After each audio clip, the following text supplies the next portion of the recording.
Chapter 76, Earth-Shattering Name. After getting rid of all of Martial Union's members, Shifeng sealed the feud between him and Martial Union. However, Shifeng did not regret his actions. Even if he turned and left just now, the players from Martial Union would not have let him go. So, he might as well weaken Martial Union's strength. He would have an easier time dealing with them the next time they met. Seeing several pieces of equipment on the ground, without paying any attention to the shock and curiosity of the onlookers, Shifeng went over and collected them. At the very least, these items could recompense the money he lost for purchasing lives. Oh, isn't this the knight's longsword? Shifeng discovered that 2 pieces of bronze equipment dropped, and one of the 2 was the bronze weapon of Ironsword Lion. Perhaps Ironsword Lion was already spewing blood and anger in the graveyard right now. The knight's longsword was a good weapon amongst level 4 bronze equipment. In God's domain, equipment for weapons specialists and MTs were slightly higher than other equipment of the same level. Currently, the knight's longsword would be worth at least 10 silver coins. In addition to the other piece of level 3 bronze cloth armor and several pieces of common equipment. Shifeng discovered that he actually did not take a loss. On the contrary, he had made an additional 1 or 2 silver coins. Just when Shifeng was planning to leave, a change occurred to the gazes of the onlooking players. Greed permeated their faces. Shifeng had easily taken care of Ironsword Lion. He even killed several elite players with a single move. Not even a ghost would believe that Shifeng did not possess top-tier equipment. Moreover, Shifeng was currently a red player. If a red player were killed, the penalty they received would increase. Moreover, Shifeng had killed so many players. If he were to die, he would at least drop 3 or 4 pieces of equipment. So, what if the guards confined them for some time? Could it compare to obtaining top-tier equipment? If a noob wished to grow into an expert, having good equipment was a must. If they were to kill Shifeng, they would have a chance at becoming an expert. So, why wouldn't they kill him, unless they were willing to remain mediocre? What? You guys are looking for trouble with me, as well? Shifeng coldly laughed as he looked at his surroundings. It had been a while since he felt the sensation of being deep within enemy grounds. After receiving Shifeng's cold glare, everyone inadvertently retreated. None of them dared to be the first to attack. They were all waiting for someone to attack first, then take advantage of the situation to reap benefits for themselves. All of you, get out of the way. Yifeng is a friend of our Assassin's Alliance. Whoever looks for trouble with him, will be looking for trouble with our Assassin's Alliance. At this moment, Stabbing Heart, along with a group of over 10 subordinates, created a path through the crowd as they headed towards Shifeng. When the players who wanted to kill Shifeng heard Stabbing Heart, every one of them were shocked. Who actually was Shifeng? Not only did he possess formidable strength, but the Assassin's Alliance even protected him. The Assassin's Alliance was well known throughout Red Leaf Town. It was the sole second-rate guild in Red Leaf Town, and its members could be found throughout the entire Starmoon Kingdom. However, the core strength of the Assassin's Alliance was located around the area of White River City. Other guilds could not compare to its influence. If they were to become enemies with the Assassin's Alliance, they would really have to delete their accounts and start all over again. That was because the Assassin's Alliance was famed for their assassinations. The feeling of being targeted by a group of assassins, just thinking about it could make a person tremble with unease. With the appearance of the Assassin's Alliance, the surrounding players no longer dared to have ideas over Shifeng. Since they could not fish up any advantages, everyone promptly left the scene. Many thanks, Shifeng said gratefully, looking towards Stabbing Heart. Nonsense. With Brother Yifeng's strength, even if I didn't show up, they would still be helpless against you. I was just pushing the boat along the current. Stabbing Heart cupped his hands, saying in admiration, today, Brother Yifeng has really widened my horizons. Even I would find it hard to kill Ironsword Lion. I did not imagine Brother Yifeng's skills to be so powerful as to get rid of Ironsword Lion in just a few moves. I was just lucky, Shifeng calmly said with a smile. Brother Yifeng really is humble. However, there is one matter that I can't make sense of. Why won't the guards find trouble with Brother Yifeng, even when you killed players in the safe zone? Stabbing Heart had faintly guessed the answer already, however, he still did not believe that Shifeng could accomplish it that quickly. Nothing much. I only have such a special privilege because I just completed a quest and became a noble in Red Leaf Town. Shifeng did not hide the truth from Stabbing Heart. He knew that he would not be able to hide it, so he might as well reveal a portion of the truth. As for the Demon Hunter title, he would still have to keep it a secret. Otherwise, it would be too eye-catching and attract unwanted trouble.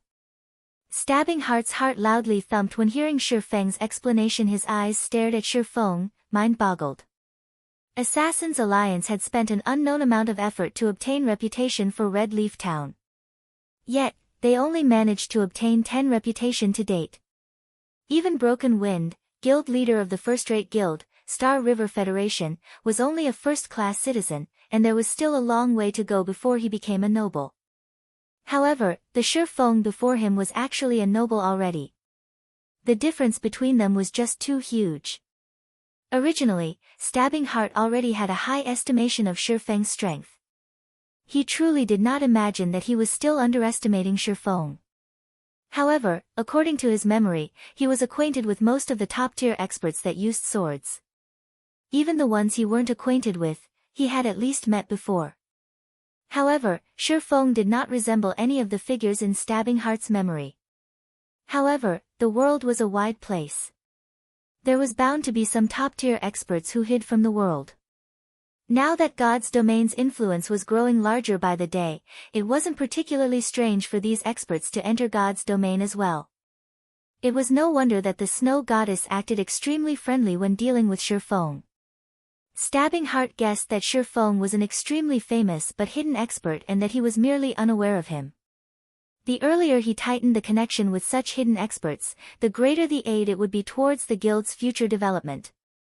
Thinking of up to this point, Stabbing Heart smiled slightly. He felt his luck was good for discovering a top-tier expert like Shifeng. Shifeng, on the other hand, did not know why Stabbing Heart suddenly smiled. He took a glance at the street filled with guilds purchasing game currency, abruptly asking, "Brother Stabbing Heart, I wonder what has happened here. Why are there so many guilds trying to collect game currency?" "Oh, you don't know?" Stabbing Heart was slightly shocked, looking at Shifeng with astonished eyes.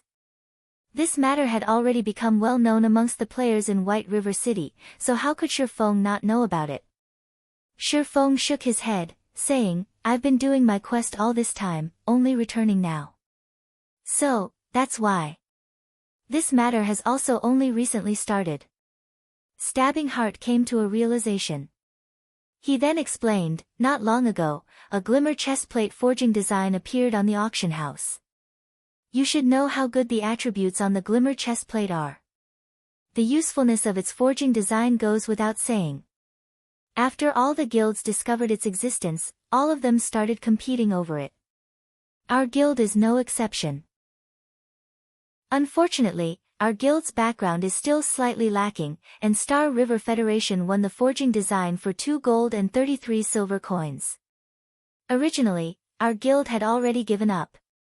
However, it wasn't long before another glimmer chestplate forging design appeared on the auction house. That was the start of all the commotion. Every guild has started to madly collect funds, all of them wanting to bid on it.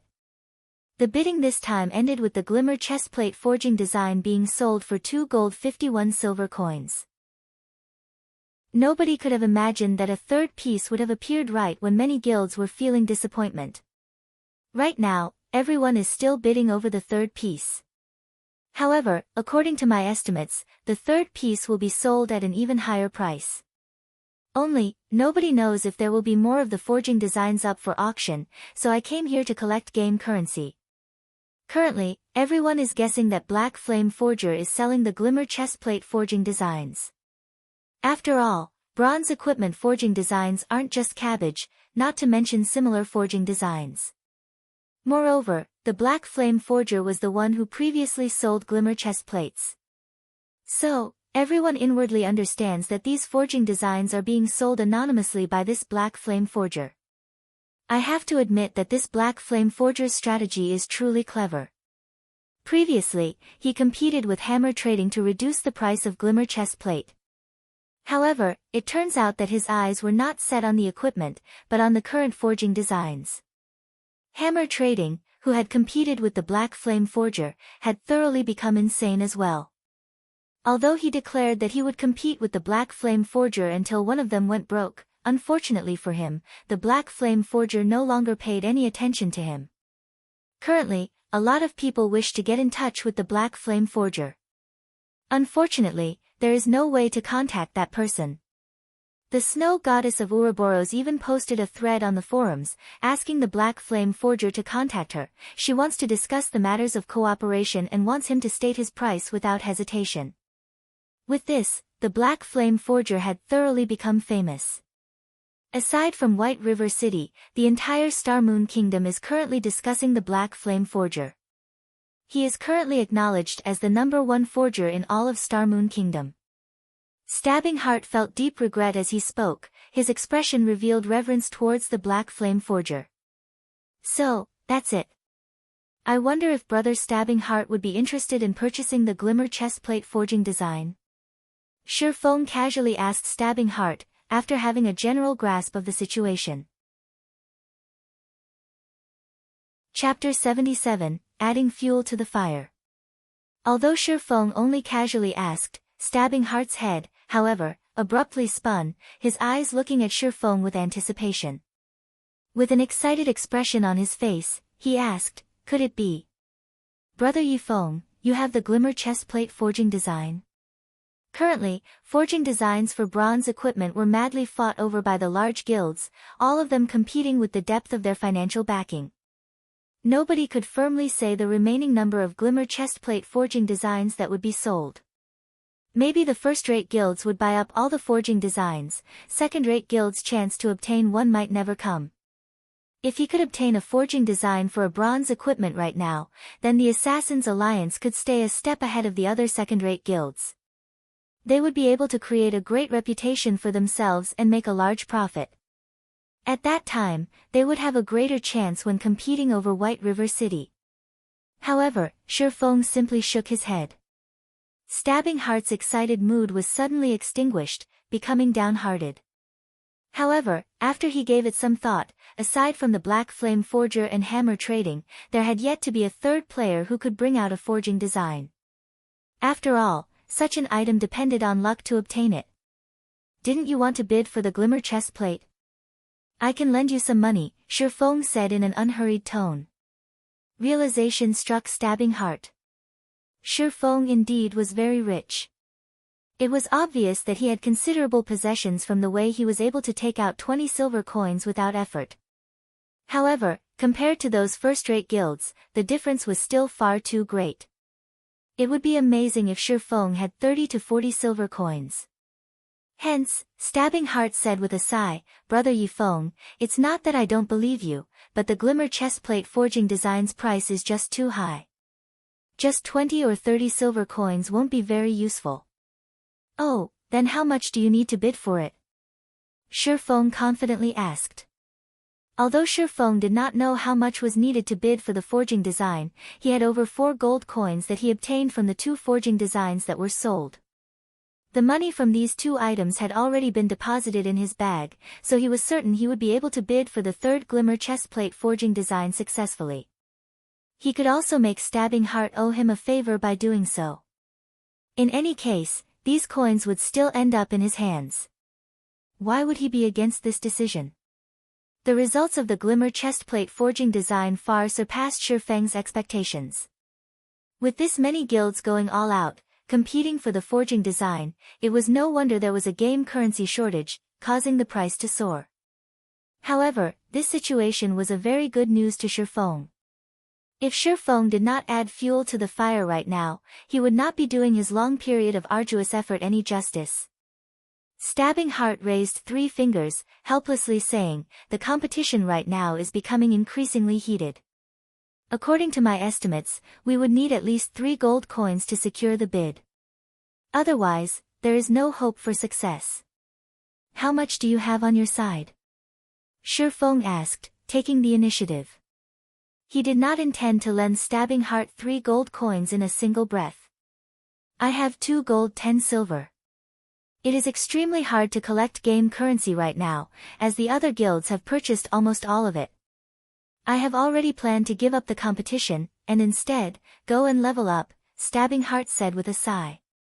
Then I'll lend you 90 silvers. That way, you will have collected 3 gold coins, Shifeng said, smiling. He immediately selected to trade with Stabbing Heart, placing 90 silver coins in the trade window. Stabbing Heart was suddenly shocked when he saw the 90 silver coins inside the trade window. He did not imagine Shifeng would possess that much money. Also, Shifeng had also spent over 10 silver coins just now. Didn't that mean that Shifeng had at least 1 gold coin on his person?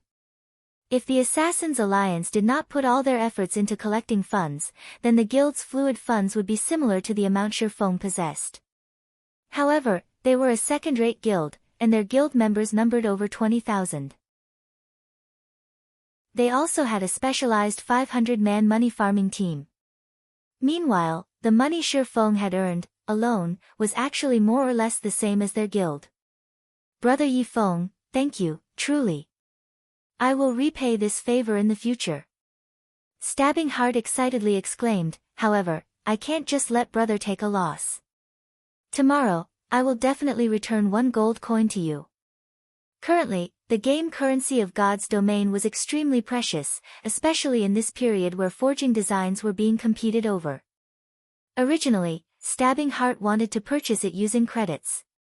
However, when he thought about the preciousness of the game currency, it was hard to buy, even if he had the money.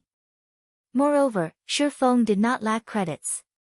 Hence, he did not have the nerve to let those words leave his mouth and instead chose to compensate Shifeng with an interest of 10 silver coins.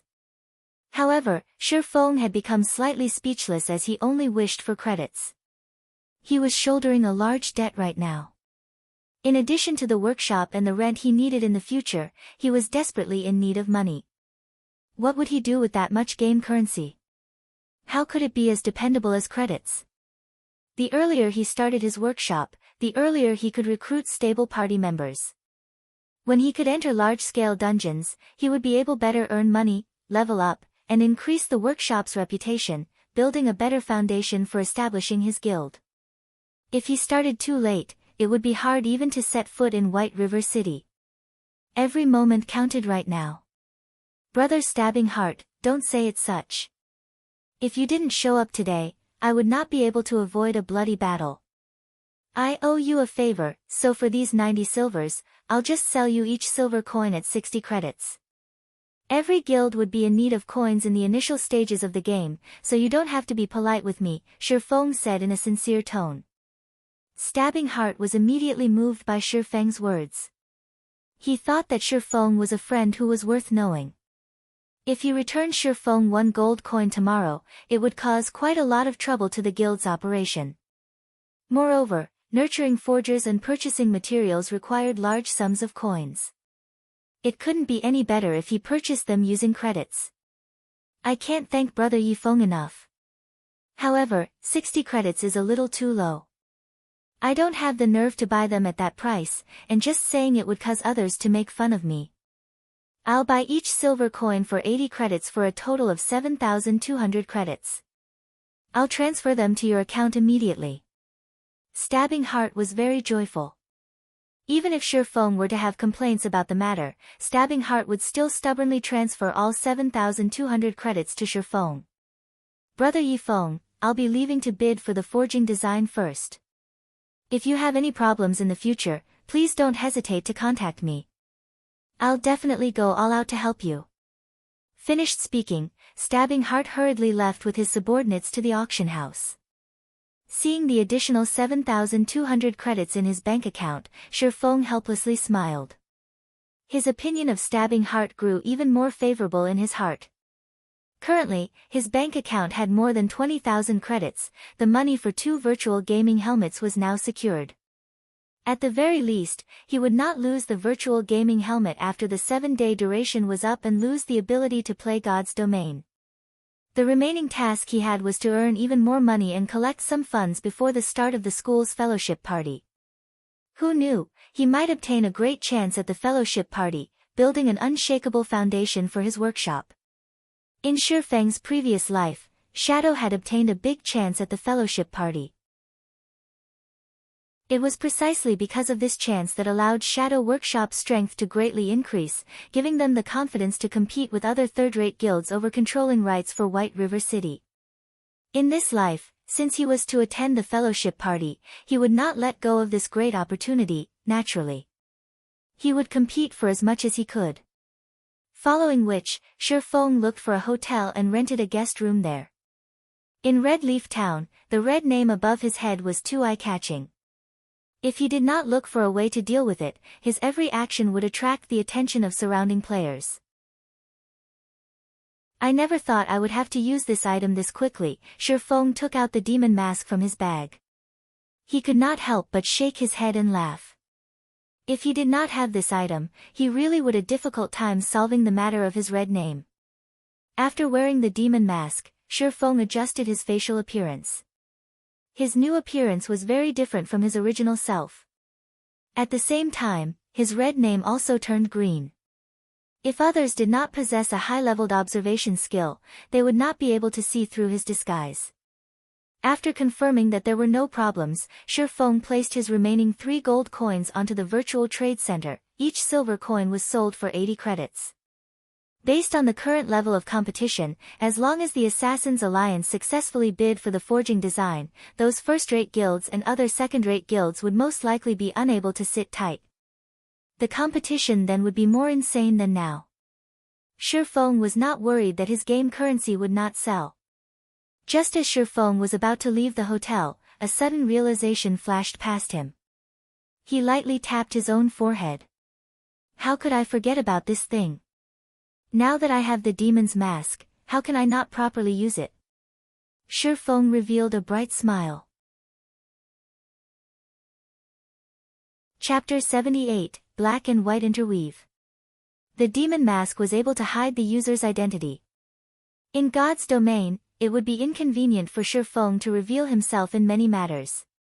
However, with the demon mask, he would be able to have another identity to move about in the darkness, carrying out many tasks that he, himself, could not do. And right now was one such time. After walking out of the hotel, Shifeng took a look at his surroundings. He discovered several players behaving oddly. Their eyes were glued onto the hotel's main entrance as if they were waiting for something. However, due to the effects of the demon mask, these players did not pay any attention to Shifeng. Why hasn't that brat come out yet? Is he planning to stay inside there until his red name changes back? An assassin standing outside the hotel entrance said impatiently. What are you in a rush for? That brat is dead for sure. He actually dared to sneak an attack on Boss Iron's word. He even killed so many of our brothers. The enmity between him and Martial Union has already reached an irreconcilable state. I want to see just how long he can hide. If he were to wait foolishly, instead of killing monsters to reduce the weight of his crime, he would need to wait more than 30 hours before his red name disappears. Even if he is currently powerful, after more than 30 hours have gone by, our equipment and levels will surpass him by a huge leap. At that time, killing him to level 0 will be much easier, another assassin said with a sneer. While these players from Martial Union were making fun of Shifeng, they did not notice their target standing right next to them, and that he heard every single detail of their conversation. Martial Union sure is quick in taking action.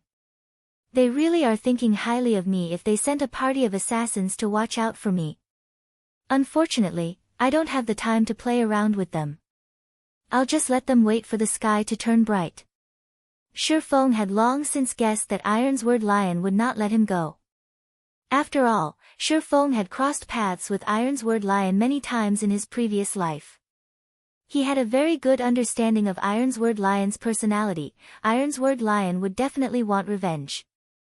Even if he had to pay a great price, as long as he was able to obtain revenge, he would definitely do it. Moreover, he would repay it hundreds to thousands of times over. If one were to put it nicely, Ironsword Lion was a simple man. If one were to put it badly, however, Ironsword Lion was a person with a one-track mind. Others could easily discern his thoughts. Following which, Shi Feng departed from the hotel with a carefree attitude. Meanwhile, the party of assassins was still foolishly waiting in front of the hotel's entrance. They were jeering at Shi Feng's cowardice, only daring to hide inside the hotel. In the end, death would still be awaiting him. At the trade area, a sea of people crowded in front of the auction house. Shi Feng could not even squeeze himself inside to purchase materials. Without a better option, Shi Feng could only give up for now and visit the Chefs Association to take a look at Violet Cloud's progress first. Compared to the currently popular Forging Association, the Chefs Association was completely deserted. There was only a fragment of lifestyle players entering and leaving the association. After arriving at the kitchen he previously rented, Shi Feng readjusted the demon mask, returning to his original appearance but still hiding his red name. After entering the kitchen, Shi Feng discovered Violet Cloud currently concentrating on making fruit juice. Her hand movements were extraordinarily speedy and experienced. She was currently also level 3, surpassing many other lifestyle players. Although Shi Feng had seen many master chefs make cold beverages before, none of their actions were as smooth and natural as Violet Cloud's. It was truly hard to believe why Violet Cloud would say her production speed was extremely slow. Her speed was shockingly fast. Did Violet Cloud intentionally trick him? Shi Feng shook his head, feeling that Violet Cloud had no reason for doing such a thing. Hence, he walked over and suddenly asked, "Violet, how are you faring?" However, as if Shi Feng's question did not enter Violet Cloud's ears, she was still concentrating on making fruit juice. There was nothing else present in her heart. Looking at Violet Cloud's degree of focus, Shi Feng was slightly shocked himself. He no longer tried to interrupt Violet Cloud and instead, chose to stand by the side and observe her.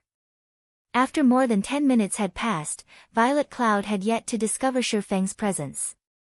Meanwhile, she had already crafted more than 10 cups of fruit juice. These fruit juices looked extremely refreshing, and they gave off a faint, captivating fragrance.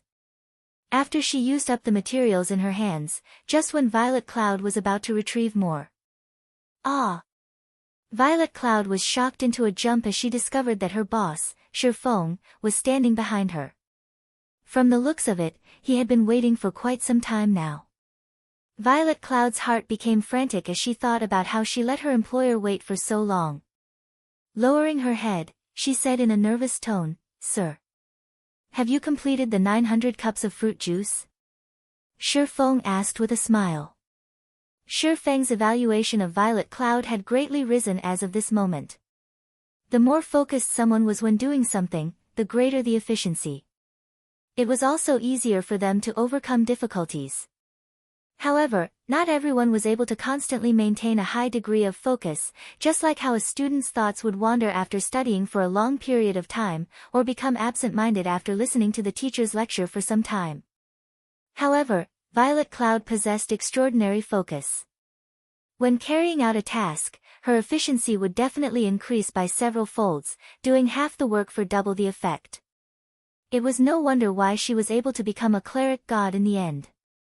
Even if she were not a cleric, and instead played some other job, her achievements would most likely still be great. And they're all done. However, I obtained a realization when I was making them before. After spending a lot of materials, I created a new fruit juice. You won't blame me for it, right, sir? Violet Cloud said, slightly afraid. After all, she did not carry out her task according to Shi Feng's requirements. After completing the 900 cups of fruit juice, she went on to concoct other recipes. Shi Feng involuntarily laughed. Looking at the hundreds of cups of fruit juice on the table, he encouragingly said, "Why would I blame you? More than that, I want to reward you. With the new fruit juice, I will have greater confidence in carrying out that task of mine. Here are 3 silver coins as your reward." I hope that you can bring forth many new creations in the future. As for your share in the sales of these fruit juices, I'll give it to you after I sell them.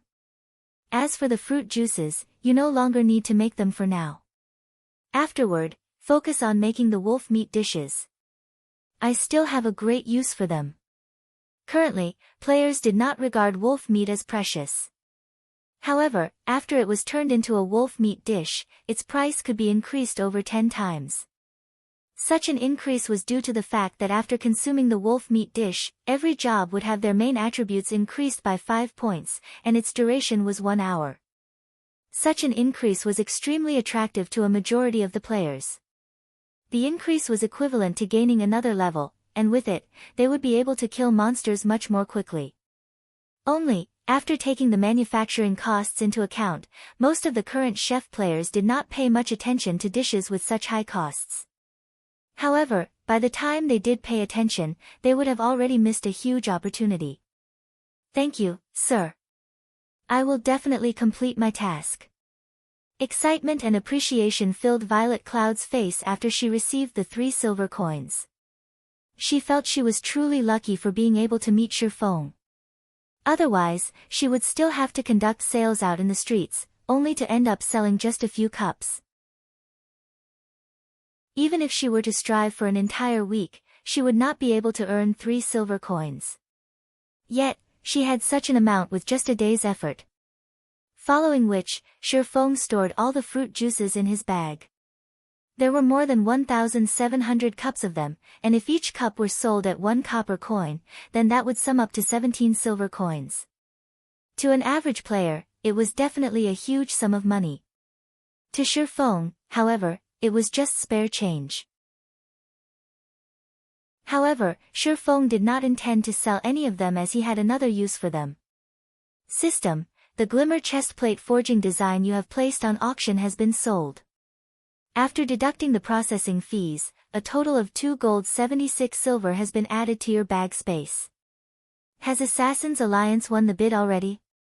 Shifeng called out the official forums. Just as expected, the Assassin's Alliance posted a thread, widely advertising the forging design they successfully bid on and taking the chance to increase their fame and influence. After all, being able to purchase a forging design indicated the guild's background. This would cause many leisure players to reconsider their estimates of the Assassin's Alliance's strength. Violet, if you wish to convert your coins to credits, wait for another hour or 2 before registering them on the virtual trade center. That way, you will be able to obtain a higher price, Shifeng reminded Violet Cloud after some thought. Violet Cloud obediently nodded her head. Although she did not understand Shifeng's intentions, she still chose to believe in him. After all, Shifeng was currently her knight in shining armor. Afterward, Shifeng gave Violet Cloud another 5 silver coins for her to purchase the materials needed to make the wolf meat dish. He then departed from the Chef's Association, his appearance changing into an older gentleman.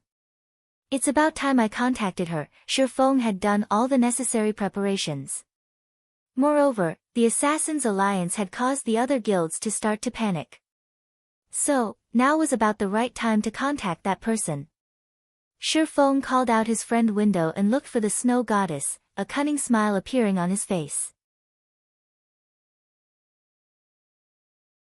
Chapter 79, Mysterious Black Flame. In the core area of Kuruk Fields, one could see groups of grassland lion cubs every 100 meters or so. If a party's positioning were slightly off, they would attract tens of grassland lion cubs towards them. Moreover, at the large tree located in central region of the fields, there lived a level 6 elite grassland lion. That place could be said to be a forbidden area for level 6 players. However, inside this forbidden area, Gentle Snow's party was constantly clearing the surrounding level 6 grassland lion cubs. They were clearing out an empty land for the purpose of hunting the elite grassland lion. If ordinary players were to see their daring actions, they would definitely exclaim in astonishment. A party waged battle against more than 10 grassland lion cubs. Wearing a suit of azure armor, Gentle Snow valiantly battled. She was like a war goddess, fighting 1 against 10,000. A simple slash from her had sent 3 grassland lion cubs flying. Simultaneously, she was dodging the claws of the remaining 2 lion cubs. If an expert were to see Gentle Snow battle, their eyes might have popped out of their sockets by now. Although her single slash seemed simple, she struck the vital points of all 3 grassland lion cubs. Her dodges were even more accurate. It was like she possessed eyes at the back of her head. Without even turning her head, she was able to avoid the claw strikes that came from behind her. On another side, the flame witch, Zhao Yueru, was like an artillery cannon. A single frost flame blast from her had taken away a third of the grassland lion cub's HP. Just when the grassland lion cub switched hatred and was about to rush at Zhao Yueru, the woman, herself, revealed a smile of disdain. As her mouth chanted the final verse of an incantation, her lily-white hands finished writing the incantation. Following which, a flame dragon appeared. The dragon spewed scorching hot flames, immediately decimating the grassland lion cub rushing towards Zhao Yueru. Zhao Yueru's control over magic was extremely subtle, reaching its pinnacle. Her chanting and tracing were even more extraordinary. Normally, players would need 3 seconds to complete both actions, but Zhao Yueru only spent 1.6 seconds. Her completion rate was even at 86%, increasing the damage of Fire Dragon's roar by 120%. This single move instantly took away 2/3 of the grassland lion cub's HP. A few moments later, more than 10 grassland lion cubs lay dead on the ground. Rest for a while and prepare to lure those 2 elite grassland lions over. Shield Warrior, you'll tank one, while I handle the other. After tidying up the loot, Gentle Snow commanded as she looked towards the 2 patrolling elite grassland lions in the distance. Just as everyone was resting, Gentle Snow received a single message signed with the name of Black Flame. Looking at this signature, Gentle Snow's brows slightly wrinkled. Previously, she put out word that she wished to discuss matters of cooperation with the Black Flame Forger. It did not take long before she received a reply. Originally, she had felt rather joyous at the fact. However, a few moments later, she received another pile of similar messages. All of them claiming themselves to be the Black Flame Forger. However, after undergoing a simple questioning and identification, she discovered that all of these players were fakes. Every one of them wanted to swindle some money from her. Snow, is it another harassing message? Why not you just set it so you can only receive messages from your friends? That way, these messages won't bother you anymore. Zhao Yueru suggested after noticing Gentle Snow's unnatural behavior. Gentle Snow shook her head, saying in a serious tone, I'm not acquainted with the Black Flame Forger. If the real Black Flame Forger were to contact us, and we weren't able to receive his message, wouldn't we have posted that thread for nothing? I'll still take a look at it. In any case, it is very easy to determine the authenticity of the Black Flame Forger. However, Gentle Snow suddenly froze when she read the message. That was because this message had very clearly proven the authenticity of this Black Flame. He wanted her to go to the virtual trade center, and using the password he had given, enter a designated trade room to trade for the Glimmer chestplate forging design. It seems that I finally have some gains after waiting for so long. Gentle Snow revealed a faint smile. From the contents of the message, she could clearly feel that this Black Flame was the real deal. Otherwise, he would not suggest trading the forging design at the virtual trade center. After all, Black Flame imposters would not have a forging design. What is it? Did the real Black Flame contact you? Looking at Gentle Snow nodding to her question, Zhao Yueru became immediately excited.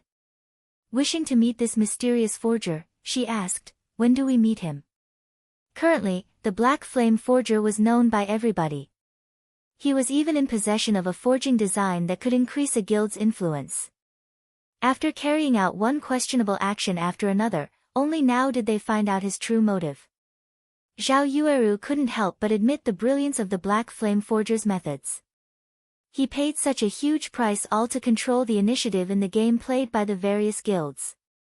Now, every guild within the area of White River City could not help but get caught up in this spiral, otherwise, they would be eliminated by the other guilds. His unpredictable actions even caused her to feel admiration. He was unlike a certain someone who was clearly just a lucky bastard, yet, still pretended to be an expert. Just thinking about that person made Xiao Yueru's blood boil in anger. Compared to the Black Flame Forger, the difference between them was thousands of miles apart. I just contacted him. However, he does not want to add us as friends. He only said he wants to meet at the level 8 map, Fissus Canyon, in 4 hours. Fissus Canyon isn't that far away from our current location. I'll buy the forging design first, then we'll quickly clear up these elite grassland lions. If we hurry over, we should be able to make it. Even Gentle Snow was clearly excited right now. There were so many first-rate guilds in Starmoon Kingdom, yet, she didn't imagine that the Black Flame Forger would actually be willing to cooperate with them. She couldn't help but admit that they were extremely lucky, or maybe that Black Flame had some other plans. In any case, she wouldn't be able to see through the thoughts of this Black Flame. Great. Then let's hurry. If we make him wait too long, it would be terrible if he didn't want to meet us anymore. Xiao Yueru abruptly stood up, excitedly saying so. Look at you in such a hurry. We still have time. Gentle Snow rolled her eyes at Xiao Yueru. She did not imagine that Xiao Yueru would be so interested in Black Flame. Normally, she would not be as enthusiastic towards other people she met. Meanwhile, Shifeng, the target of Gentle Snow and Xiao Yueru's conversation, had already departed from Red Leaf Town. He was running towards the White Sand Ruins. The White Sand Ruins was a level 10 monster area. It was also one of the must-come leveling areas for players of Red Leaf Town and several other nearby towns. That was because the quests available here were very numerous. Amongst them, there was no lack of guild quests and reputation quests. There were even 2 unique quests here. The rewards for these 2 unique quests were extremely bountiful, and they would bring plenty of benefits to Shifeng when he officially entered White River City in the future. Hence why Shifeng was running to the White Sand Ruins. Just as Shifeng arrived at a sea of white sand, a message from Gentle Snow arrived.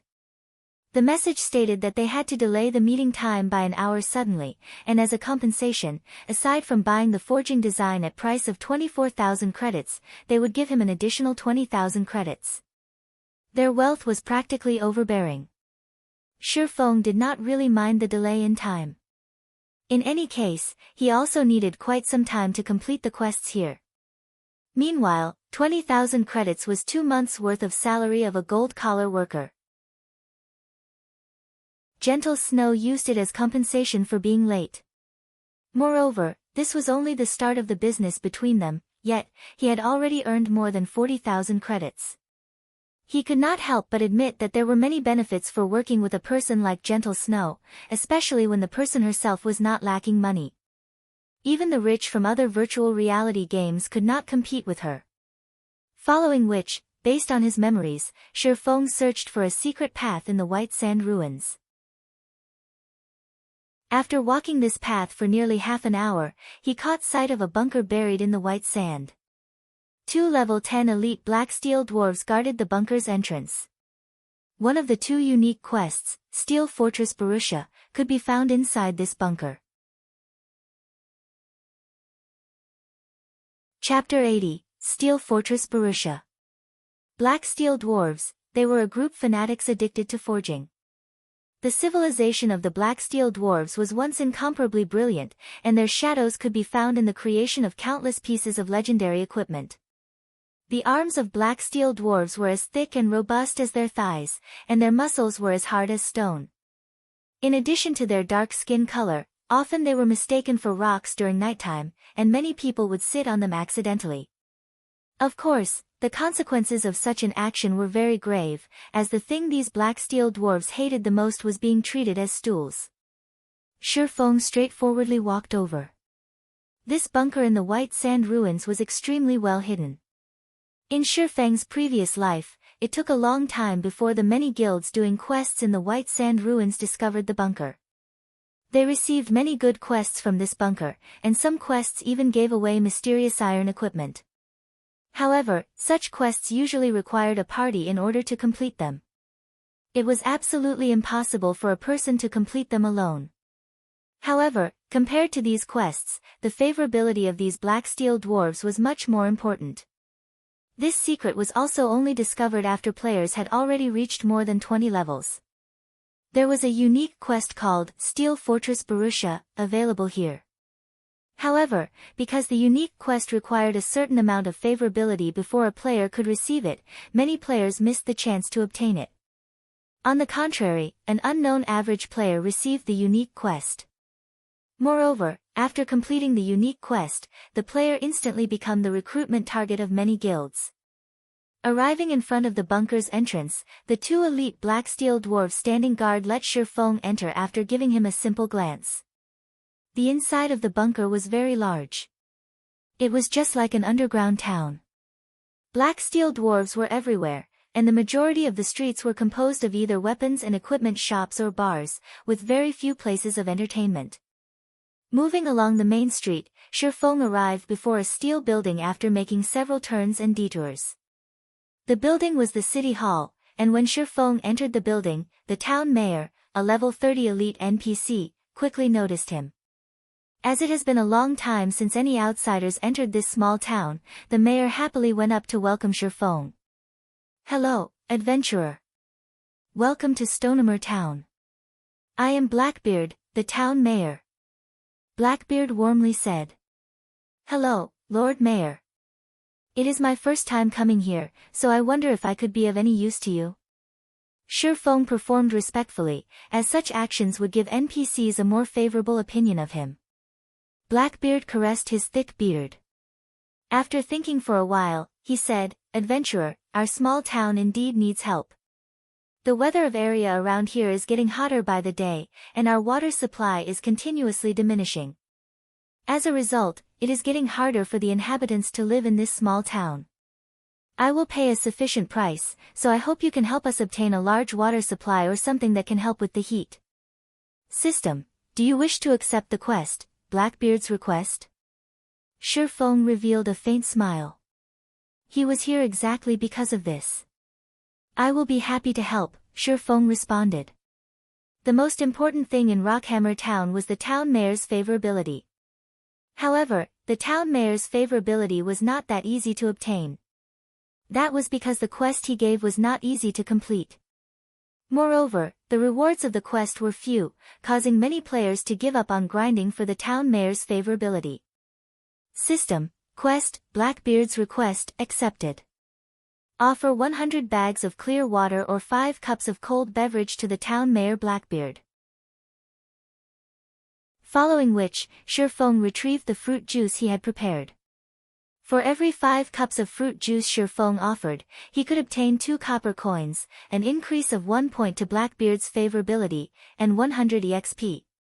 To a level 8 to 9 player, 100 EXP could be considered negligible.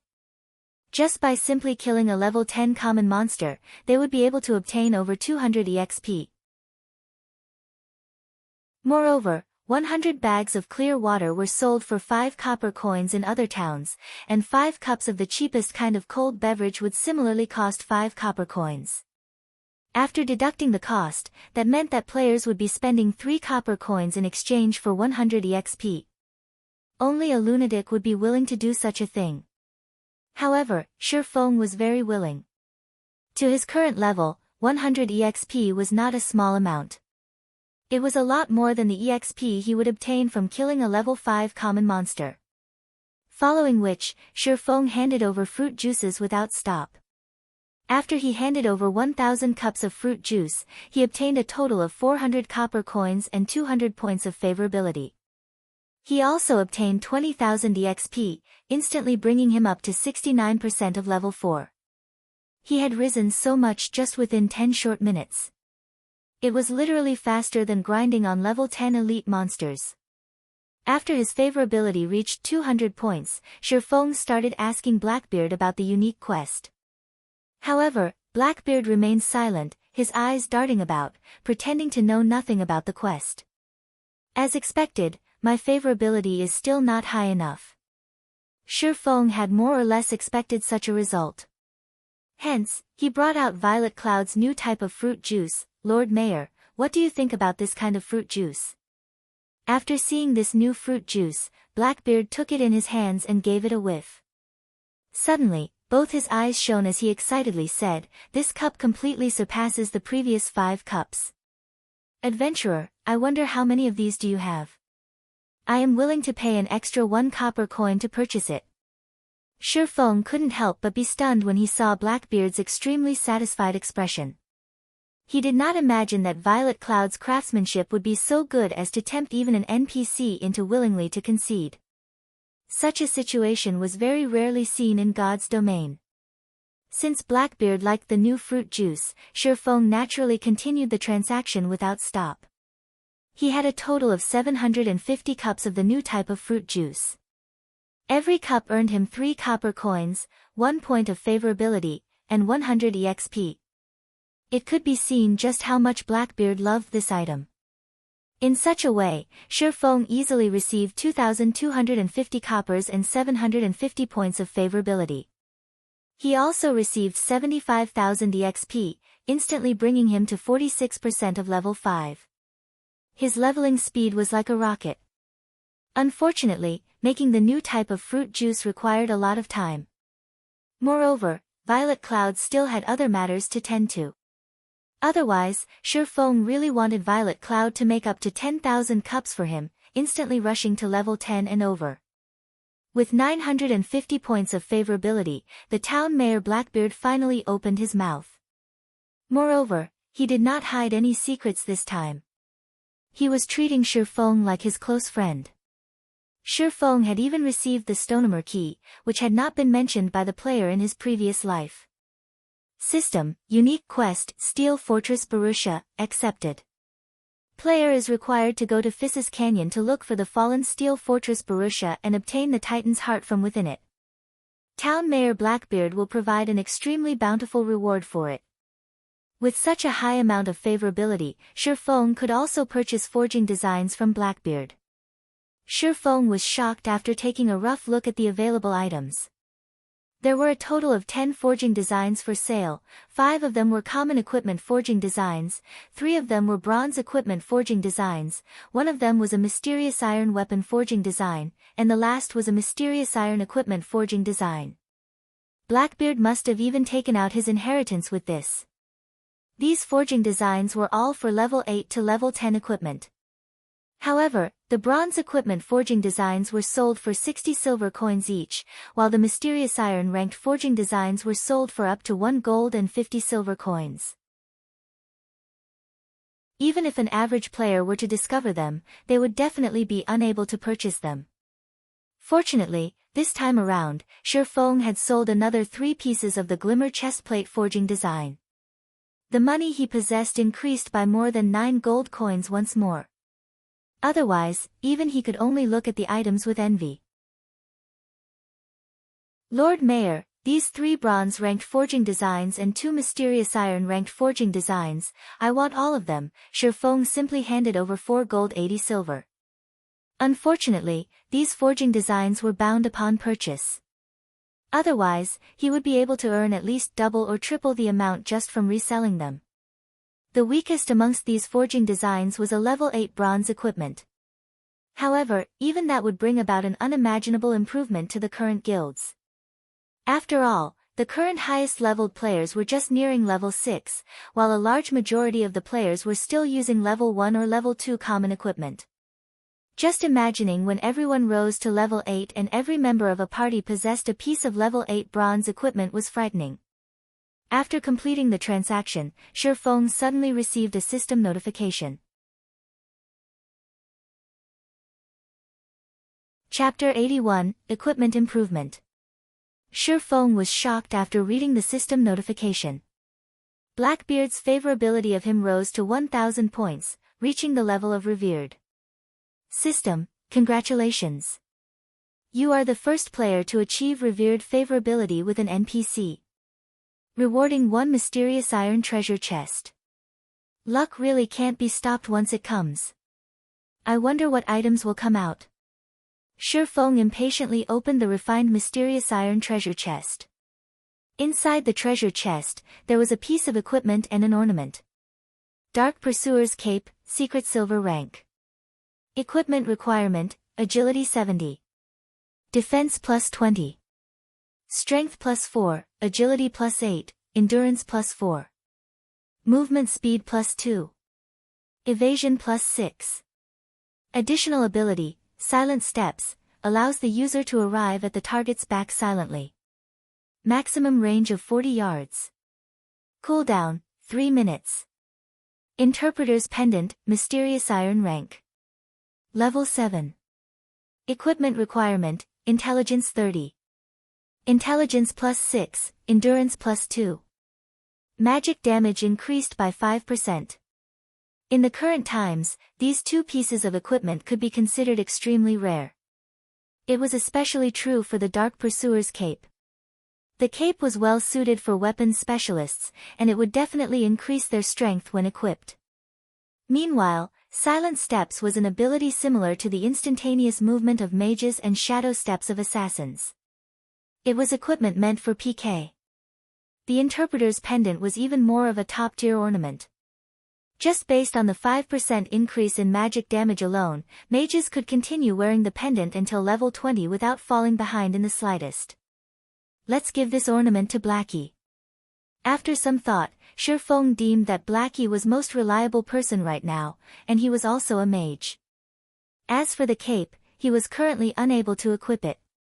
Its requirement of 70 agility was just too high. At the very least, Shifeng needed to be level 10 before he could equip it.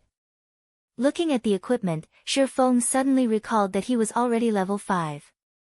Just by relying on the Abyssal Blade's attributes, in addition to adding his 6 free attribute points into strength, he was now able to equip the Silvermoon set equipment. Just at level 5, Shifeng was able to equip the best set equipment for swordsmen under level 10. His overall attributes were literally without rival, and the quests he would do later on would become much easier. Hence, Shifeng added all his free attribute points into strength and equipped the 5 Silvermoon set pieces. Also, now that Shifeng was level 5, the swordsman's dual-wielding talent had activated. Shifeng was now able to wield 2 one-handed swords. Shifeng then took out the secret silver-ranked Crimson Blade, equipping it on his subarm. After completely equipping himself, Shifeng was shocked when he took a look at his own attributes. There were very, very few players with attributes like his in all of God's domain. Not to mention the set effects on the Silvermoon set equipment. Effect 1, Attack Power plus 15, Defense plus 30. Effect 2, HP increased by 10%, Life Shield, Tier 2 after activating, creates a life shield that absorbs 60% of the damage received, with 500 maximum damage absorbed. Effect 3, Damage received reduced by 10%, Attack Speed increased by 10%. Shifeng's HP was now close to 1000 points. With these 3 effects, he was even tankier than an MT. His damage output had received an even larger improvement.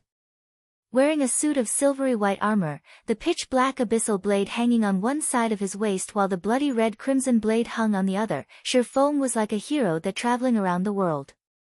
There was still some time before the meeting with Gentle Snow, so Shifeng received 2 advanced quests from Hammerstone Town. They were all quests requiring him to kill level 10 twin-headed snakes. The quests required 20 snake galls and 30 venomous fangs. After completing the quests, Shifeng would be able to obtain rare ore and forging materials. These materials were all needed to make the mysterious iron equipment and weapon, and normally, they were extremely hard to find. After jogging for over 20 minutes, Shifeng finally arrived at an oasis in the white sand desert. There was a group of twin-headed snakes circling nearby. Twin-headed snake, common rank. Level 10. HP 950/950. Although the twin-headed snakes had low HP, an average level 10 player would not be capable of going solo against them. Normally, they would need help to take these monsters on. Monsters in God's domain would have a qualitative change once they reach level 10. Their attack patterns were extremely flexible, and they knew how to defend against attacks. These were traits you would not find in common monsters below level 10. Without plenty of battle experience, average players would find it very hard to block or evade their attacks. Apart from this, their attacks would carry an additional special skill, and a slight slip in attention would cost players their lives. As for the twin-headed snake's attack pattern, it would usually attack with one of its heads, while defending with the other. Because of this, a solo player would find it hard to deal damage. In addition to the fatal Fang skill it possessed, as long as it bit a player, they would be poisoned and lose 50 HP every second for 15 seconds. If they did not dispel the poison, an average player would practically lose their lives to it. Shifeng slowly closed in on the twin-headed snakes. Before he even reached the 20-yard range, a twin-headed snake the height of an adult spat out its tongue, rushing towards Shifeng. Since he had been discovered, Shifeng took the initiative to rush over as well. Wind Blade. The abyssal blade transformed into a black streak of light, piercing towards the vital point of the twin-headed snake. The snake reacted extremely quickly, one of its heads immediately bit down on the abyssal blade, preventing the abyssal blade from moving a single inch. Meanwhile, its other head opened its mouth widely, its sharp venomous fangs leaking a bluish-green poison as it bit at Shifeng. Shifeng's other hand waved the crimson blade, the weapon transforming into a red streak as it slashed at the twin-headed snake. Pang! He stuck as the twin-headed snake was retreating, and a damage of over 60 points appeared above its head. On the other hand, Shifeng only lost slightly more than 10 HP, and he did not retreat even a single step backward. Following which, the abyssal blade slashed towards the undefended belly of the twin-headed snake, immediately causing -96 damage. Incidentally, the abyssal blade's ability, Doom Curse, was triggered, greatly reducing the twin-headed snake's attributes. However, Shifeng was not finished.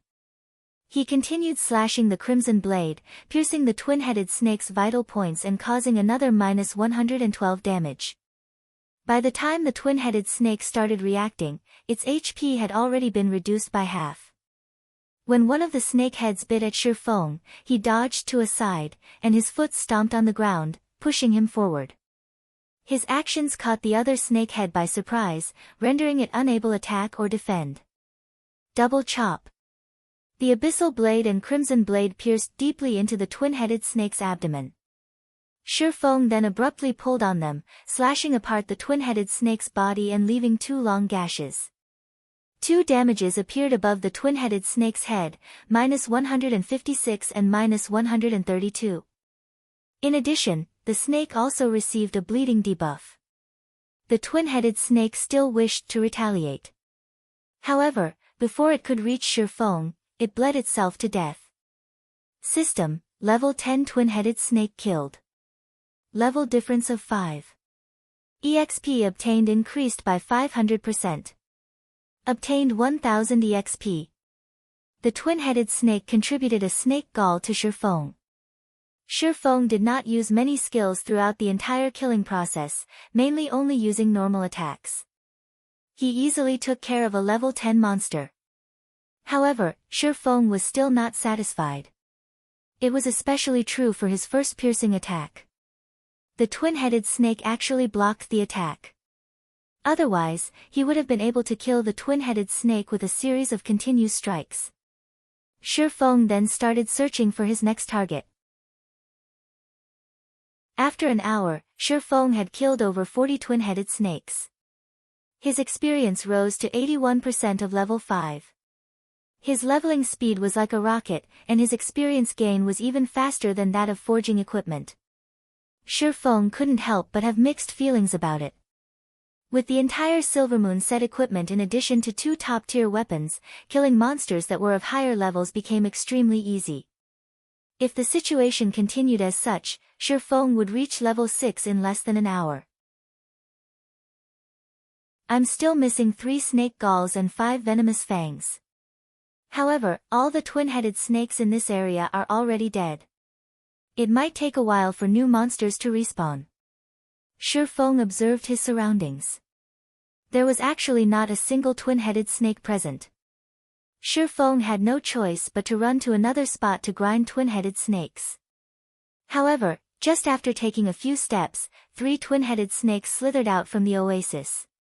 Amongst the 3, one of them had larger heads than the other 2, and there was also a horn on each of its heads. This was a snake king patrolling its territory. A rare elite, is it? Shifeng licked his lips when he saw the twin-headed snake king, his lips revealing a faint smile. A rare elite was not something that a person could often meet. It would appear randomly, and its strength was slightly more than normal elite monsters. Its drop rate was also extremely good. Being able to meet one depended all on luck. Chapter 82, Killing the Twin-Headed Snake King. The Twin-Headed Snake King, along with its 2 subordinates, slowly slithered towards Shifeng. However, it did not discover Shifeng's existence. Its tail calmly swayed, and its head proudly raised as it overlooked its own territory. Meanwhile, the 2 normal twin-headed snakes were closely following the Snake King. They did not act proudly like the Snake King, but more like bodyguards, their chilling gazes sweeping across their surroundings. As long as there were any signs of activity, they would immediately become their king's sharp swords, killing all enemies that were harmful to their king. From when the twin-headed Snake King approached his location to when it turned around and left, Shifeng only watched it, silently. However, Shifeng was in no hurry to make a move. Instead, he stealthily followed it, using observing eyes on it, and waiting for the best terrain to start his attack. Twin-headed Snake King, Rare Elite. Level 10. HP 4000/4000. The other 2 twin-headed snake guards were both common monsters. They were both level 10, and they both had 1400 HP. Shifeng was about to face 3 level 10 monsters together. Moreover, there was even a rare elite amongst them. Even though Shifeng equipped with the full Silvermoon set equipment, he still needed to plan properly before taking action. After all, the few can't fight the many. Also, the snake race had extremely quick movement speeds and the Snake King even more so. Shifeng followed the twin-headed Snake King to an area filled with sandstone. There were several stones taller than a person here that could be used to obstruct the twin-headed Snake King's vision, so Shifeng finally started taking action. Shifeng would be at a big disadvantage if he were to take on all 3 twin-headed snakes at the same time. So, he needed to split them up and kill them one at a time, with the common monsters taking priority. Shifeng immediately used Phantom Kill, letting his doppelganger stay behind waiting while he took charge. Shifeng used Wind Blade, his sword stabbing at the nearest twin-headed snake guard. With the ambush and the speed increase from Wind Blade, the twin-headed snake was not able to react to the attack at all. Shifeng's 2 swords immediately stabbed it in the backs, causing damages of -76 and -61. Following which, Shifeng used Double Chop, causing -103 and -89 damage, and leaving the twin-headed snake guard with a bleeding effect. Shifeng was fully equipped with top-tier equipment and high-leveled skills. Even if the twin-headed snake guard had a high defense, the damage Shifeng could cause was extremely high. If it were a level 5 average player attacking the twin-headed snake guard, with the level suppression and the monster's high defense, they would at most cause -3 or -4 damage to it. The twin-headed snake guard wailed in pain. It immediately spun its heads around, attacking Shifeng. The other twin-headed snake guard also came over, biting at Shifeng. Shifeng now received attacks from 2 sides at the same time. Shifeng slightly smiled at this. He used Thundering Flash, sending 3 streaks of thunder at one of the twin-headed snake guards. However, the twin-headed snake guard reacted extremely quickly, one of its heads blocked, while the other bit at Shifeng. The 3 streaks of thunder were blocked, causing an insignificant amount of damage. Just as the snake's venomous fangs were about to bite down, Shifeng used Parry and activated Windwalk. After blocking an attack, Shifeng immediately turned around and ran. The twin-headed snake guards would naturally not let go of an enemy who angered them. Slithering at high speeds, they chased after Shifeng. As for the unharmed twin-headed Snake King, one could see boiling rage in its chilling eyes. It, too, slithered and chased after Shifeng. However, just after the twin-headed Snake King moved several yards, Shifeng's doppelganger used Wind Blade and rushed at the twin-headed Snake King. The doppelganger slashed at the twin-headed Snake King's neck, causing -24 damage. The twin-headed Snake King was enraged by this attack. With the speed of a thunderbolt, the twin-headed Snake King bit at the doppelganger. As the doppelganger's goal had been achieved, it, too, activated Windwalk, turning around and leaving. Now, the twin-headed snake guards were separated from the Snake King. Although the two twin-headed snake guards were tough, without the support of their king, they were unable to stand against Shifeng's fierce attacks. One move after another, Shifeng's blades would always strike at the vital points of the twin-headed snake guards. After all, the Silvermoon set equipment was not just for show. Right now, Shifeng's agility exceeded 60 points. Even if the twin-headed snake guards could defend against one of Shifeng's attacks in time, they would still be struck by his other sword. Every sword that landed would take away 60 to 70 HP, while the occasional critical hit would cause over -150 damage. Shifeng's sword strikes were like a fierce gale passing by. The sword strikes constantly landed on the two twin-headed snake guards, causing their HP to fall madly. Within a few moments, the two twin-headed snake guards breathed their last breaths. After looting the drops, Shifeng rushed at the twin-headed Snake King. Currently, the doppelganger's HP had fallen below 30%. It was exhausting itself trying to pin down the twin-headed Snake King. The rare elite's attacks were extremely quick. It would, from time to time, spit out a poisonous fog, enveloping a large area with it. The doppelganger only possessed 50% of the original body's attributes, so it could only constantly defend and escape. Otherwise, it would have long since dropped dead. However, now that the original body had arrived, the doppelganger did not need to pin down the twin-headed Snake King any longer. Shifeng immediately used 9 Dragon's Slash, shooting out 9 phantoms of the Abyssal Blade. Shifeng then used Defensive Blade, his attack range greatly increasing. He could only attack from afar when facing the twin-headed Snake King, who was capable of spewing out poisonous fog. If he were to enter a melee with the twin-headed Snake King, he would not last 20 seconds. Even if he were to activate all of his life-saving skills, he still would not survive. The twin-headed Snake King was very cunning. When facing Shifeng, one of its heads defended against Shifeng's attacks while its other head constantly attacked his doppelganger, paying no attention to Shifeng himself. After 3 to 4 hits, the doppelganger could no longer take it, vanishing. Meanwhile, the twin-headed Snake King's HP was still over 70%. Its other head now turned to stare at Shifeng.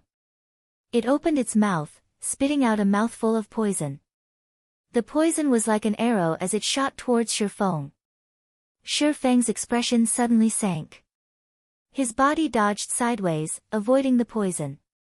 When the poisonous fluid struck a sandstone, the fluid immediately passed through, leaving behind a large hole. This was the twin-headed Snake King's corroding acid. If one were to block it, though a secret silver weapon might still be fine, a common weapon would immediately melt. As for a bronze weapon, its durability would, at least, be reduced by half, and taking 2 hits from the corroding acid would turn it into scrap. In such a way, one man and one snake started maintaining their distance between each other, attacking and dodging. Shifeng madly slashed his swords, streak after streak of sword light filling up the area. Meanwhile, the twin-headed Snake King's 2 heads spat out poison without halt, leaving behind countless holes. From time to time, it would also fill a large area with a poisonous fog, leaving not even a blade of grass alive. From time to time, Shifeng would be poisoned during battle. After over 10 minutes of constant battle, even though Shifeng was constantly drinking basic regeneration potions as soon as the cooldown was finished, his remaining HP was only at 8%. Meanwhile, the twin-headed Snake King still had 14% of its HP remaining. Seeing as both their HPs were low, the twin-headed Snake King revealed a sinister look. Its size faintly increased by a fold, then, suddenly, it leaped into the air. One of its heads widely opened its mouth, revealing its snow-white poisonous fangs, while its other head spewed out poisonous fog. The twin-headed Snake King used an attack pattern that contained both attack and defense, and as long as Shurfeng closed in on it, he would be trapped in the harmful fog. Going all out now? Currently, Shurfeng could withstand the poisonous fog for 3 seconds at best or take one strike from the Snake King itself. Hence, Shurfeng took out a bottle of basic regeneration potion from his bag, gulping it down and recovering 180 HP. In his other hand, Shurfeng took out a polymorph scroll. Just as the twin-headed Snake King was about to land, it was immediately turned into a sheep. Thundering flash. Chop. Double chop. Earth splitter. After a series of attacks, the twin-headed Snake King only had 5% of its HP remaining. However, it had transformed back into its original form, while its surroundings were filled with poisonous fog. The twin-headed Snake King's recovery speed increased by a fold while inside the fog, while its enemies would madly lose their HP. Shurfeng immediately retreated, using Abyssal Bind on the twin-headed Snake King. Shurfeng then took out the Tier 1 magic scroll, continuous flame bombs, and started chanting. 5 large fireballs smashed onto the twin-headed Snake King's body, taking away the last of its HP. The twin-headed Snake King dropped 4 items as it died. System: Twin-headed Snake King killed. Level difference of 5. EXP obtained increased by 500%. Obtained 5000 EXP.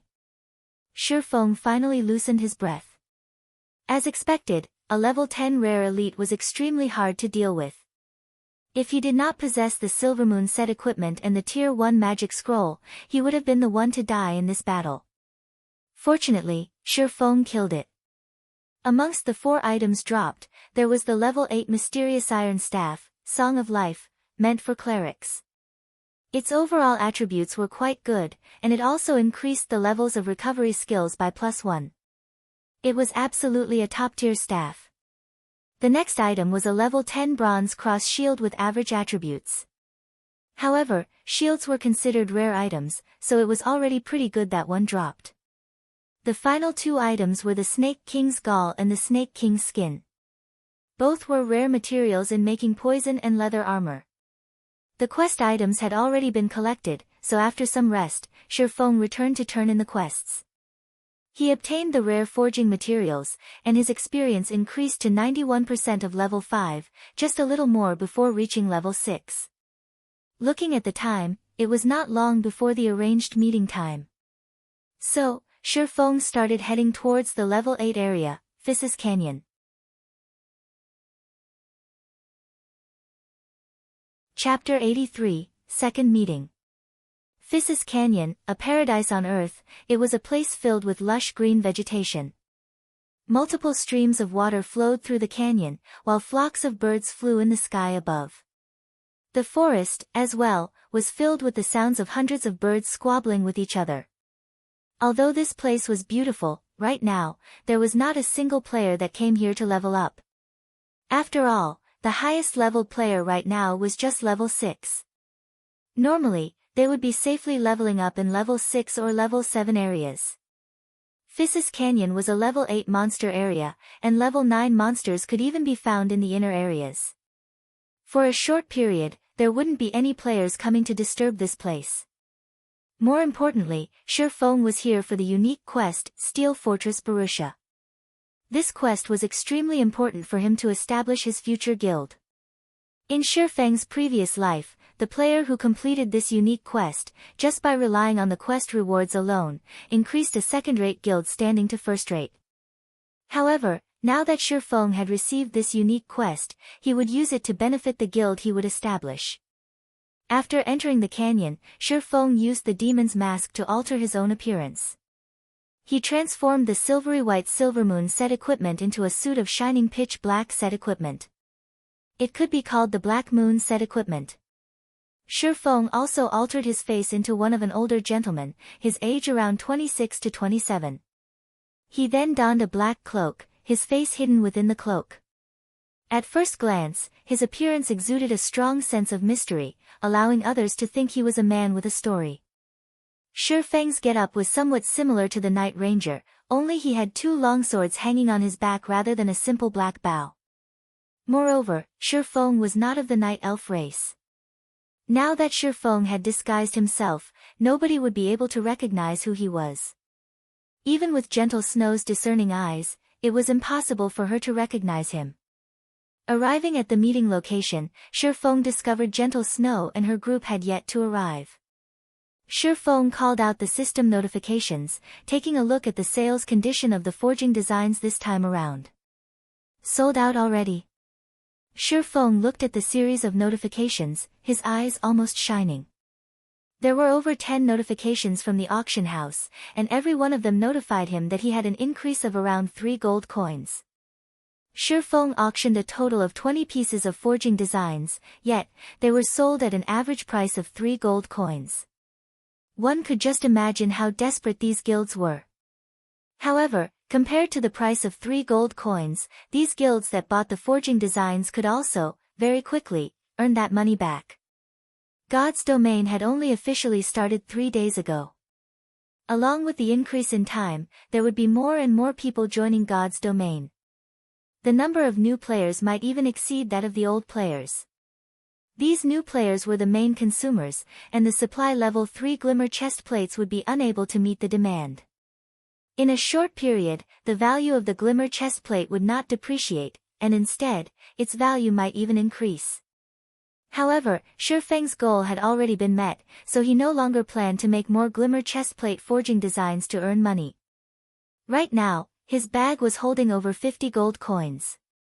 These coins were the entirety of the fluid funds of more than 10 large guilds.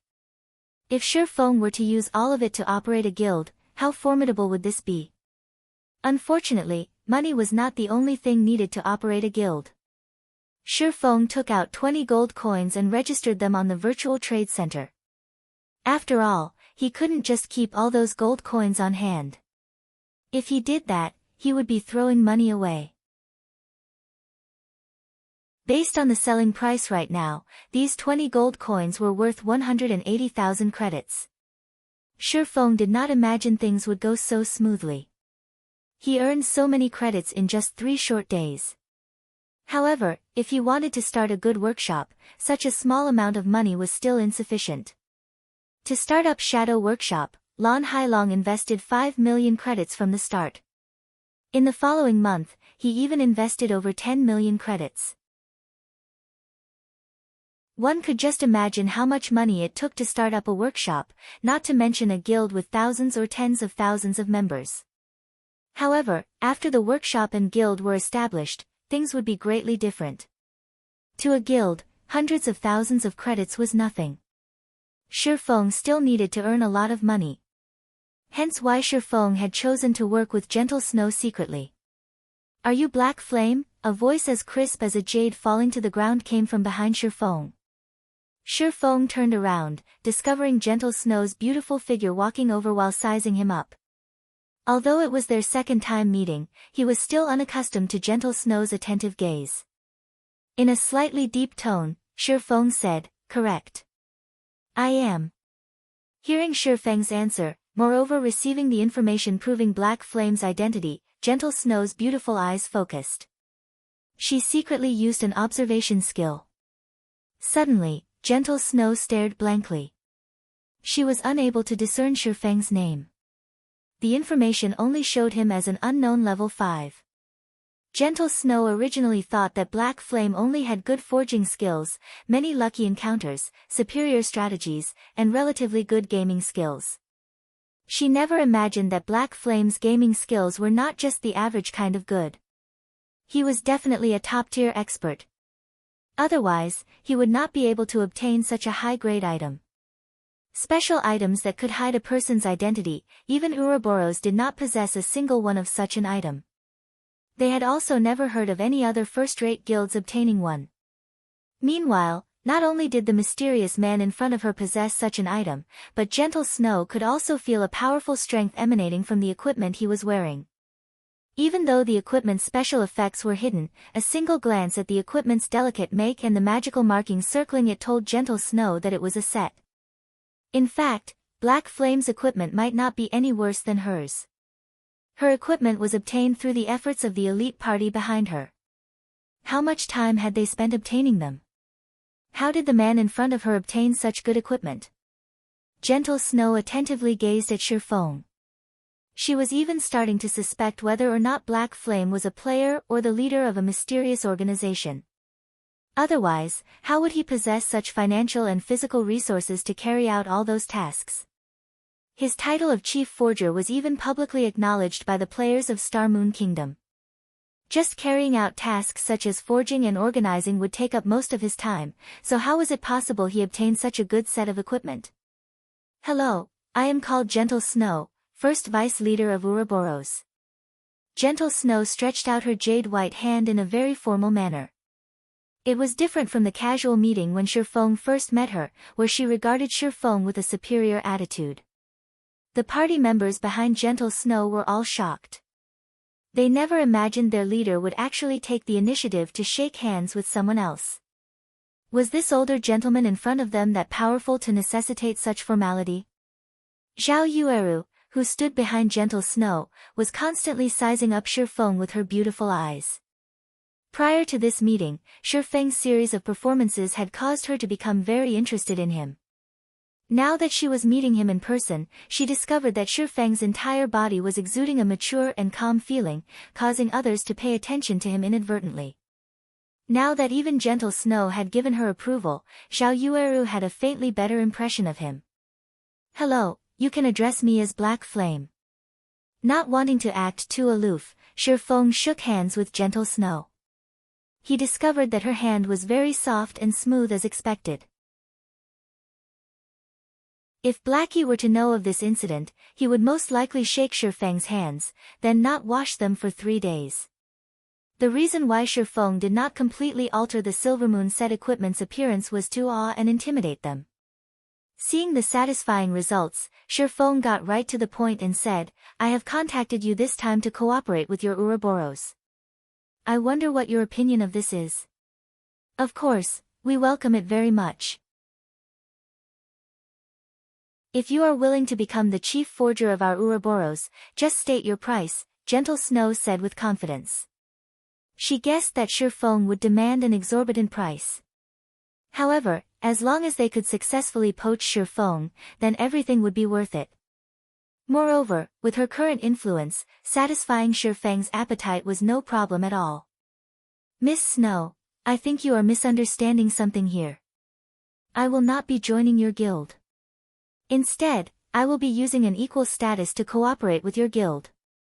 If Miss Snow is unable to make this problem clear, we do not need to continue this discussion. Finished speaking, Shirfeng turned to leave.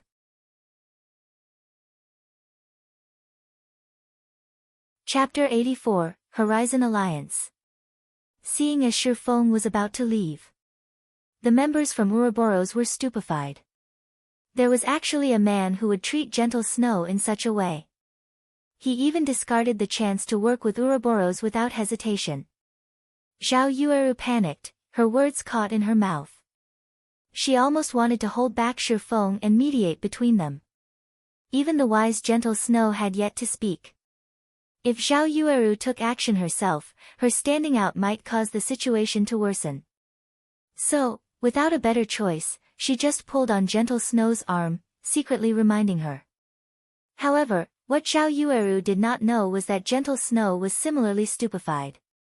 She did not imagine that Shirfeng's goal from the start was not to join Ouroboros but to cooperate with them on equal standing. However, did Shirfeng have the qualifications to do so? Ouroboros was not as simple as it looked. It was a colossus in the virtual gaming world. The resources in its possession were not something an average player could imagine. To be able to cooperate with Ouroboros with equal statuses, at the very least, they needed to be a first-rate guild equally. On the other hand, the man before Gentle Snow wanted to cooperate with Ouroboros on equal standings as if it were a matter of course. For him to be so confident, did this man truly have some sort of hidden power standing behind him? This was also not an impossibility. Being able to carry out this series of matters, in addition to obtaining such a set of equipment, was not something a person could do within such a short period. Black Flame definitely possessed the support of a great power. That's the only way he would be capable of causing the vicious competition that was happening right now. According to their guild statistics, the income Black Flame obtained from selling the forging designs exceeded 60 gold coins. Meanwhile, the fluid funds of a first-rate guild right now did not exceed even 3 gold coins. If this money were utilized properly, it would allow a first-rate guild to surpass the other first-rate guilds instantly. Becoming a super guild would not be a problem. Suddenly, Gentle Snow felt chills crawl down her spine. As the vice leader of Ouroboros, she actually failed to notice such a great hidden power. However, for a power to be unknown to her, one could just imagine how deep this power hid. Fortunately, she was able to discover it now. Whether they were a friend or a foe remained unknown. Please wait. Gentle Snow urged Shirfeng to stay, saying, "You, too, should know that our Ouroboros is a first-rate guild. There are not many powers out there who possess the qualifications to work with us. If you can prove that you have the ability and capital and that your proposal would bring Ouroboros great benefits, then we can come to an agreement." Humph. Ouroboros sure does have a very big tone. You should know that the first-rate guilds that I can choose to cooperate with aren't just limited to you. Shirfeng turned around and looked at Gentle Snow, acting as if he did not place Ouroboros in his eyes at all. Afterward, he took out one of the level 10 mysterious iron equipment forging designs that he bought from Blackbeard, waving it in front of Gentle Snow's face. He then said with a sneer, "I wonder what thoughts you will have after seeing this. Do you think I have enough qualifications?" How could it be? Gentle Snow could not believe what her eyes were seeing. Her heart was filled with extreme shock. How did you obtain a level 10 mysterious iron forging design? Right now, even the level 3 glimmer chestplate forging design was being fought over insanely. The value of the forging design in Shirfeng's hands right now simply could not be imagined. To the elites of a guild, the level 3 glimmer chestplate forging design was not particularly useful. The main purpose of a guild obtaining it was just to earn money and nurture their own forgers, increasing the advantage that their guild possessed over others. However, when compared to the forging design that Shirfeng was currently holding, the glimmer chestplate forging design was not even worth being mentioned. Led by one step, then lead to every other step. This was the natural law of the virtual gaming world. Every guild knew of this law. Trade secret. Don't think too much about it. Shirfeng kept the forging design. If there aren't any other matters, then I'll be leaving. It was absolutely impossible for Gentle Snow to allow the person in front of her, who possesses a level 10 mysterious iron equipment forging design, to leave. Moreover, to allow him to cooperate with another first-rate guild. If she were to allow the other first-rate guilds to obtain him and mass-produce these pieces of equipment, equipping every elite member with it, then the competition for the kingdom's capital would no longer be necessary. Alright, I agree. State how we should cooperate then. Gentle Snow grit her teeth, yielding to Shirfeng in the end. Hee, but I don't wish to cooperate with you anymore. Shirfeng said in a deep tone. You? Gentle Snow's expression suddenly turned cold. However, very quickly, she calmed back down. She no longer had her high and aloof attitude, her face revealing a calm smile as she said, "I apologize for my previous poor manners. I wonder if you can reconsider. Our Ouroboros is willing to pay double the price of the other guilds." Shirfeng nodded his head, saying with a smile, "All right then, seeing as you are so sincere." After this scene, everyone else thought that they had heard wrong. The incomparably proud snow goddess actually surrendered. Moreover, she even apologized for her previous behavior. How terrifying was this black flame? Currently, Zhao Yueru's eyes were shining as they looked at Black Flame with admiration. She knew full well how proud and intelligent Gentle Snow was. Since meeting her, Zhao Yueru had never seen a person who could make Gentle Snow apologize. "I wonder how you wish to cooperate." Gentle Snow sent a glare towards the snickering Zhao Yueru behind her, then looked back at Shi Feng and asked. It's very simple. I am planning to establish a loose lifestyle organization called Horizon Alliance and recruit all sorts of lifestyle players. You just need to help me advertise it and spread its influence, and I'll give your guild a discounted price. I'll even sell you equipment and tools that are unavailable to the public, Shi Feng unhurriedly said. You really want to establish such an organization? Gentle Snow was slightly shocked. Although she did not think highly of Shi Feng, the terms he stated were very attractive. Zhao Yueru's eyes widened in shock. She unbelievably looked at Shi Feng, feeling he was too insane. After everyone else heard Shi Feng, they all thought that Shi Feng simply had too much money to waste. He was actually trying to establish such an organization. Shi Feng's plan was truly outrageous. It was utterly impossible to unify all the lifestyle players. The financial resources, physical resources, and manpower required to carry out such a feat were simply too great. Every guild has been nurturing their own lifestyle players. Moreover, they only recruited the elites among them in order to avoid wasting resources. That meant that the leftover lifestyle players were just mob characters, and there wouldn't be a big effect if all of them gathered together. The resources needed to nurture these lifestyle players were even more needless. There was not a single guild out there who was willing to bear such a price. Of course, if it were to succeed, the profits would be truly unimaginable. You don't have to worry about this. When the time comes, I will naturally notify you to help me advertise the organization and spread its influence. In any case, you all don't have anything to lose. Of course, I will give you all some remuneration in advance. 10 glimmer chestplate forging designs should be enough for your guild to nurture quite a few forgers. If Shi Feng were to advertise the organization himself, not to mention how much time it would waste, the effects would not be that great. He would need a lot of time to increase the organization's influence. However, it was a different story if Ouroboros were the ones advertising the organization. They could practically cover the entire Star Moon Kingdom, greatly shortening the process of gathering influence. Gentle Snow gave Shi Feng's offer some thought. It was not much work for them to do the advertising. They could also obtain 10 glimmer chestplate forging designs now, allowing them to widen the gap between Ouroboros and the other guilds. They would also be able to nurture a large batch of lifestyle players, earning even more coins. As for the matter of establishing such a lifestyle alliance, nurturing lifestyle players in large batches meant it was a process of constantly spending money. It wouldn't be long before such a plan would collapse. Nurturing lifestyle players was an extremely tough task. If Shi Feng did not possess the resource and financial support from a large guild, it would be very hard for him to obtain any achievements. Following which, Gentle Snow signed a contract with Shi Feng, stating that she was willing to help Shi Feng spread his organization's influence throughout the entire Star Moon Kingdom. After doing so, Shi Feng must repay her with 100 pieces of level 10 mysterious iron equipment. At the same time, Ouroboros will be able to purchase equipment and tools from Shi Feng at the discounted price. Gentle Snow looked rather happy after receiving the 10 glimmer chestplate forging designs. She passed the forging designs to an assassin, letting him take the forging designs back to the guild. Then, she looked towards Shi Feng, inviting him. I see that the number of humanoid monsters is quite high here.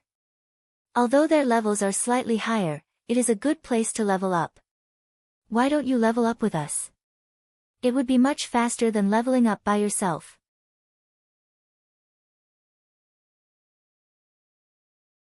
Chapter 85, Birdman. Gentle Snow's invite caused both Zhao Yueru and Zhao Yuer to pay attention. Shi Feng's strength must definitely be great. However, they have never specifically seen him in action, so they were extremely curious about his capabilities. They wanted to experience the strength of the rumored chief forger of Star Moon Kingdom. Right. Join our party, Big Brother Black Flame. Our party members are all very skilled, so our leveling efficiency will be a lot higher, Zhao Yuer said from the side. Zhao Yueru sent a glare towards Zhao Yuer. The girl actually made the statement before she could. Xiao Yuer hid behind gentle snow, cutely sticking her little tongue out at Xiao Yueru. Xiao Yueru stamped her feet in anger, causing her chest to bounce indefinitely. If it were not for Black Flame being present, she would have taught this little girl a lesson right this instant. Although the beauties were filled with interest in Shifeng's strength, the remaining two male players had their fighting spirits raised instead. Just what did Shifeng possess to earn the attention of the three beauties? Suddenly, a heart of competition grew within them. They looked at Shifeng with a provocative expression, not believing that they were any worse than Shifeng. Regarding these provocative glances, Shifeng paid no attention to them. He said in a low tone, "Thank you for your kind intentions, Miss Snow. However, I have a quest that I need to do here, so I can't level up with everyone." "A quest, is it?" Gentle Snow was slightly shocked. This place was a level 8 monster area, so she was extremely curious about this quest Shifeng possessed. However, trying to ask about someone else's secret would be impolite, so she formally said, "Then, we won't disturb you anymore. If you need help, just ask. Although we don't know how much help we could be, we will still try our best to assist you." Shifeng smiled faintly when he heard Gentle Snow's offer. It was naturally good news that there was someone willing to help him. It would not be an easy task entering the steel fortress Barrutia. There would definitely be monsters there, and it would take Shifeng a long time to deal with them by himself. If there were such a powerful party helping him, then he would be able to save a lot of time. "That's great. I need to go to a certain place. However, there are a lot of monsters there, so it won't be easy for me to enter by myself. Can you all help me clear the area?" Shifeng implored. Originally, Gentle Snow was still thinking of a way to deepen the relationship between them and Shifeng. Never would she have thought that Shifeng would actually take the initiative to ask them for help. Gentle Snow quickly said, "Okay, I'll invite you to the party. You lead the way." Shifeng accepted the invite, joining Gentle Snow's party. Under Shifeng's guidance, the party of players quickly arrived at the core region of Phissis Canyon. "We'll arrive after passing through this forest. However, the number of birdmen here is very high. They are all living up in the trees and are hard to detect, so you all have to pay attention to the birdmen descending at any time. If they catch you in their talons, they will carry you high up into the air, then throw you your death," Shifeng informed as he walked. "It's just a bunch of birdmen. What's there to be afraid of? Watch how we'll take care of these birdmen." The shield warrior of the party clapped his chest, speaking in a disdainful tone. Shifeng spoke no more, only silently pushed aside the tree leaves that hindered his path. However, Gentle Snow was not careless. Instead, she commanded, "Everyone, pay attention to the air above. Protect the healer." "Yes." The two male players immediately turned serious, not daring to be careless. They tightly guarded Xiao Yuer's sides. As long as Xiao Yuer survived, she would be able to revive them after leaving the battle. That way, the EXP and skill proficiency lost would be massively reduced. As expected, not a moment later, 4 white-feathered birdmen descended from the treetops. The sharp talons on both of their feet shot down with shocking speed, like an eagle hunting its prey, catching the male ranger in an instant. The remaining party members reacted quickly, either using their weapons to block the talons or avoiding them completely. "Get rid of them. Yueru, attack the birdman that caught Little Song. Yuer, stay in the back." Gentle Snow shouted orders. She used Whirlwind Slash on 2 birdmen, however, the 2 birdmen reacted very quickly, avoiding the attack by flying up into the air. Following which, Gentle Snow used Charge, running to save the male ranger named Little Song. Although the twin daggers in Little Song's hands constantly retaliated, the talons of the birdman were too hard. No matter what he did, he could not hack away the talons gripping his shoulders. Although he wanted to attack the birdman directly, his position prevented him from landing a hit on the monster's body. He could only helplessly dangle, slowly rising into the air. Zhao Yueru used a flame explosion on the level 9 Birdman's wings, causing -53 damage. The flames burned away some of the Birdman's feathers, causing the Birdman to plummet from the sky instantly. Gentle Snow was already waiting down below by the time the Birdman landed. She directed a cleave at the Birdman's neck, sending the Birdman and its prey flying with the attack and causing -61 damage. Facing the level 9 Birdman, Zhao Yueru and Gentle Snow dealing such a high amount of damage despite the level difference of 4 levels was quite good. The injured Birdman looked pitiful. However, Birdman had a total of 1000 HP. Just this amount of damage was nothing to it. It would be better again after rubbing some spit on its wounds. Moreover, it was the first time Gentle Snow and the others dealt with the attack patterns of flying monsters. They did not know any effective attack patterns and battle techniques. Although Gentle Snow's party managed to save the ranger, they were still at a disadvantage against the 4 Birdmen hovering in the sky. Aside from Gentle Snow and Zhao Yueru, who managed to deal over 50 damage to the Birdmen, the damages dealt by the ranger and the shield warrior did not exceed 20. However, it was not because they were weak, but because the Birdmen were wearing leather armor, their defense was not low. In addition to the level suppression, the 2 male players would be unable to deal any significant damage. What is this brat trying to do? He still hasn't helped out after all this time. He is even watching from the side. Is he just a paper tiger? The shield warrior, unable to stand by idly and watch, ridiculed Shi Feng in a soft tone. However, just as the shield warrior finished speaking, Shi Feng took action. With an abrupt leap, Shi Feng jumped past the trees, arriving in the treetops. Now that Shi Feng's agility had reached 40 points, in addition to activating the hidden skill, Flying Steps, he was able to leap around the treetops effortlessly like a martial arts expert. His swords then landed on the Birdmen flying in midair, one after another. Every slash from Shi Feng's swords caused -160 damage, at least triple the amount of what Gentle Snow and the others dealt. This caused the shield warrior and ranger to shut their mouths immediately. Zhao Yueru watched Shi Feng leaping around the forest with a face filled with admiration, both her eyes glistening radiantly. Zhao Yueru, as well, was slightly captivated. Black Flame was definitely not like some person who had dog shit luck. Only Gentle Snow remained very calm. However, Shi Feng's way of battle had truly given her some enlightenment. She felt that her previous ways of battling were inflexible, unable to accommodate different situations. However, she was not to blame for this. The previous virtual reality games that were available did not contain such a flexible battle styles. It would not be easy for her to change in such a short period. A short moment later, 4 of the hovering Birdmen fell dead. Their bodies fell heavily to the ground, dropping several copper coins and some light feathers. Let's go. Shi Feng sheathed his pair of swords after landing on the ground. He then walked in the direction of his destination. Big brother Black Flame, don't walk so quickly. Teach me how to battle as well, alright? Zhao Yueru excitedly chased after Shi Feng, hugging Shi Feng's arm and shaking it. This is a technique for melee jobs. You don't need to learn it as a cleric. Shi Feng did not think that Zhao Yueru would be so easygoing and unrestrained. She was completely different from the distinguished person she would be several years later. You little girl.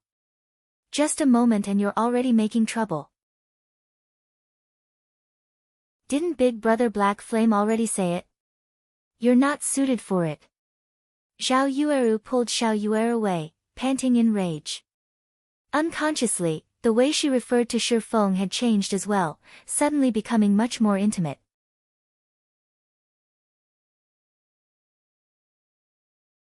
Chapter 86, Mechanical Army. Watching Shi Feng's back, Gentle Snow grit her teeth. When she thought about the horrifying amount of damage Shi Feng previously dealt and his extraordinary battle methods, she suddenly felt Shi Feng was even more opaque to her than before. She knew all of the top-tier experts in the virtual gaming world. However, she had never heard of a top-tier expert such as Black Flame. The equipment she was currently wearing could be considered the pinnacle amongst the current players. both she and Shifeng were level 5, as well. However, the difference in their damage was actually so large. Just how excellent was Shifeng's equipment? Could it be that he was wearing a full set of level 5 mysterious iron set equipment? What Gentle Snow did not know was that the Silvermoon set equipment Shifeng wore was the best set equipment for swordsmen below level 10. Its attributes were much better than level 5 mysterious iron set equipment. In addition, Shifeng possessed a magic weapon and a secret silver weapon. Also, because of the effects of the Abyssal Blade, Shifeng could deal damage to the Birdman while ignoring the level suppression. So, his damage would naturally be extremely high. On their way through the forest, the number of Birdmen they met constantly grew. However, even if they were to face more than 10 Birdmen at a time, these Birdmen would still be killed off very quickly. Such a result was because of Shifeng's horrifying damage in addition to the shield warrior holding off the monsters and Gentle Snow and the others becoming more familiar with the battles. The leveling efficiency of Gentle Snow's party right now was much higher than before Shifeng joined them. Half an hour later, Shifeng and the others finally arrived at the Ruined Lands. Although it was called the Ruined Lands, in reality, it was just a gigantic crater. Cave systems of various depths and sizes could be found inside the crater. If one entered deep into a cave, they would easily become lost within it. Big Brother Black Flame, is this the place where you have to do your quest? Zhao Yueru moved closer to Shifeng's side, flipping her fine black hair and asking in a soft tone.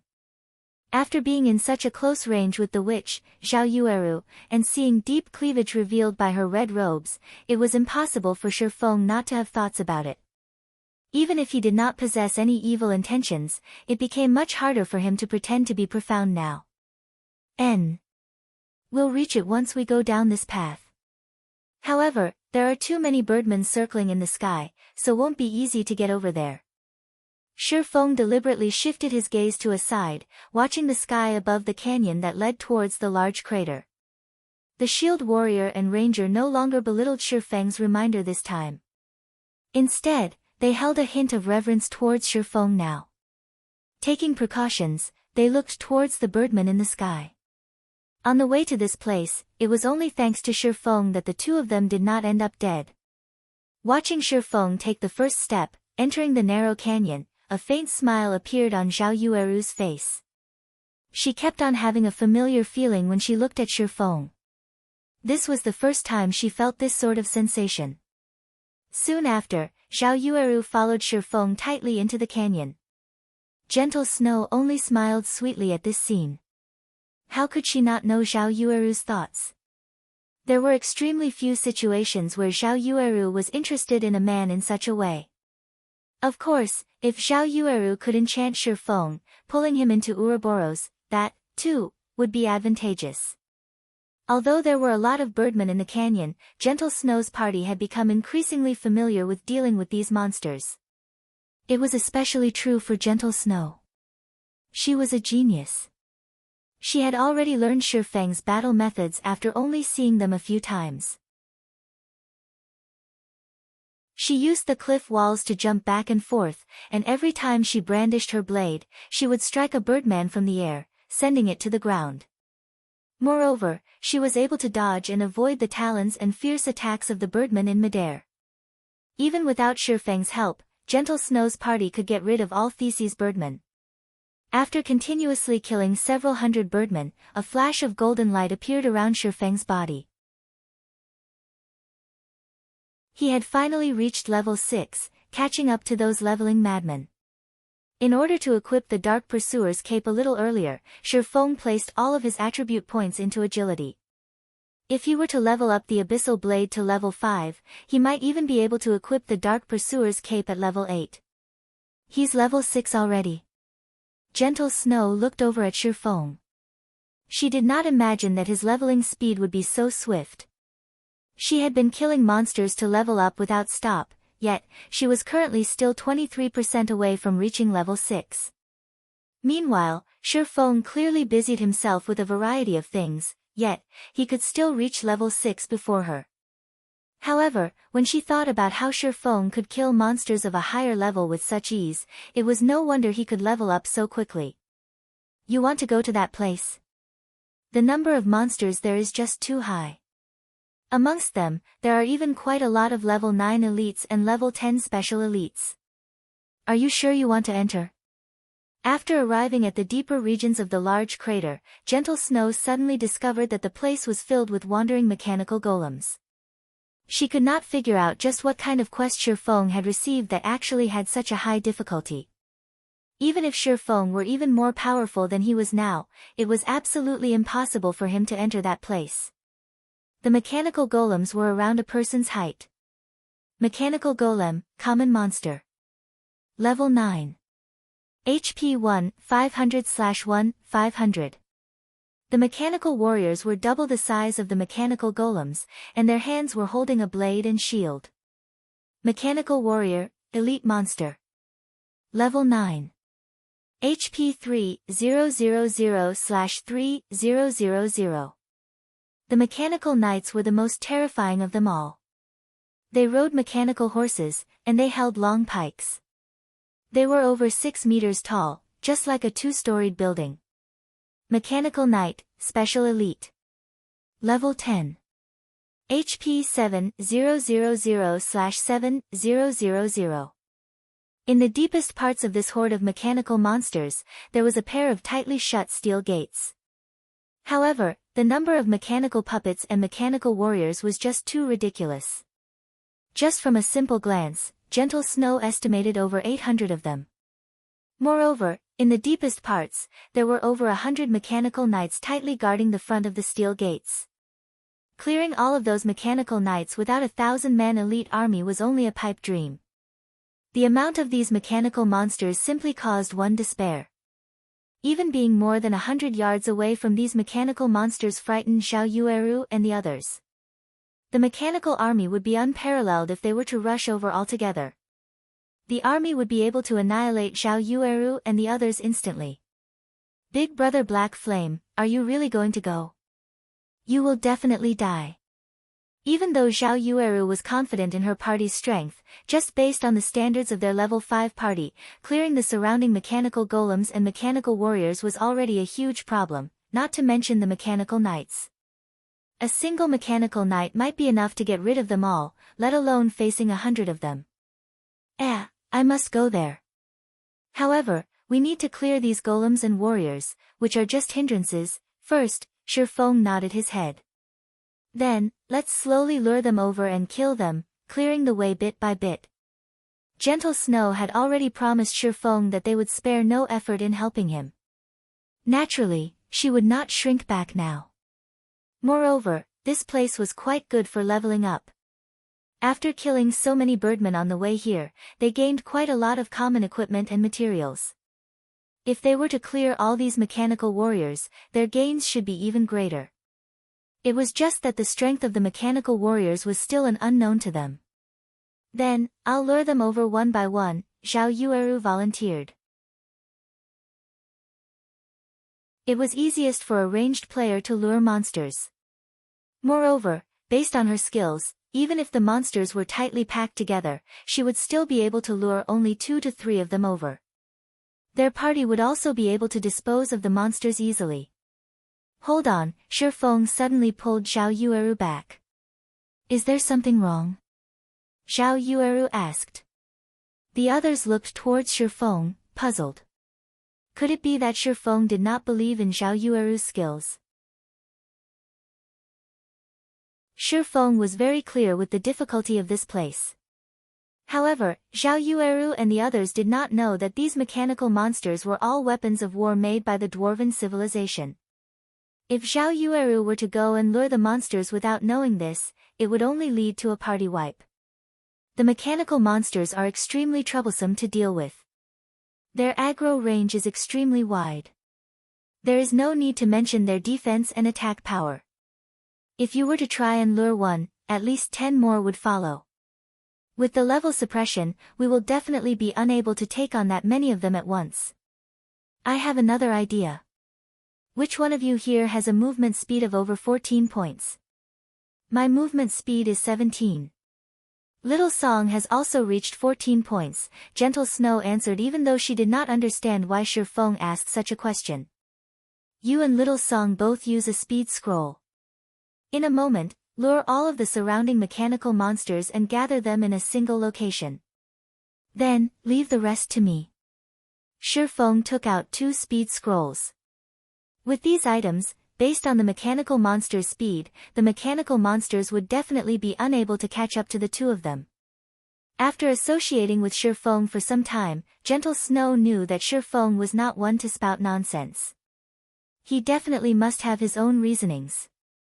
Hence, she and Little Song both used the speed scrolls, the 2 of them starting to lure the monsters from both sides.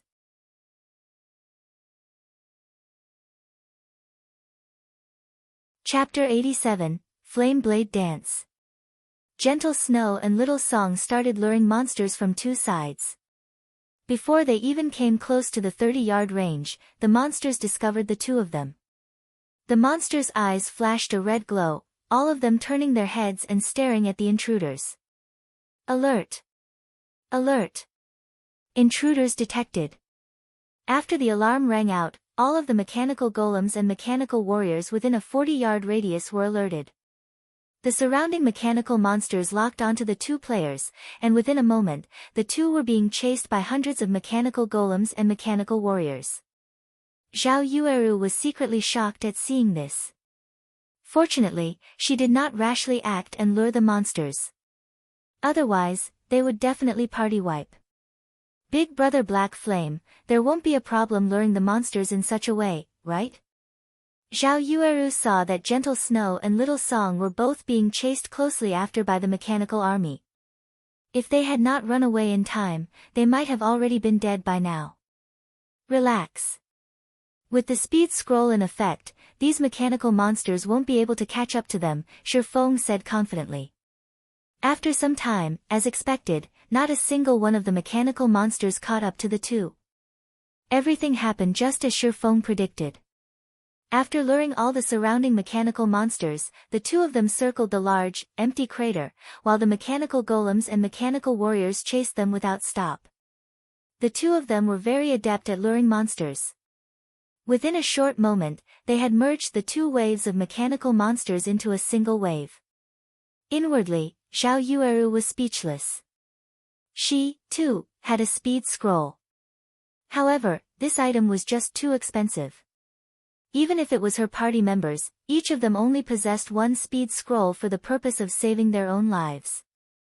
She never imagined that Shifeng could easily take out 2 of them. Moreover, he was only using it to lure monsters. It was truly an extravagant use.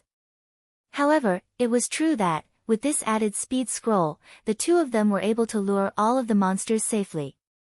Now, though, the real problem had arrived. After luring so many monsters, how were they going to deal with them? They did not possess any AoE magic, and even if they did, they would not dare to use it. Doing so would cause disorder to the control of hatred, as their MT did not learn an advanced skill such as Crowd Mock. At that time, everyone would just die. Shifeng naturally knew the question everyone was thinking. However, he only revealed a mysterious smile as he walked forward. In 10 seconds, both of you lure all the monsters to the center, Shifeng said in the party chat. Understood, Gentle Snow answered. Finished speaking, Shifeng took out a delicate, dark red scroll, then spreading it open in one go. Incantations were written throughout the inside of the scroll. Just the light coming from the incantations was enough to cause the fire mana in the surroundings to surge. After seeing this, even an amateur would know that the item Shifeng took out was not simple. As an elementalist, Zhao Yueru's face was filled with shock. Just what kind of magic scroll was this? The magic scrolls sold by the magic shops were definitely unable to create such a feat. Just the incantations alone were enough to cause the fire mana of the surrounding area to gather quickly, becoming incomparably violent. Such a gathering of fire mana was even stronger than the fire dragon's roar she used by several times. If Shifeng were to release it, who knew how strong it would be? At this moment, Shifeng activated the magic scroll and pulled out the abyssal blade. Suddenly, the fire mana collected above the magic scroll poured down like mercury, and streak after streak of flames over 10 meters in length penetrated the abyssal blade. Magnificent flames then burst out of the abyssal blade's form, suddenly transforming into a sword of flame. It faintly released the cry of a phoenix, resounding throughout the surroundings. Naturally, everyone noticed such a vast and mighty power. Nobody thought Shifeng would actually still have such a hidden ace in the hole. In fact, Shifeng did not wish to use this Tier 2 magic scroll. He would have won less after every use. Moreover, Shifeng had only harvested 4 such items from all of Moonlight Forest. Now that he had used 1, he only had 3 remaining. At this time, Gentle Snow and Little Song had already lured all of the mechanical monsters to the central region of the crater. They then ran towards Shifeng. The mechanical monsters were coming in closer and closer, 40 yards. 30 yards. 20 yards. 10 yards. However, Shifeng had still not taken any action. He was only standing there, silently, with his hand holding the dazzling and burning hot sword. Just as Gentle Snow and Little Song ran past Shifeng, Shifeng abruptly took action, slashing out his burning blade. Tier 2 Magic, Flame Blade Dance. In the blink of an eye, Shifeng's slash released countless crimson flames. The scorching flames were like an ocean, instantly swallowing the entire mechanical army. The cone-shaped flames burned everything in a 60-yard distance to ash. Even if the mechanical warriors had 3000 HP, they were still unable to withstand the damage from this move as they all turned into a pile of scrap metal. Meanwhile, Shifeng's experience abruptly increased by a large chunk, rising to 37% of level 6. The other party members had also broken through from level 5, one after another, all of them reaching level 6. Their leveling speed was just too awesome. Everyone's gazes then went towards the loot littering the ground, joy immediately rushing up to their heads. Shifeng was just too awesome. He used a single move to kill level 9 elite monsters instantly. Although he depended on an external item to do so, being able to obtain such an item was still proof of his ability. If they were to go through this process again several more times, they would be able to reach level 10 at any minute. At this moment, Gentle Snow, as well, was rejoicing at her choice to aid Shifeng in his quest. Just the EXP they obtained alone profited them big time. Big Brother Black Flame, what kind of scroll did you use? It was actually so powerful, Xiao Yueru blinked her eyes at Shifeng, asking curiously.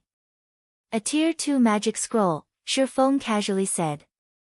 Big Brother Black Flame, where can I buy it? Xiao Yueru was captivated by this magic scroll after seeing its destructive capabilities. It would be worth it even if she had to spend 10 silver coins to buy one.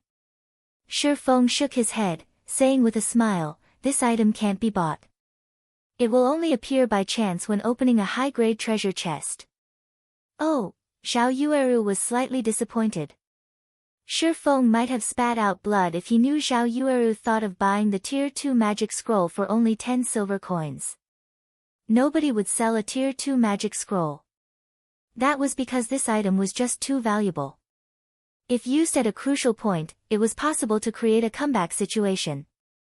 In Shifeng's previous life, there were many large guilds who offered 2 to 3 gold coins for Tier 2 magic scrolls but still failed to purchase any. If it were not due to the importance of this quest, Shifeng would not have been willing to use this scroll. Gentle Snow originally wished to find out more about the magic scroll, as this item was truly too useful.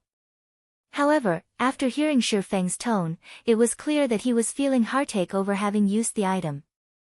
Even the rich and overbearing chief forger was feeling heartache. One could just imagine how rare this item was. However, when Gentle Snow heard that she could obtain such an item from a high-grade treasure chest, she thought to herself that she would let the players from her guild make a note of it. Following which, everyone else started cleaning up the loot. There were plenty of elite monsters amongst the over 800 mechanical monsters, so there were many items dropped. Amongst them, there was no lack of level 7 to level 8 common equipment. There were even over 30 pieces of bronze equipment and several skill books. You killed all these monsters, and we were not of much help. So, we won't be taking any of the equipment or skill books. Gentle Snow traded all the items to Shifeng after she finished arranging the loot. However, the shield warrior started drooling when he looked at all the equipment for MTs. He was extremely reluctant to part with them. However, he also did not dare have any objections to give everything to Shifeng. You all helped out quite a lot. Let's split according to job requirements. As for these skill books, I'll be taking them. Shifeng only kept all of the skill books because he discovered a special skill, precision throw, amongst them. This skill was extremely useful to him. As for the bronze equipment, they were worth but a few gold coins, so they were not as valuable to him. The equipment he was currently wearing was the Silver Moon set equipment. Shifeng did not plan on changing equipment while he was below level 10. As for Blackie and the others, he would obtain equipment that would better suit them. Although the equipment did not serve much purpose to Shifeng, they were very useful to Gentle Snow. I would feel embarrassed if I were to accept them vainly. How about I purchase all of them? I currently don't have enough game coins on hand. Could I pay using credits? Gentle Snow, not wishing to owe Shifeng a favor, softly asked. Paying with credits is fine as well. Shifeng was naturally very willing. In a short moment, Gentle Snow had transferred 50,000 credits to Shifeng, enriching Shifeng quite a lot once more. What about the remaining mechanical knights?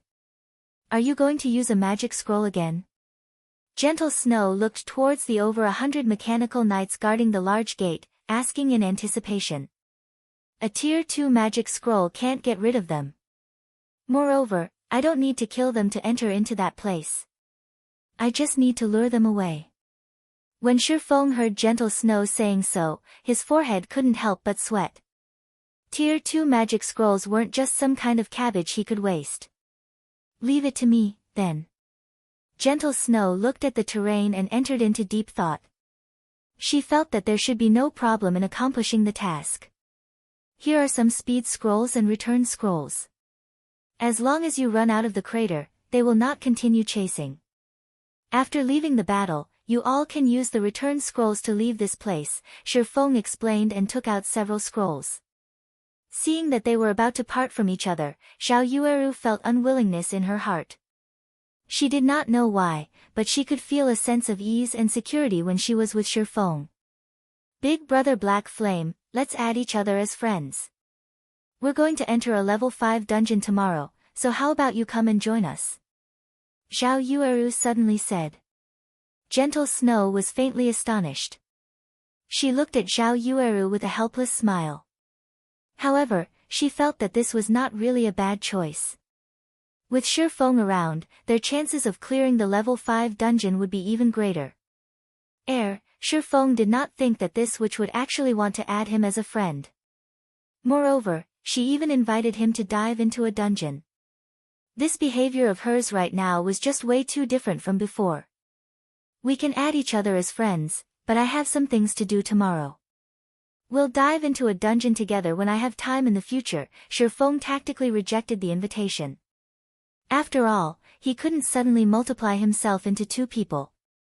As for the matter of adding each other as friends, Shifeng possessed another independent circle of friends after donning the demon mask.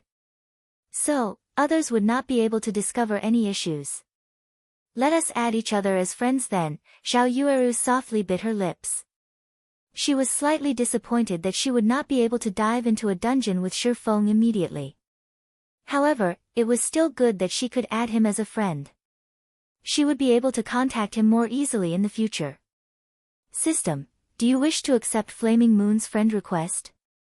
Shifeng hit accept, and the name Flaming Moon entered Black Flame's friend window. Afterward, Shifeng headed towards the left side of the gate.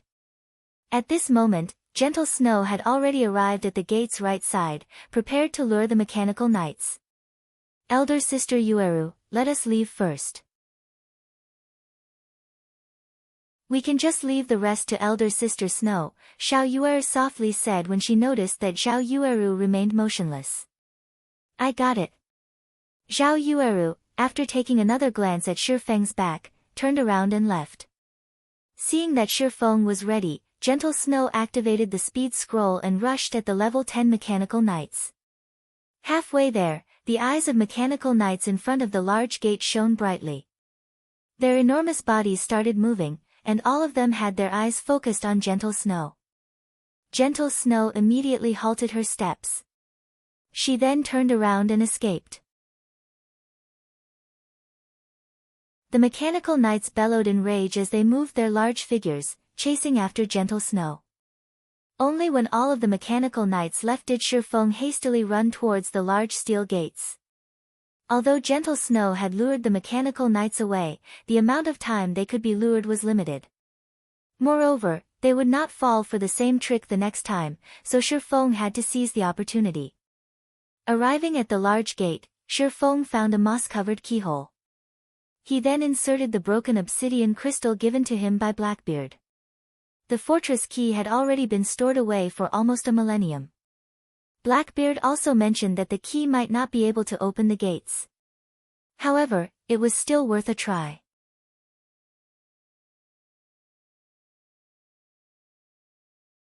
Chapter 88, Advancing to Intermediate Rank. After inserting the obsidian key, there was no reaction from the steel gate. It was still as unmoving as ever. At this moment, a message arrived from Gentle Snow. She told Shifeng that the mechanical knights had suddenly stopped chasing her and were quickly returning. Crap, it can't be, right? The key really doesn't work. In a fit of rage, Shifeng abruptly sent a punch towards the keyhole. Since he could not use the simplest way to enter, then he could only use the more dangerous method to enter. D. Suddenly, a dazzling golden light radiated out from the keyhole. Countless energy runes flashed on the pair of three-storied gates. After which, the gates slowly opened, letting out ear-piercing creaking sounds. Seeing that the mechanical knights had already hurried over, while a gap fit for a person had opened between the pair of gates. Without hesitation, Shifeng pulled out the obsidian key, and the gates stopped moving instantly. Following which, Shifeng squeezed himself through the gap between the gates. System, you have discovered the steel fortress Barrutia. The two-storied tall mechanical knights tried to rush in through the gates. However, the gap between the gates was just too narrow for them to pass through. In addition to the gate's immense weight, the mechanical knights could only bombard attacks at the gate outside. Unfortunately, their actions were not one bit useful. I'm inside. After Shifeng sent a message to Gentle Snow, he carefully headed forward along the gigantic steel pathway. On the other side of the ruined lands. Snow, how is he? Waiting by the side, Zhao Yueru asked when she saw Gentle Snow running in her direction. No problems. He's already inside. However, this quest is truly dangerous. I've roughly estimated the mechanical knight's strength just now, and I've discovered that these mechanical knights are completely different than other special elites. They can swiftly block my attacks, in addition to instantly returning with a counterattack. If it wasn't for my quick reaction, I might have died just now. If we do not possess a skill that could continuously deal large amounts of damage, even if we could kite them around, we would still be helpless against these mechanical knights. Instead, we would just be piling up our own corpses. Gentle Snow sat down and took out some refreshments, eating and drinking to recover. Currently, her mind filled with the battle scenes from before. It was truly a thrilling situation. Just by receiving the shockwave, which resulted from the mechanical knight's pike striking the ground, she lost over 200 HP. If the weapon hit her directly, the consequences would be inconceivable. After listening to Gentle Snow's words, for reasons unknown, Zhao Yueru released a relieved breath. Alright, stop dreaming. We'll be grinding Birdman in the canyon. The loot and experience here are quite good, so we should be able to quickly surpass those top-tier experts. After recovering, Gentle Snow stood up and commanded. Meanwhile, inside the steel fortress, Shifeng was advancing carefully. Signs of rust and corrosion covered every inch inside the fortress. There were only flashing fragments of light inside, barely allowing Shifeng to see the path clearly. After walking for quite some distance, Shifeng did not discover any danger. There was only the occasional sound of dripping water and the rumbling sounds of machines operating. Even though more than a millennium had passed, a majority of the machinery here still functioned normally. One could clearly see just how advanced the techniques the dwarven civilization possessed were. After passing through the large hallway, Shifeng arrived at an area with a humongous smelting furnace. The surrounding steel walls around the furnace were linked together with steel stairs, and at the bottom of the furnace was an endlessly deep pool of water. However, Shifeng did not head along the stairs towards the next exit. Instead, he leaped and jumped towards the pool. Halfway down, Shifeng activated gravity liberation. His falling speed sharply reduced, his body slowly descending like a feather. During his descent, Shifeng suddenly noticed a passage on the walls. The passage could barely allow a person to enter. However, the information Shifeng had collected in his previous life did not mention such a passage. Hence, Shifeng slowly floated over, accurately landing in the hidden passageway. There is actually a treasure chest here. Did none of those people notice it last time? Shifeng discovered that, in the deepest part of the passageway, there was a large pitch-black steel chest. Many runes were carved onto the chest, and a glance was enough to tell it was not just a simple chest. After observing it in detail, Shifeng determined that the chest was a mysterious iron treasure chest. However, Shifeng did not rush to open the treasure chest. Instead, he used Phantom Kill, allowing his doppelganger to go over and take a look. Just as the doppelganger started activating the treasure chest, the surrounding steel walls shot out countless flying arrows. The doppelganger was killed in an instant, giving Shifeng a scare. Fortunately, Shifeng had made it a habit to be cautious and prudent when in God's domain. Otherwise, he would have really died. Such types of traps were normally one-time uses. However, Shifeng did not rush. In any case, the chest wouldn't run away, so he might as well wait until Phantom Kill's cooldown finished, then use his doppelganger to open the treasure chest. This time, the doppelganger had managed to open the treasure chest safely. With no more dangers present, Shifeng walked over to the chest and took out its contents. Inside, there was a mysterious iron-ranked blackstone shield. It was absolutely a top-tier level 10 shield.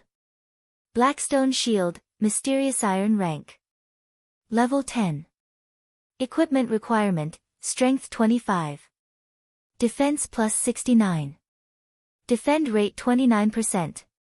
Strength plus 7, endurance plus 10. HP plus 200. After equipping, all damage received from the front will be reduced by 10%. There was also a mysterious iron mastery book. When used, players would randomly receive 10 to 50 free mastery points.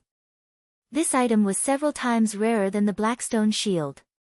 That was because mastery points could last a player forever, while the Blackstone shield could not. Hopefully my luck won't be too bad, Shifeng slightly prayed before selecting to use the mastery book. Following which, the system started displaying a pile of random numbers ranging from 10 to 50. As long as Shifeng yelled, "Stop," the final number to appear would be the number of mastery points he would obtain. It was something similar to Russian roulette. In Shifeng's previous life, many experts collected various kinds of mastery books to increase their weapon mastery. However, mastery books were just too rare, and even with money, one may not necessarily be able to buy it. Most players that obtained a mastery book would use it instead of selling it. After all, it was extremely hard to obtain a single free mastery point. Shifeng had once seen a person who was fortunate enough to obtain a fine gold mastery book. Many players looked at that person with immense envy, and some were even willing to spend 1,000,000 credits to buy the mastery book from that person. However, that person refused to sell and instead, used the mastery book for himself. The range of free mastery points provided by the fine gold mastery book was between 30 to 200. Originally, everyone thought this fellow had very good luck. However, that person only obtained 31 free mastery points, in the end, becoming a laughingstock to everyone. The points he obtained was no better than a mysterious iron mastery book. Looking at the numbers constantly spinning, Shifeng's heart madly thumped, not knowing what number would come out. "Stop!" Shifeng shouted. The wheel of numbers abruptly halted, and Shifeng peered open his eyes and took a look. 32 points. A relatively good number. Shifeng had just effortlessly obtained 32 free mastery points, which was the equivalent of the free mastery points he would obtain by leveling up to level 20. Shifeng opened his one-handed sword mastery window. Currently, his one-handed sword mastery was still at 20 points, placing him at the level of basic swordsman and increasing his base damage by 10%.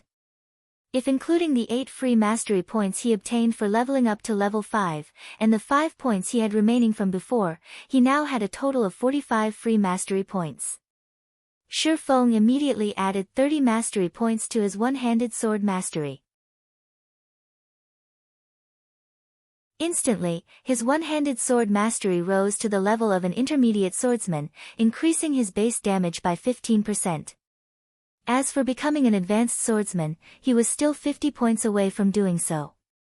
Although it was just a 5% increase in base damage, it should not be taken lightly. This base damage would be magnified many times after factoring in the bonuses from skills. Often, the gap present between a top-tier expert and a normal expert was due to the difference in base damages. At this stage of the game, there might only be a fragment of experts who have reached basic mastery. Shifeng had already reached intermediate mastery, leading them by a lot.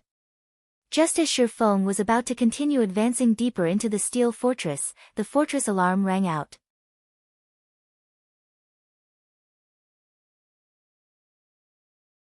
Chapter 89, Barrutia's Core Area. Alert! Alert! There is an intruder in Area F. Activating self-defense system. Before Shifeng could celebrate his gains, a bucket of cold water dumped over his head by this loud voice. He did not think that there would be such a trap after opening the treasure chest. Just after arriving at the passage's exit, Shifeng discovered that the passages leading to the other areas of the steel fortress were all sealed off, preventing him from entering. Meanwhile, the water level of the pool below started rising, and according to its speed, it would not be long before the passage flooded.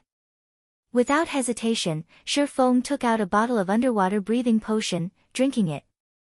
The potion allowed players to breathe underwater for 20 minutes. Following which, Shifeng immediately leaped into the pool, diving towards the deepest region.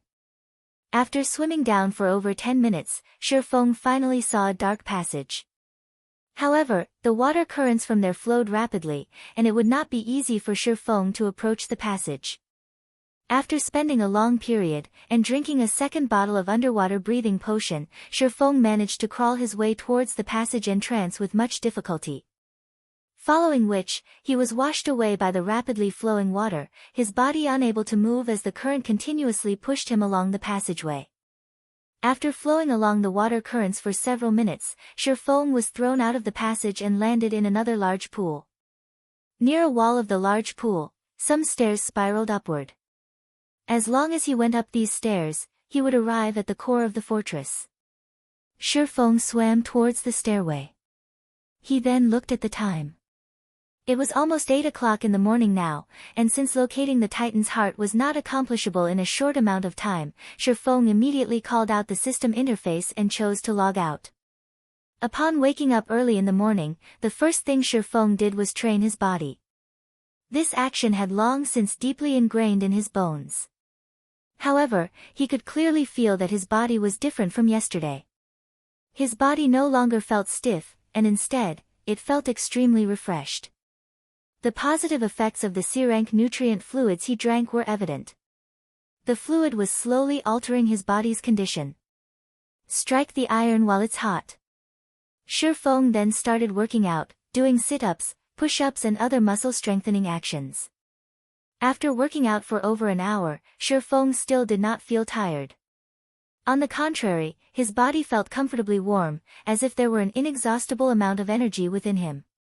However, he did not continue training his body. Instead, he went downstairs to have a meal. Desperately working out was not necessarily a good thing. It needed to be done in moderation, as overworking his body would only yield opposite effects. After going through a night's struggle, the gold coins he sold and the credits he obtained from gentle snow filled his current bank account with over 200,000 credits. A night of his efforts was worth 2 months of salary of an executive from a big company. This was the power of God's domain that had turned around the virtual economy. After a year, becoming rich overnight in God's domain was not a strange affair whatsoever. Unfortunately, not many enterprises had discovered this fact yet. By the time they did discover it, they would have lagged far behind those companies that invested in God's domain in the beginning. After eating, Shi Feng made a trip to the bank. He specifically retrieved 30,000 credits, intending to buy the virtual reality helmets he rented. Otherwise, if he were to leave it and forget about it, he would eventually be forced out of the game. At that time, he would have to wait until the next working day before handling the necessary procedures, and only after could he continue playing. Currently, the game was in a sprinting stage. If Shi Feng were to fall behind by a day, it would be extremely difficult for him to catch back up. It was also a good chance for Shi Feng to invite Blackie out for a stroll. If Blackie always hid inside his dormitory, his body was bound to have problems. There were very few people on the streets of the university early in the morning. There were only some sports societies doing their morning exercises, warming up for their workout later on. Watching these university students that radiated youth, Shi Feng felt an unreal feeling. It was as if the 10 years he spent battling in God's domain were just an illusion that would vanish with just a touch. Walking along the roadside, Shi Feng admired the university campus as he headed towards Blackie's dormitory. He was experiencing the sceneries on the campus that he paid no attention to in his previous life. As he was about to enter into Blackie's dormitory, Shi Feng heard sounds of laughter coming from within. "Blackie, weren't you extremely confident in getting into Shadow Workshop before? I've been waiting for you for several days now, so why haven't I seen you there yet?" "Woo-ee, haven't I already said it before? I joined another workshop, so I didn't participate in Shadow's test." "Blackie, don't try to trick me. Where in the entire Jean High University is there another workshop? What is it called? How many members does it have? Who established it? Can you tell me that? If they treat players well, I might even decide to join." Being asked in such a way, Blackie suddenly realized that Shi Feng did not actually tell him the name of their workshop. As for the number of members, taking everything into account, there were exactly 6 people. Not to mention having a workshop to play God's domain, they possessed absolutely nothing right now and were even riddled with debt. "Blackie, stop being obstinate. I know that you didn't pass Shadow's test. If it really is no good, then let Brother Wu plead for you. In any case, Brother Wu is currently an official member. Who knows, you might be able to become an outer member of Shadow. At the very least, you could continue playing God's domain, and earning 2,000 credits a month should not be a problem. Don't forget, the trial period for the virtual gaming helmet is only 10 days. After this period, you will not be able to continue playing the game," Blackie's fellow dorm mate sneered. "It can't be, right? What kind of workshop can't even afford an official virtual gaming helmet? Isn't that just too pitiful?" Wu-ee pretended to be shocked. He then clapped Blackie's shoulders, saying with a sigh, "Even the outer members of Shadow are given an official helmet. Official members even receive an advanced helmet that's worth 20,000 credits. Your workshop is just ripping you off. Who started the thing? I'll demand justice for you. Why don't you mingle with me from now on? I can guarantee that you'll obtain an official helmet. By the time I become a core member of Shadow, I guarantee that you'll be able to live in luxury. You should know that young Master Lon has already invested 5 million credits in Shadow. I heard that he has invested another 2 million now. If you enter Shadow, your future will be limitless." "Wu-ee, I've already said it. I won't be joining. I'm currently getting by very well," Blackie quickly rejected. "Blackie, you should know that there aren't many such chances. Shadow Workshop is the best workshop in Jean High University. If it weren't for the fact that you're already level 5 and we're classmates, I wouldn't even be looking for you. Wu Yi patiently persuaded, you keep saying that you've joined some other workshop, but you have to tell me at least the name, right? Must you keep lying to a classmate in such a way? What? Don't tell me that this workshop doesn't even have a name. Even if it doesn't have a name, you must know which person established it, right? Nowadays, even nobodies dare to make workshops, so you mustn't be tricked. Shadow Workshop has an upright business sponsoring it, and there is also a contract to ensure that you won't starve to death at the very least. Wu Yi was all praises about Shadow. It was as if one would become an elite in society just for entering Shadow Workshop, becoming the envy of others. However, Blackie had long since seen through Shadow. He did not have even the slightest favorable opinion towards Shadow. He only blamed himself for having a big mouth, showing off to others that he had already risen to level 5. As a result, the information was found out by Shadow Workshop, and they had sent Wu Yi, his classmate, to recruit him. However, how could he so easily betray Shifeng and join Shadow? He was only able to obtain all of his current achievements by relying on Shifeng. Even if he had to suffer hardships right now, he still believed that Shifeng would lead him towards the path of success. At this stage of the game, all the level 5 players were experts. To Shadow Workshop, which was currently lacking experts, Blackie was an alluring beauty. So, naturally, they were itching to try and recruit him, turning him into one of their belongings. At this moment, Shifeng opened the door, taking a step into the room. I am the nobody that established the workshop. I wonder what kind of opinion you have. Shifeng looked towards the robust Wu Yi, speaking coldly.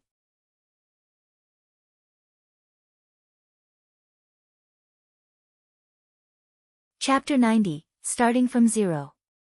As Shifeng entered and spoke. Who are you?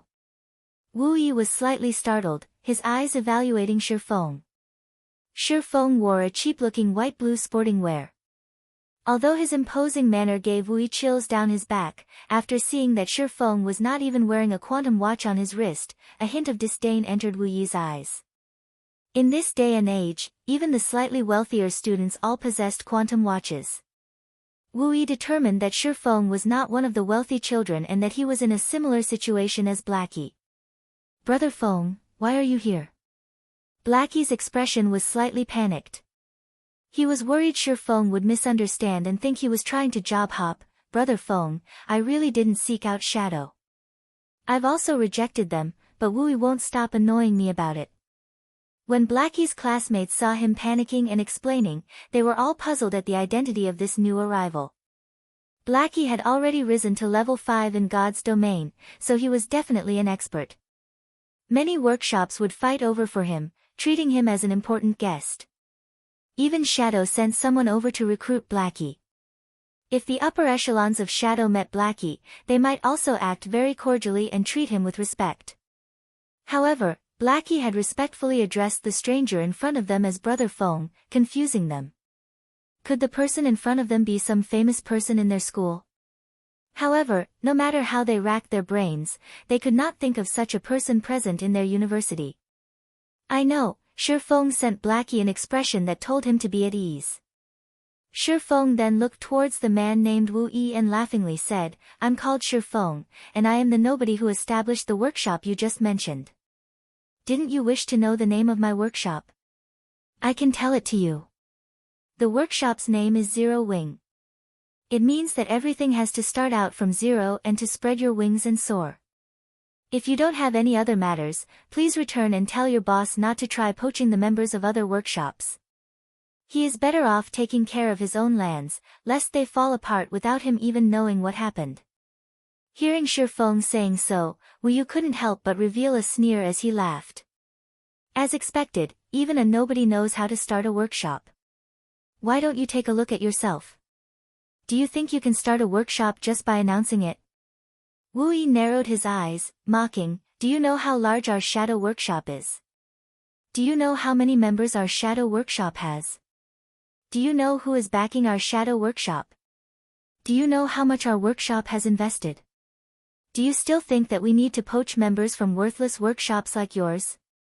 Just based on the fact that you guys are still using the trial helmet to play the game shows how dirt poor you are.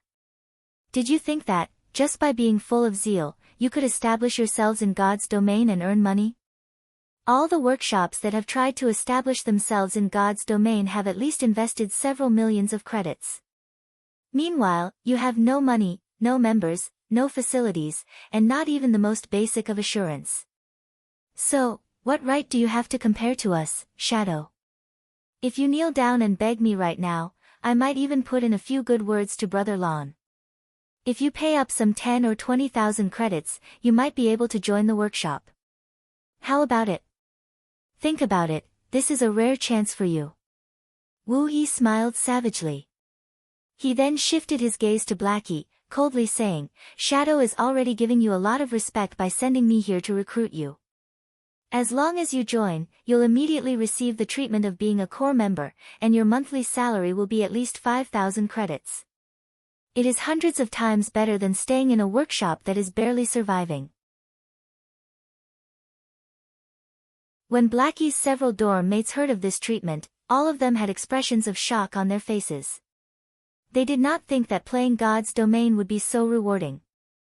Compared to those city white-collar workers, Blackie's salary was much higher. Suddenly, the gazes they used to look at Blackie changed. They no longer looked down on him, rather, their gazes now filled with envy and admiration. They were only several months away from graduating from the university. Right now, they were still having headaches over finding jobs. Meanwhile, Blackie had someone personally coming to his door to recruit him, and the other party had even offered a minimum monthly salary of 5,000. As the saying went, comparisons are odious. If they had known about this earlier, they would have properly played games and gave God's domain a try. They might have even become experts. They would not have had to chase after girls for their 4 years in universities and been looked down upon by those girls. If they managed to earn money, beauties would be lined up for their choosing. However, after listening to Wu Yi, Blackie, instead, started laughing. Wu Yi actually dared to make fun of the workshop Shifeng had started, calling it worthless, and even wanted to make Shifeng kneel before him in order to join Shadow. He was retarded. The snow goddess is even paying attention to Brother Feng, and she even wanted to recruit Shifeng. Who was the snow goddess? She was the vice-captain of the first-rate guild, Ouroboros. She was the publicly acknowledged goddess of the virtual gaming world. Compared to Ouroboros, Shadow Workshop was not even worth a dime. Seeing Wu Yi's mood sour, Blackie sneered at him and said, Wu Yi, even if you exaggerate it to no end, my decision will remain unchanged. Although Zero Wing Workshop has just started, I believe that our future achievements will definitely be greater than Shadow's. I advise you to leave Shadow a little earlier and join our Zero Wing Workshop. I'll ask Brother Feng for a favor. If you kneel and apologize to him, who knows, you might even be able to become a member of Zero Wing. Blackie's dorm mates were shocked upon hearing him. His declaration confused them greatly. In the end, which workshop was truly the awesome one? Could it be that, nowadays, choosing the workshop that couldn't even afford an official gaming helmet was the right choice? You are simply unreasonable. Wu Yi was almost speechless with anger. Blackie actually used his own words to make fun of him. If it weren't for Brother Zhang instructing him that he definitely must invite Blackie, he would have long since left. It was against his expectations that Blackie would have a brain defect, throwing away a good future and insisting on mingling in a gutter-like place. Blackie, I am only reminding you because I value talent. Our Shadow is currently trying to annex the 45th ranked workshop in Jin High City, Hungry Wolves Workshop. When Shadow succeeds in doing so, we will rank at the top of all of Jin High City. If you were to miss this chance now, there would be no more chances for you in the future. Wu Yi shot a glance at Shifeng, coldly saying, meanwhile, your workshop can't even afford the official gaming helmet. How do you plan to play God's domain in the future?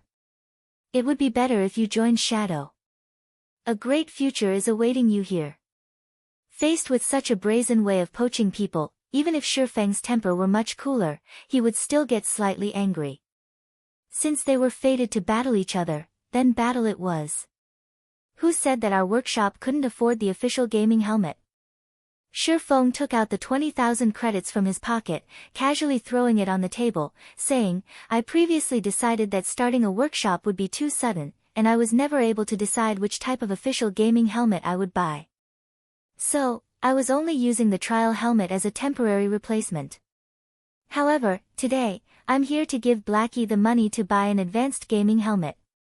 But really, it's not that I'm trying to criticize Shadow, but aren't you guys being too cheap in poaching for people? The salary I'm giving Blackie is 20,000 credits minimum.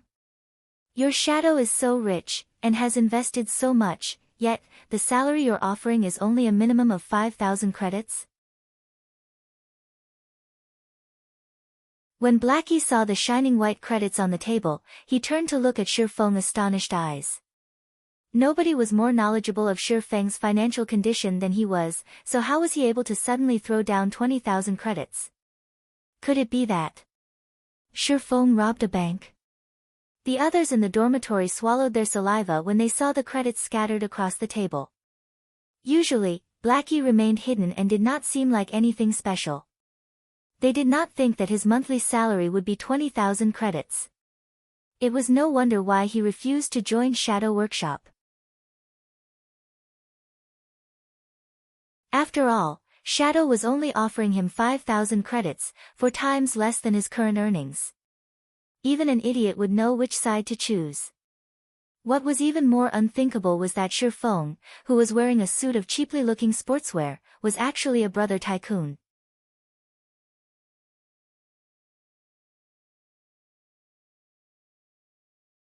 Chapter 91, Going Through Thick and Thin Together. Looking at the credits on the table, Wu Yi's complexion alternated between green and red. His face was gloomy to the degree of being able to squeeze water out. How was this possible? Ignoring the credibility of the monthly salary of 20,000 credits, just being able to toss down 20,000 credits casually was not normal. Wu Yi had seen many wealthy tycoons before, and his eyesight had never failed him before. The clothing that Shifeng was currently wearing was not even worth 300 credits, so how could Shifeng possibly have that much money? Moreover, when he took it out, it was just so simple. He even casually threw it onto the table. This series of actions were not habits of an average person, and they were impossible fake. Only those tycoons that paid no heed to credits would carry the action out in such a relaxed and comfortable manner. What Wu Yi did not know was that Shifeng was once the guild leader of Shadow. Throwing money away like dirt was just a small matter to him. He even spent tens of millions of credits to poach a few master-level lifestyle players. During those times, he had thrown stack after stack of credits onto the table, causing those lifestyle players to worship him immediately. Throwing out just 20,000 credits was not even a warm-up for him. Humph. Just this amount of money is nothing. As long as you have the strength to join the upper echelons of Shadow, a monthly salary of 50,000 to 60,000 credits is just a small matter. Moreover, we have the support of young Master Lan, so our funds are extremely abundant. Furthermore, the celebrities of our school have also joined Shadow. The 1st, 3rd, 6th, and 9th ranked students in the university's most recent fighting competition have all joined Shadow. These people are the true experts, and they could easily rise to fame in God's domain. Meanwhile, what kind of true experts does your workshop have? Wu Yi pretended to be calm as he coldly snorted. However, he still could not help himself to steal a glance at the 20,000 credits thrown on the table. The basic wage for an official member of Shadow was just 3,000 to 5,000 credits. Although it was slightly better than the salary of many university fresh graduates, there was still a limit. Such an amount was not enough for one to act carelessly. Wu Yi, we will deal with the matters of Zero Wing by ourselves. It is still not up to you to comment on our problems. If your boss wishes to annex our workshop, first offer up a monthly salary of 100,000 or above, let me be Shadow's vice leader, and Brother Feng the guild leader. Otherwise, please return. Blackie was extremely irritated after hearing Wu Yi speak. He abruptly stood up and pointed towards the dormitory's entrance as he looked at Wu Yi with a disdainful smile. Blackie's performance was extremely arrogant and incomparably rampant. He held no regard for Shadow at all. Was it amazing to have many members? Did being an expert in a fighting competition mean they could play well in God's domain? If one had the ability, then they could hitch up a relationship with those first-rate guilds. See if they pay any attention. Blackie, you better not regret this in the future. Shadow is fated to become a giant in Jin High City. When that time comes, don't even think about joining Shadow. Wu Yi left after speaking. He was determined to tell Brother Zhang and young Master Lan about everything that had happened here, letting them take care of the ignorant Shifeng and Blackie. Thanks for your worries, but I never eat the medicine of regret when I do something. Although Shadow is amazing, unfortunately, it isn't enough to enter my eyes. Blackie loudly declared, and almost everyone in the entire building could hear him speak. Blackie's dorm mates were all stunned. When did Blackie become so awesome? He actually dared to let out such bombastic words, publicly rejecting the invitation of Shadow Workshop that's famous throughout the whole university. How many people dreamed of the job he rejected? After Wu Yi left, Blackie instantly lost his previous heroism. His bum immediately landed in a chair, his heart silently lamenting that it was all over. Because of his momentary rampant emotions, he became hot-headed and made enemies out of Shadow. Wasn't this just making trouble for Zero Wing? On the other hand, Shifeng was extremely touched. As expected, Blackie was still the same in both his previous and current lives. In Shifeng's previous life, Blackie had immediately resigned from his position without hesitation and followed Shifeng. Now, this was a true brother. In Shifeng's previous life, the countless people around him could only share the gains but not the pains. Shifeng also knew what Blackie was currently worried about, so he clapped his hands and said in agreement, "Well said." In the struggles of the virtual gaming world, winning or losing can be changed in the blink of an eye. There are no such things as eternal winners. As long as we work hard enough, sooner or later, we will definitely surpass Shadow. As long as Zero Wing Workshop developed, they were bound to come into conflict with Shadow. If Shadow wished to spare no expense to deal with them, then they could just use Shadow's reputation to spread Zero Wing's fame throughout the university campus. That way, Shifeng would not have to waste efforts to publicize his guild. Let's go. We'll go out and take a walk and buy an advanced helmet on the way. Always staying in your dormitory won't be good for your body. Shifeng left the room, letting Blackie tidy himself up. Blackie was constantly holed up in his dorm room these days. He was even playing God's domain during the daytime, not doing any other activities. Although it wouldn't be a problem in the short term, after a while, the damage to his body would become very significant. Brother Feng, wait for a moment. I'll come immediately. Blackie immediately collected all the credits on the table, then tidied himself before leaving the dormitory with Shifeng. Only his dumbfounded dorm mates remained in the room. They all looked at each other, their faces revealing bitter smiles. Normally, they had, many times, made fun of Blackie. Never would they have thought that Blackie was hiding his true appearance. He even managed to gain the favor of a tycoon. This won't do. I will also apply for a trial gaming helmet. I've decided. I'll become a professional gamer in God's domain. When Shifeng had walked out of the dormitory, Blackie quietly stuffed the 20,000 credits into Shifeng's pocket. Brother Feng, you really gave me a shock today. However, the way you threw out the money was just too cool. I felt awesome just seeing Wu Yi's expression. But, you better keep this money properly. Don't simply throw it around next time, Blackie said excitedly. What are you trying to do? Shifeng slightly wrinkled his brows. He then gave the money back to Blackie. He had never been putting up an act. From the beginning, he intended to give Blackie the money. He knew that Blackie's family situation was not that good either. With this money, he would be able to alleviate a lot of his family's burden. I've already said that your basic salary every month would be 20,000 credits. Did you think I was just joking with Wu Yi? Just take this money as your salary in advance. Looking at the 20,000 credits in his hands, Blackie's mouth widened, staring blankly at the money. Originally, even if Shifeng's previous words were but a joke, they were enough to make him feel happy. However, looking at Shifeng's expression, he knew that Shifeng was not joking. Shifeng had truly intended to give him a monthly salary of 20,000 credits. Moreover, Shifeng intended to give him the money that he was currently holding. However, where did all this money come from? Blackie was extremely clear about Shifeng's condition. Being able to borrow 20,000 credits was already a difficult feat now, Shifeng was even giving all of it to him. This was just insane. Brother Feng, if you give away this money, what will you do about the workshop? Moreover, the deadline for the trial gaming helmets is almost up. You are bound to have to buy the official gaming helmet, right? Won't this money be just the right amount to buy it? In any case, I'm currently not in need of money. Blackie pushed the credits back to Shifeng again. It would be a lie if he were to say that the 20,000 credits didn't attract him. However, he couldn't just ignore his brother's situation just because of some money. Shifeng could naturally discern Blackie's worries.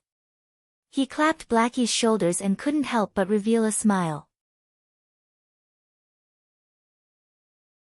His bank account currently held over 100,000 credits, and most likely, during this period, it had risen to over 200,000 credits. In another 10 days or so, he would earn even more money. You don't have to worry about this.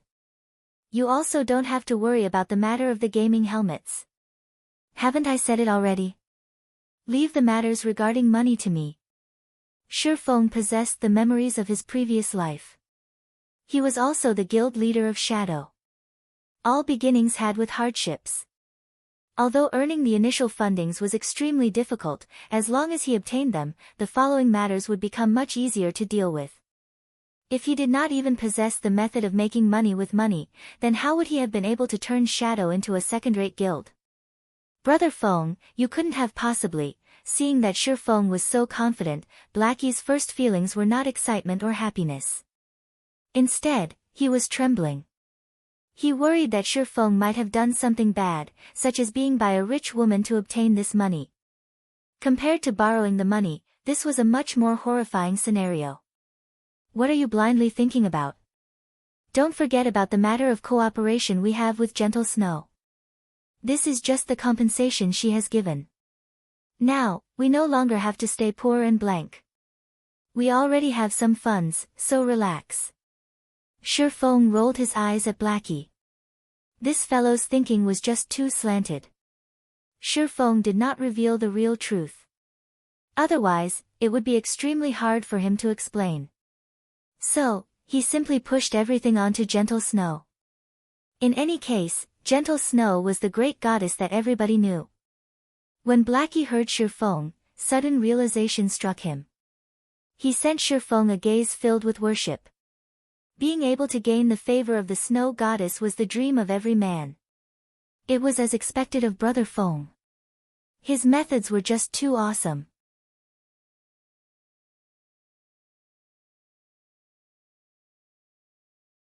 Chapter 92, Virtual Reality. Inside a finely decorated office, a robust man with thick eyebrows sat in an office chair as his fingers tapped on the desk. In his other hand, he was flipping through a thick stack of resumes. Dang! Dang! Dang! Enter, the man with the thick eyebrows said in a deep tone. Brother Zhang, I've done the thing that you asked of me. Wu Yi gently opened the door and carefully entered. He then stood, panicked, in front of the desk. Although it was not his first time meeting Shadow's person in power, Zhang Luowei, he still felt an intense pressure every time they met. He was always scared and on edge whenever he spoke with this person. In Shadow Workshop, aside from Lan Hailong, Zhang Luowei's authority was the highest. Moreover, Zhang Luowei was the champion of Jinhai University's fighting competition. He was also one of the hot contenders for becoming the champion of Jinhai City's fighting competition. Even Lan Hailong was respectful before this person, as one of the main reasons why Shadow became so popular within the university was due to Zhang Luowei's personal fame. Sit. Tell me about it. Zhang Luowei placed the resumes to a side, his finger pointing towards the leathered sofa in front of his desk. Although Zhang Luowei looked like an amiable person, Wu Yi knew that, below that appearance, there was an abyss-like horror. Zhang Luowei's personality was both vicious and merciless. Otherwise, he wouldn't have been able to suppress fighting experts like Zhou Yuhu and others. After some thought, Wu Yi slightly organized his words before saying, "Brother Zhang, the others have already agreed. It is only that Blackie that is a stone inside a latrine pit, both smelly and hard. He wouldn't agree, no matter what, and he had joined a newly established workshop called Zero Wing. He even said that it was beneath him to join a trash workshop like Shadow. Not willing to join, is it? He's even joined Zero Wing workshop." Zhang Luowei displayed contemplation as he smiled.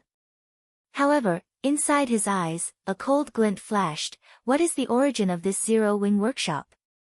Why haven't I heard of it before? Brother Zhang, Zero Wing workshop was established by a Year 4 student named Shifeng. I heard that this workshop has nothing at all. They are also buying their gaming facilities only today. However, that person is quite rich. He offered Blackie a basic monthly salary of 20,000 credits. He even wanted me to bring back word to Brother Zhang, telling you to stop trying to poach members of other workshops and take care of your own land. Wu Yi was very angry while he spoke. When I heard this, even I couldn't bear to stomach it. They are just a greenhorn workshop, yet they dare to challenge Shadow. Brother Zhang, how about I take some men to extinguish their overwhelming attitude? Shifeng, is it? I seem to have heard this name before. Zhang Luowei wrinkled his brows slightly, trying to figure out where he heard this name.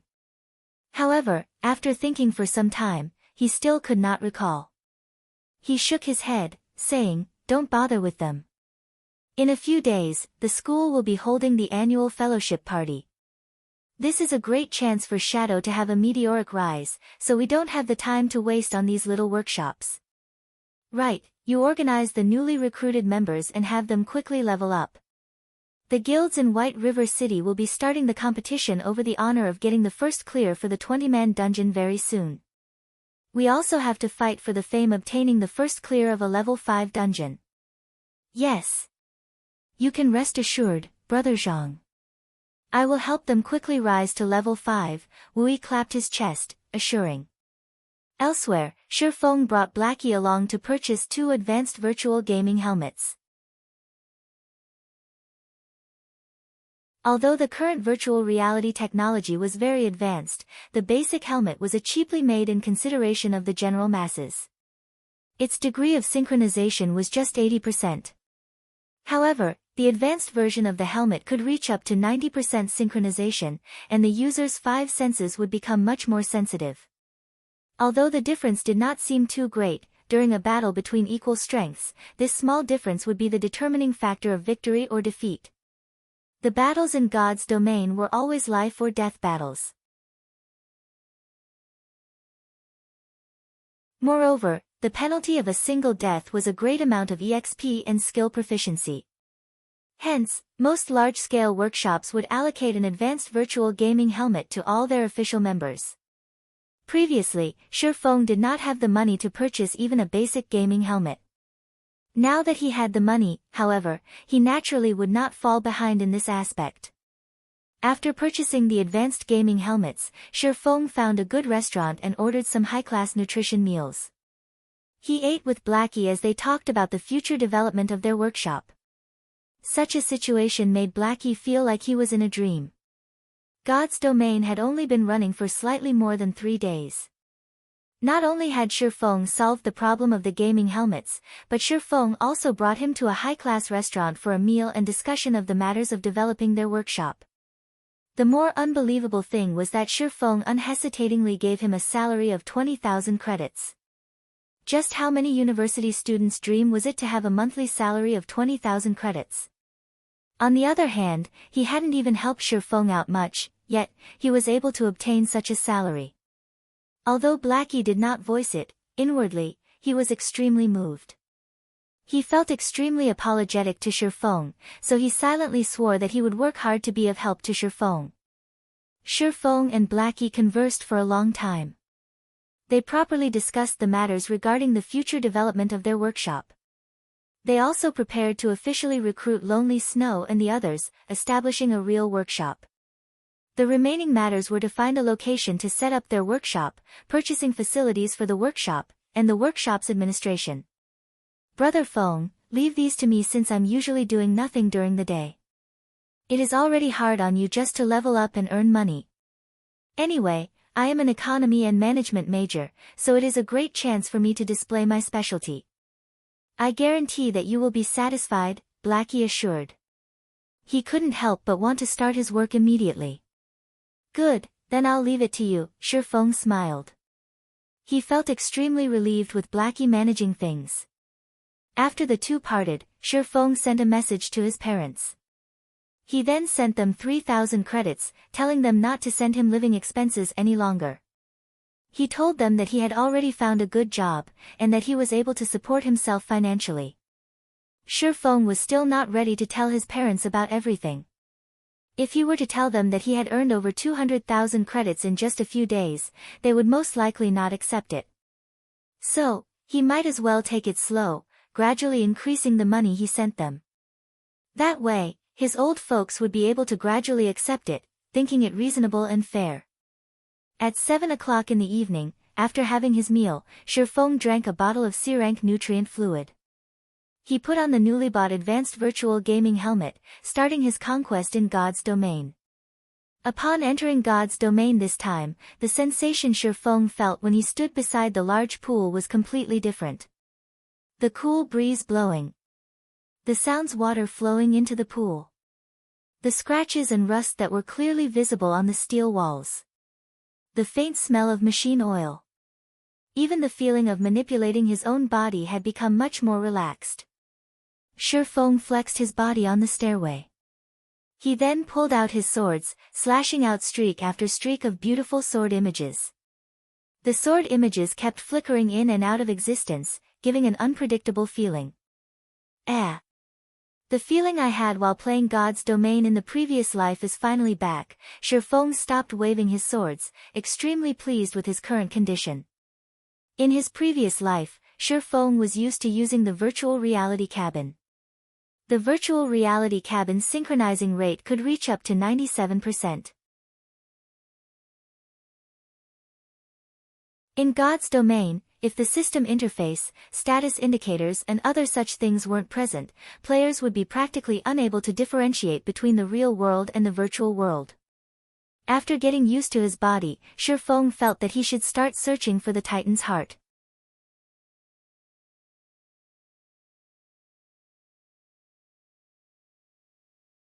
Chapter 93, Dark Clown. The spiral staircase led directly to the core control area on the highest floor. After climbing an unknown number of steps, Shifeng arrived at a winding corridor that led towards the core area. Ancient magical runes were carved into the walls on both sides of the corridor, and even though almost a millennium had passed, this corridor was still gleaming with light. Only some parts of the corridor had decayed, damaging the magical circuits etched in it and plunging those particular areas into darkness. Fortunately, not many parts of the corridor were badly decayed, so Shifeng was still able to clearly see the entirety of the long, narrow, and maze-like corridor. Just after Shifeng set foot into the corridor, the alarm once again rang out. Alert! Alert! The intruder has already invaded Area A of the fortress, the magic corridor. Activating guardian statues on duty. Shifeng then heard loud booming noises coming from the corridor, as if some gigantic machine had started moving. Shifeng no longer dared advance slowly. He immediately used a speed scroll, dashing through the magic corridor at flying speed. After taking several turns in the magic corridor, Shifeng discovered a machine that had a flashing red light. Although this machine was just the size of a football, it was constantly producing alarms, as if it were a tool meant for guiding the guardian statues. Sentinel Guard, Common Monster. Level 10. HP 200/200. Shifeng immediately understood how he was so easily discovered. This Sentinel Guard was just like a radar. It could detect enemies within a range of 500 yards, and after discovering them, it would set off an alarm. The distance between the entrance of the corridor and this location was roughly around 500 yards, so the Sentinel Guard was able to immediately discover Shifeng. As long as Shifeng could get rid of it, then he would be able to rid himself of the alarms of this area.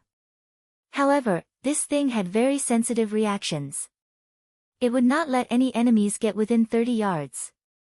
Also, if it were attacked even once, it would try to retreat with all its might. Simultaneously, it would increase its speed of calling for its allies, and it would absolutely not give the enemy a second chance to attack. It was extremely hard to deal with. I guess I've no choice left. I can only give it a try. Shifeng unsheathed both of his swords. He could already hear the angry roars of the guardian statues coming from behind him. Based on his strength, fighting in this narrow area would only lead to his own death. His only chance of throwing off those guardian statues was to get rid of this Sentinel Guard. When Shifeng was nearing the 30-yard range, just as the Sentinel Guard was about to break into a run, Shifeng's eyes locked onto the Sentinel Guard, the muscles in both of his arms bulged, and with the strength of his entire body, he cast out both swords. Shio! Both swords flew towards the Sentinel Guard. Precision throw. The throwing distance of the skill was just at 30 yards, and it caused 150% of his weapon's damage. The Sentinel Guard was extremely vigilant. It rapidly moved its body, immediately dodging the crimson blade that flew at it. However, the Sentinel Guard's dodge had, in turn, placed it in the flight path of Shifeng's second sword, the Abyssal blade. Pang! The Abyssal blade pierced through the Sentinel Guard, causing -211 damage and instantly killing it. System, Level 10 Sentinel Guard killed. Level difference of 4. EXP obtained increased by 400%. Obtained 800 EXP. Shifeng activated Windwalk, his speed once again increasing by a notch as he rushed to pull out his swords that pierced into the ground.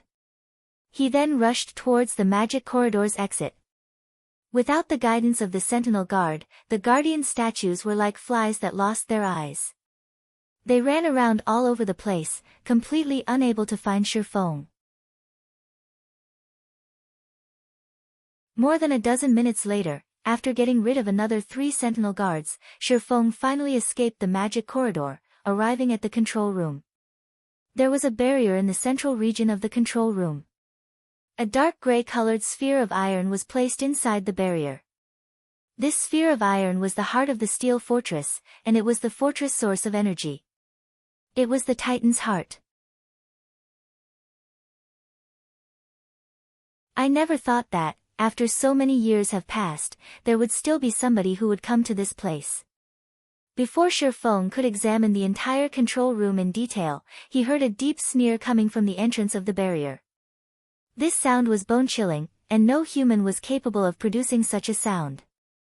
Only a puppet or a corpse would be capable of sounding so emotionless. Welcome to my steel fortress Barrutia. In order to celebrate your arrival, I've decided to use your fiery flesh and blood to feed my baby. Come out, Hellhound. Shifeng could faintly see the outline of a humanoid life form inside the barrier.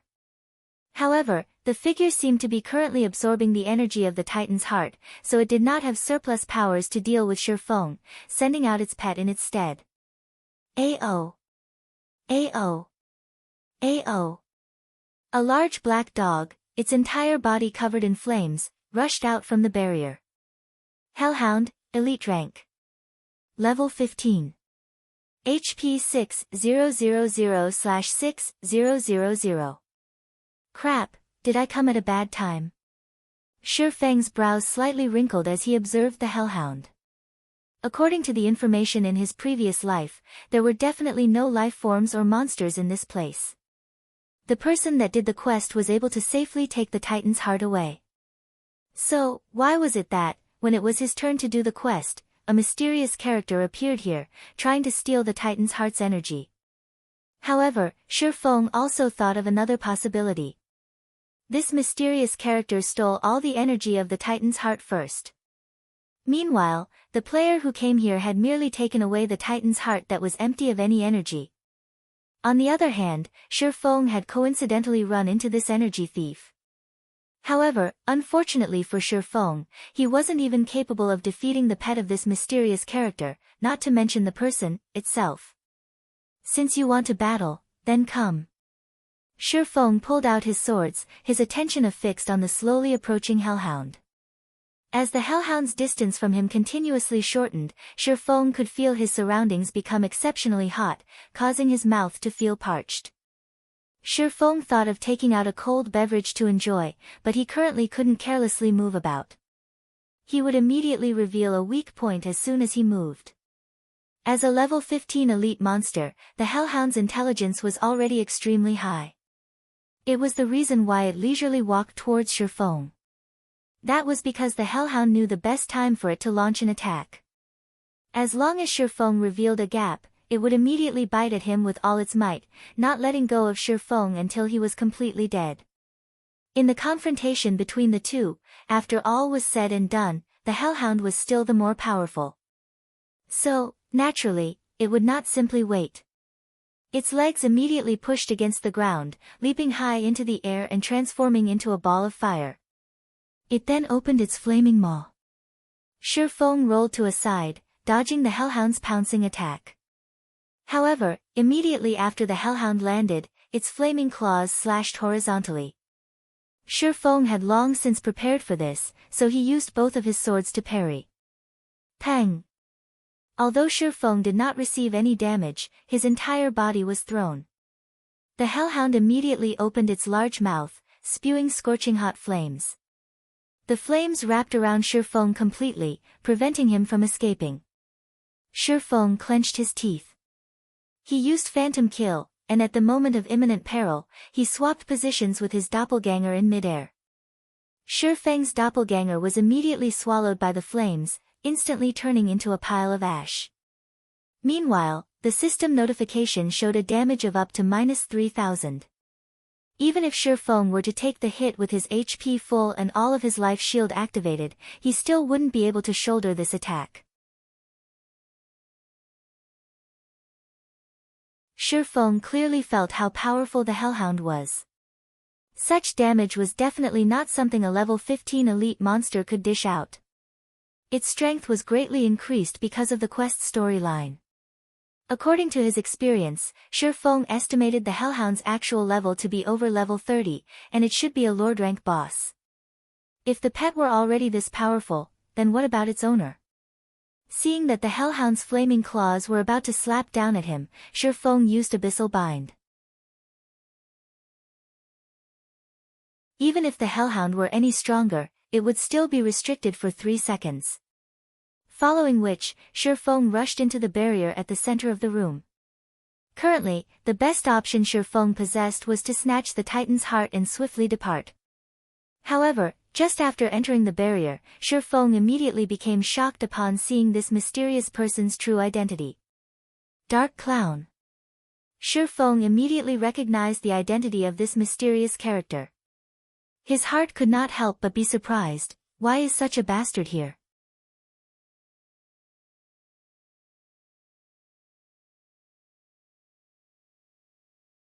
Chapter 94, Titan's Heart. Although Shi Feng was shocked, his feet never stopped moving. His figure turned into an after-image as he rushed towards the Titan's heart, located at the center of the barrier. He then used Observing Eyes on the Dark Clown. Unknown. Shi Feng was shocked. Aside from the information showing that the figure was indeed a dark clown, there was nothing else displayed. All of it was just question marks. There were only 2 possibilities for such a situation to occur. The first was that the dark clown was equipping an advanced camouflage item.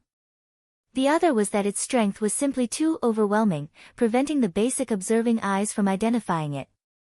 It was very clearly the latter situation taking place in this case.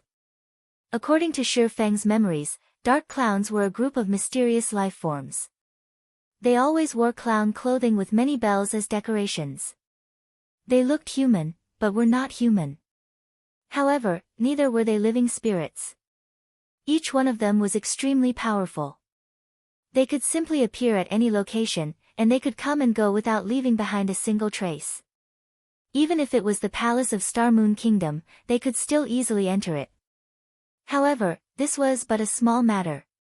Shi Feng had previously seen a Tier 3 Great Druid NPC die at the hands of the Dark Clowns. Their methods of attacking were simply unforgettable. The attacks were impossible to avoid. Despicable human, you actually dare barge into this place? The Dark Clown had its face wrapped in a black cloth, revealing only its two glowing red eyes. Although its enraged expression could not be seen, its tone was extremely agitated. Streak after streak of green-colored energy was currently being absorbed by the Dark Clown. Clearly it was a crucial moment, so it was unable to take action against Shi Feng. This situation gave Shi Feng a chance to prevent this assimilation ceremony, and deal heavy damage to the Dark Clown. Otherwise, when this critical period passed, the Dark Clown, which was capable of killing even a Tier 3 Great Druid, would instantly kill Shi Feng with just a wave of its hand. Cyber, get rid of him for me, the Dark Clown urged. Shi Feng revealed a faint smile. Seeing the Dark Clown's anxious appearance, Shi Feng tried even harder to deal some damage against it. As for the Hellhound behind him, it was still restricted by chains. It was too late, even if it tried to rush over to Shi Feng. Chop! Shi Feng used all of his strength. With the flick of his wrist, a large explosion sounded out. The abyssal blade turned into a streak of black light, piercing directly towards the magic circle that was absorbing energy from the Titan's heart. Dang! The magic weapon abyssal blade, which had been successful in every previous endeavor, was blocked outside of the magic array. It created brilliant white sparks as it collided with the magic array, dealing no damage at all to the absorption magic array. Pitiful human. Did you think a weak little swordsman like you could destroy my magic array? Just give up and become Cyber's food. Who knows, I might even let your soul go. Otherwise, prepare for endless pain after you die, the Dark Clown threatened. At this moment, the Hellhound rushed over. You're just a clown, yet you dare spout nonsense. Did you think I have no ways to deal with you? Shi Feng sneered. He took out a dark, gray-colored magic scroll from his bag. No. You're literally insane. Do you know what you are trying to do? The Dark Clown abruptly yelled out in shock after seeing this piece of dark, gray-colored magic scroll. It seems you know your stuff. At worst, we'll both die together. Shi Feng did not wish to use this item either, however, he was going to die anyway, so why should he still care? He then unfolded the magic scroll, and his mouth started chanting the activation incantation. This was one of the only 3 Tier 2 magic scrolls that Shi Feng possessed, Obliterating Torrent. It possessed the ability to devour all magic elements, turning them into nothingness. This magic scroll belonged to the peak of Tier 2 magic scrolls. Suddenly, the magic elements in the center of the barrier surged, becoming incomparably violent, following which, it started collapsing without any signs of stopping. The absorption magic array was made up of magic elements, so, naturally, it could not escape its fate as it collapsed and exploded. The entire magic array was similar to frying beans, producing crackling sounds. The magic array loudly exploded, dispersing streak after streak of dazzling shockwaves. Shi Feng immediately activated Defensive Blade, becoming immune to the damage of 6 ranged attacks. He then rushed towards the Titan's heart. However, it was not easy to collect the Titan's heart. Shi Feng either had to deplete all the energy the Titan's heart possessed, or he would need to have the key to remove the barrier. Fortunately, Shi Feng had the key. In the midst of the explosions, Shi Feng unlocked the barrier protecting the Titan's heart, then stored it in his bag. The shockwaves created by the obliterating torrent sent the hellhound flying away, violently slamming it into a wall. The wall then split apart like a spiderweb. Following which, the hellhound heavily landed on the ground, and didn't stand back up. However, the shockwaves of the explosion did no harm to the dark clown, as if they had just passed through its body. The dark clown's body seemed as though it did not exist in this plane of existence. However, the backlash from the magic ceremony failing had caused great damage to it. The dark clown silently glared at Shi Feng, faintly having the intention to take action. Humph. Come if you have the ability. Shi Feng smiled in disdain as he took out another deep blue-colored Tier 2 magic scroll. Shi Feng had already obtained the Titan's heart. Even if he died, a quest item could not be dropped. The dark clown was already extremely weakened as well, and at most, it would only be slightly stronger than him. Shi Feng still had 2 pieces of Tier 2 magic scrolls. At worst, he would perish together with the dark clown. He could still revive after dying, but if the dark clown died, then it would truly be dead. Let's see who's afraid of who. Despicable human, I'll let you off this time. We will meet again sooner or later. It will be your death when that time comes. The dark clown gave up the notion of getting rid of Shi Feng after seeing the magic scroll. It only left behind a ruthless remark as it disappeared from the control room, together with the hellhound. Shi Feng silently waited for a moment. After confirming no movements from his surroundings, he let loose a breath of relief. However, he did not store away the Tier 2 magic scroll. He truly did not wish to use the Tier 2 magic scroll and perish together with the dark clown.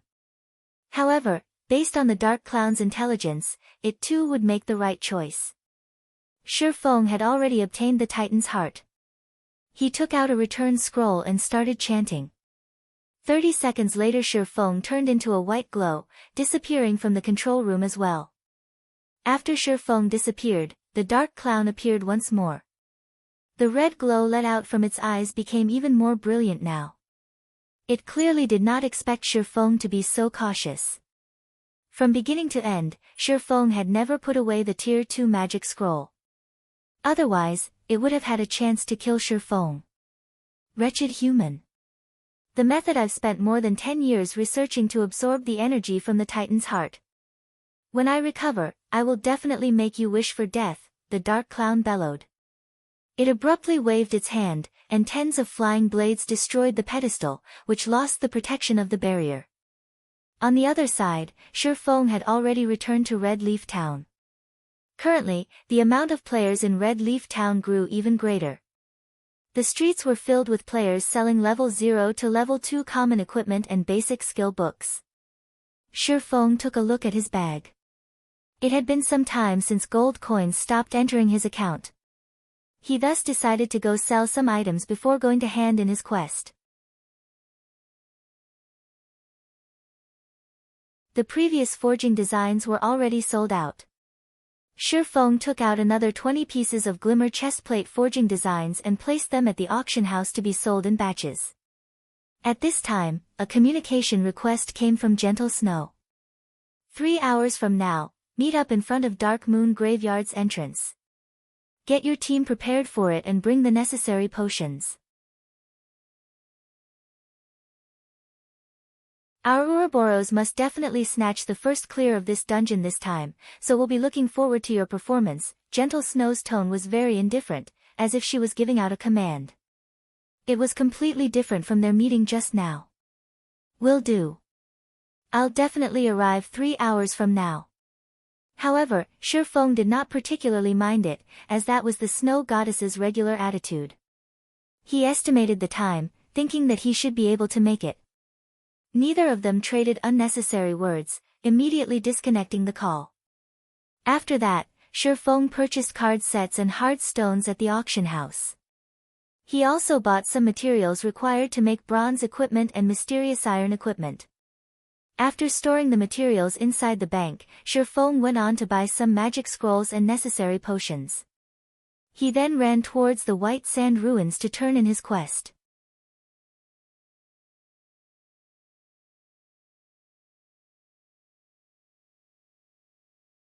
Chapter 95, Abyssal Devour. Blackie, how are things at your place at the moment? What level are you guys at right now? Shifeng asked. Leveling up in this hidden area is just too awesome. There is still no one coming over here to steal monsters, and everyone is at level 5 right now. Moreover, we obtained a lot of wolf meat and wolf skin, and our bags have long since been filled to the brim. Right now, we're preparing to return to town and clear out our bags a bit, Blackie excitedly said. In this short period of time, they had obtained 4 pieces of level 5 bronze equipment from grinding on forest wolf dens. Amongst them, there was a level 5 bronze staff that allowed Blackie's damage to increase by a lot. Full already? You guys sure are efficient. Shifeng was slightly shocked. A stack of wolf meat had 100 pieces in it. Previously, Blackie and the others had purchased plenty of big bags. Shifeng never thought that they would be filled so quickly. How many wolf meat was this? If all of them were to be given to Violet Cloud to be made into advanced cookings, then it would become a huge profit. That's right, you guys pass all of your wolf meat to a female cleric called Violet Cloud. Just give out my name when you meet her. Afterward, you guys rest up a little and buy some HP and MP recovery potions, then wait for me at the trade area. Brother Feng, are we going to go dungeon diving with the snow goddess? Blackie excitedly asked, after recalling some things. And, so properly rest up. You'll have to tense up your nerves after entering the dungeon. Shifeng nodded his head, disconnecting the call. On the other hand, Blackie had nearly jumped up in excitement. Originally, he had thought Shifeng would not be bringing them along to the dungeon. After all, their techniques were not that great. They would only be making fools of themselves if they were to go. However, since Shifeng did not forsake them, what else did they have to say? Anticipation grew within Blackie. He was fortunate enough to dive a dungeon together with the snow goddess. So what if he would shame himself? It would still be an honor when mentioned to others. Regardless of what others may say, they would be players who had gone dungeon diving with the snow goddess in the same party. White Sand Ruins, Stonemer Town. When the town mayor Blackbeard saw Shifeng entering, he went forward and greeted Shifeng in a very welcoming manner. Brother Yifeng, you've come. The fruit juice you sold to me the last time was just too good. It captivated everyone in our little town. Now, we can't sleep properly if we don't drink a cup before bed every day, Blackbeard joked. Lord Mayor Blackbeard, is this the Titan's heart that you wanted? Shifeng smiled, taking out the Titan's heart as he asked. When Blackbeard saw the gray-colored, metallic sphere, his mouth suddenly opened wide in shock. This shape, this color, this texture. It was exactly the same as the Titan's heart mentioned in the legends. Correct. This is the Titan's heart. It is exactly the same as the one recorded in the ancient records. I never thought that I would be able to personally see it in my lifetime. Brother Yifeng, I truly did not think that you were such a powerful adventurer. For bringing back our Black Steel Dwarves' glory, I represent all Black Steel Dwarves in thanking you sincerely. Blackbeard excitedly received the Titan's heart, continuously thanking Shifeng.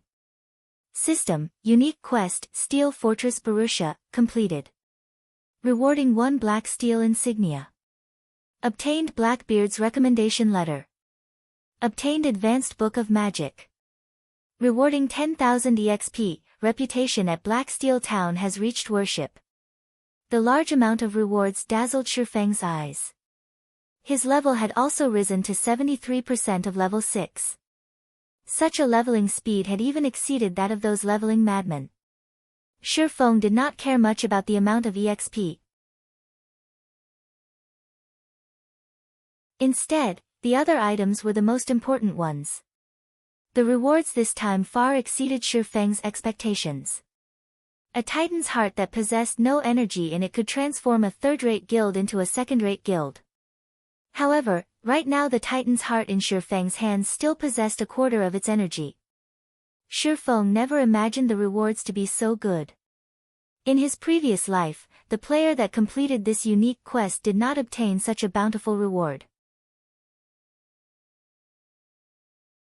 The player had only obtained a recommendation letter, an intermediate book of magic, and reputation reaching the level of worship. There was absolutely no Black Steel's insignia. Black Steel insignia, fine gold rank. Unique equipment.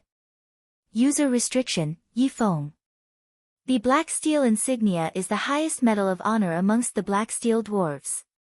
After equipping it, forging success rate increased by 5%. Proficiency has a 10% chance to increase by 1 extra point. When forging, there is a 1% chance to increase the forged item's attributes. Shifeng was shocked after looking at the introduction. This Black Steel insignia was literally a godly tool for forging. It was several degrees stronger than the forging talent. It was especially true with the 1% chance for an attribute increase. That meant that, out of 100 items forged, there would be one piece that would have its attributes increased. If Shifeng forged items every day without stop, he would have no problem making 300 to 400 pieces of equipment. In turn, he would have 3 to 4 pieces of equipment with their attributes raised. The thing players compared most when playing games was the quality of their equipment. Even if the attributes on a piece of equipment was only slightly higher, when the attributes of all the other pieces of equipment were accumulated together, the total amount would allow a player to exceed the others by quite a lot. Regardless of whether it was PK or dungeon diving, the player would have a great advantage in both situations. Although Shifeng did not know how much of an equipment's attributes would be increased, even an increase of a single point would cause an equipment's price to increase by multiple percentages. If it was a big increase, then the price would increase by several folds. The price of a single piece of equipment could even rival the price of 10 or more pieces. The Black Steel insignia was an unexpected profit. Shifeng's main purpose for doing this quest was to obtain the Book of Magic and recommendation letter, as both of these items were capable of allowing a guild to rise up. It was especially true for the Book of Magic. Moreover, the one Shifeng obtained was even an advanced Book of Magic. Aside from forging equipment, Shifeng could also forge other items, such as armor kits, gemstone buckles, alchemy wands, and much more. Amongst them, armor kits were the most popular and also had the largest demand. Generally, armor kits were capable of increasing either a chestplate's defense or attributes. These all depended on the armor kit's quality and level. Meanwhile, the Book of Magic Shifeng obtained from Blackbeard was for making the strengthened version of the armor kit, the Mana Armor Kit. The Book of Magic was a unique item, and there was only one of it in the entire God's domain.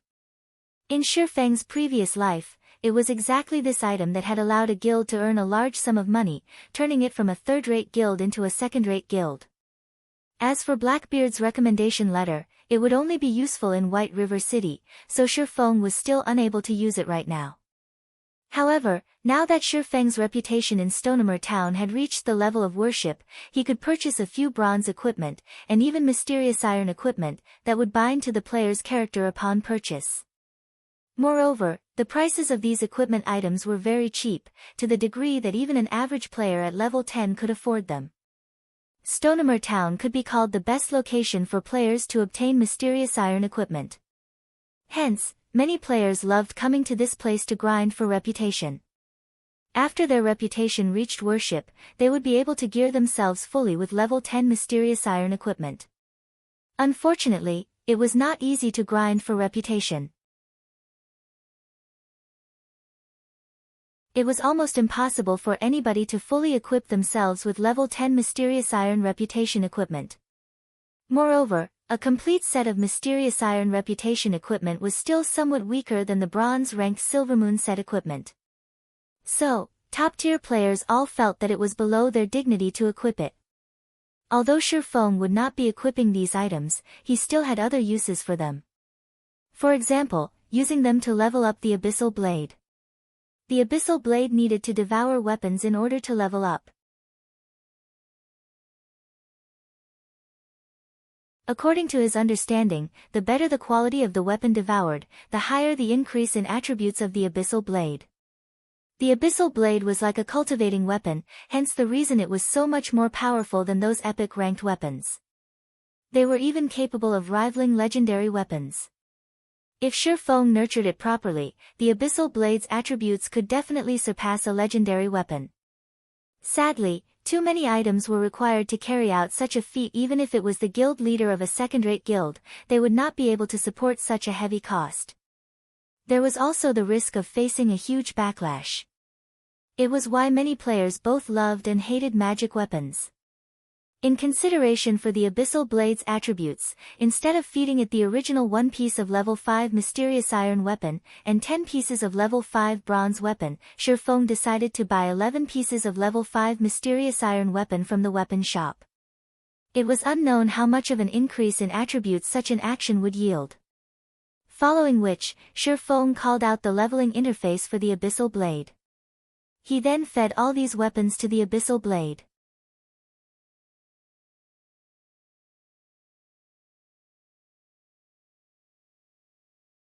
Chapter 96, Magic Weapon Transformation.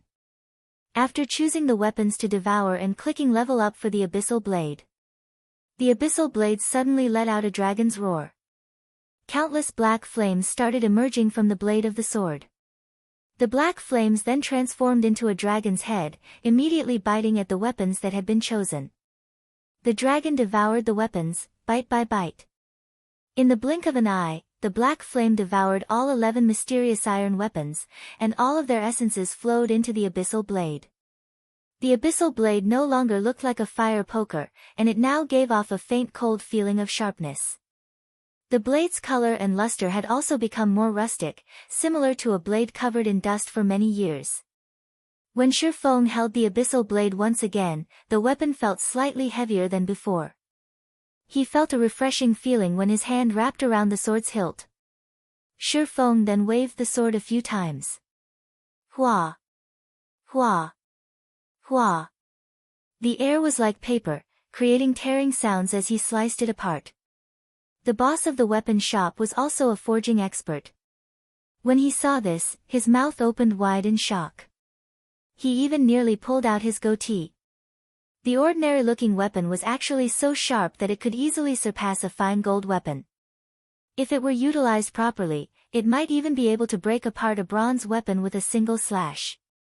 Good sword. Shifeng waved the Abyssal Blade a few more times. After leveling up the sword, Shifeng felt that it had become much more suitable for him. He then checked the Abyssal Blade's attributes. Abyssal Blade, magic weapon, one-handed sword. Attack power 39. All attributes plus 14. Attack speed plus 5. Ignore monsters level by 5 levels. Attacks have a 15% chance to cause 2 times damage, 10% chance to induce Doom Curse, reducing all stats by 40%, lasting 30 seconds. If wielder belongs to any swordsman job, all skill levels plus 2. Increase free ability points received by 2 points for every increase in level. Equipment level 5. Can be leveled up. Devour 10 level 10 bronze equipment and 1 level 10 mysterious iron equipment to level up to level 10. Can be evolved, unknown. Additional skill 1, Phantom Kill. Instantly creates a doppelganger. You can control this doppelganger. Doppelganger will have 50% of original body's attributes and all skills. At the same time, doppelganger and the original body can be swapped. Duration of 35 seconds. Cooldown, 5 minutes. Additional skill 2, Abyssal Bind. Binds enemies and prevent movement, reducing defense by 100%. Duration of 3 seconds. Cooldown, 1 minute. Additional skill 3, 9 Dragon's Slash. Instantly create 9 phantoms of the Abyssal Blade for the wielder to use. Each phantom sword is capable of dealing up to 30% damage. Duration of 24 seconds. Cooldown, 5 minutes. The Abyssal Blade was personally created by Master Smith Alices using the Black Dragon King's fangs as material. It is one of 36 famed swords, and it is ranked 31st. However, this sword has been cursed by the Black Dragon King. Aside from being able to provide the wielder with immense strength, there will be a backlash every period. However, after being remodeled by Jack using a star crystal, the strength of the backlash has been greatly reduced.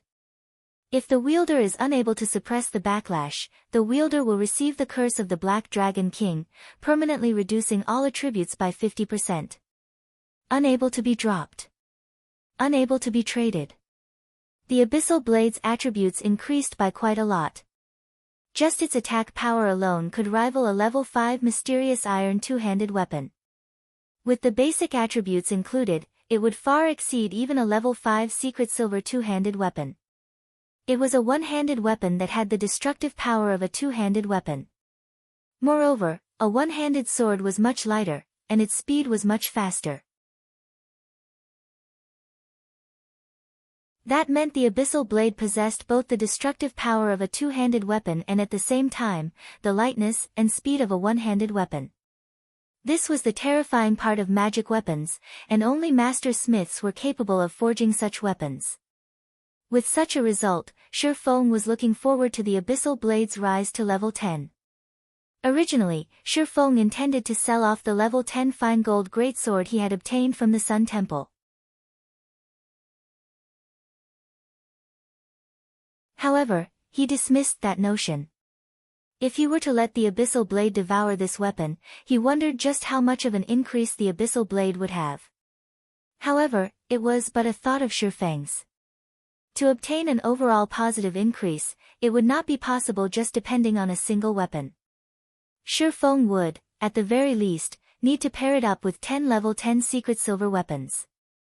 Currently, even mysterious iron weapons were as rare as a phoenix's feather, not to mention priceless secret silver weapons. After sheathing the Abyssal Blade, Shi Feng took out a return scroll and started chanting, returning to Red Leaf Town. If he were to run back instead, he would, with a 100% chance, be late. If he were to make the snow goddess wait for him, he dared not to think of the consequences. Red Leaf Town, Trade Area. After Shi Feng transformed back to his original appearance, he made some minor adjustments to the appearance of the Silvermoon set equipment. It now looked more like an assembled set of bronze equipment. If Shi Feng were to appear in front of Gentle Snow with his original appearance, she would definitely find something fishy about it. At that time, Shi Feng would not find it easy to explain himself. "Brother Feng, we're over here." Blackie stood up and shouted as he saw Shi Feng walking over. The others, as well, stood up to welcome Shi Feng when they saw him approaching, sending gazes of appreciation at him. If Shi Feng had not let Blackie carry them, they most likely would not have been able to reach level 5 so quickly, and very likely, they would still be struggling at the bottom of the ranks. Currently, most of the veteran players in God's domain were level 4, and a minority had reached level 5. However, there was nothing great about the equipment they were using. If veteran players were lucky, they might possess 1 or 2 pieces of bronze equipment that had good attributes. Only those expert players would possess 6 or 7 pieces of bronze equipment. On the other hand, every one of them now possessed 7 or 8 pieces of bronze equipment. Originally, this reason alone already caused them to be extremely grateful towards Shi Feng. They all decided to continue following Shi Feng. They never thought that Blackie would actually be willing to sign a contract with them, allowing them to join Zero Wing Workshop and become one of its official members. They could also enjoy a monthly salary of 4,000 credits. They were not just fools playing a game. They knew the treatment an official member received in other workshops. The treatment for official members of top-ranking workshops in the city only received a monthly salary of 3,000 credits. Even so, many veteran players would still try to worm themselves into these workshops in whichever way they could. Meanwhile, they were just a bunch of fresh noobs, yet, they actually had a monthly salary of 4,000 credits. This situation was just like a dream to them.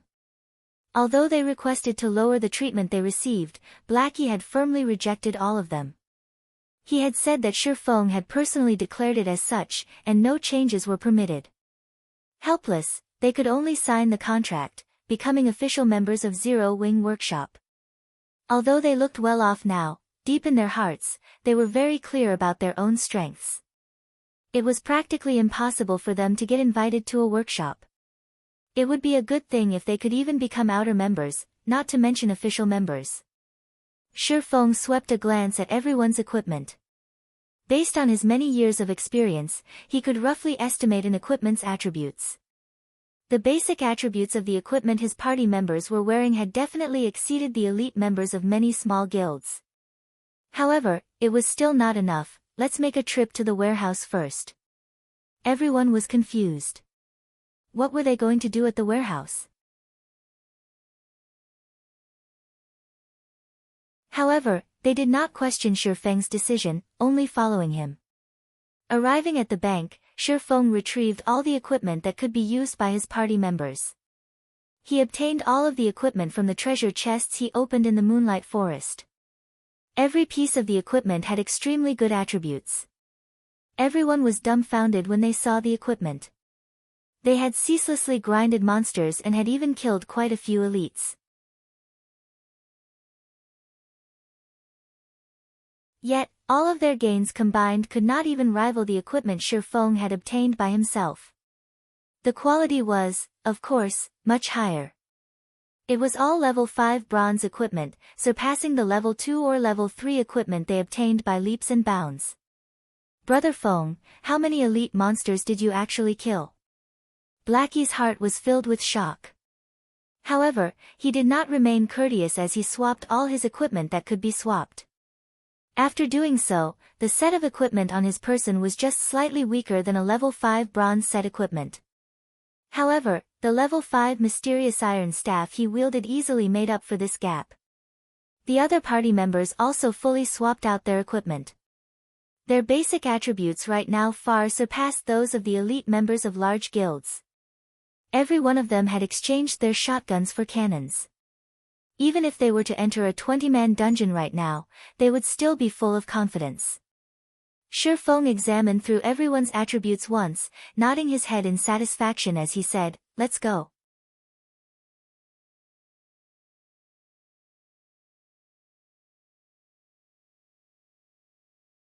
Chapter 97, Gathering of Heroes. Dark Moon Valley, Dark Moon Graveyard. Countless tombstones stood around a dilapidated chapel.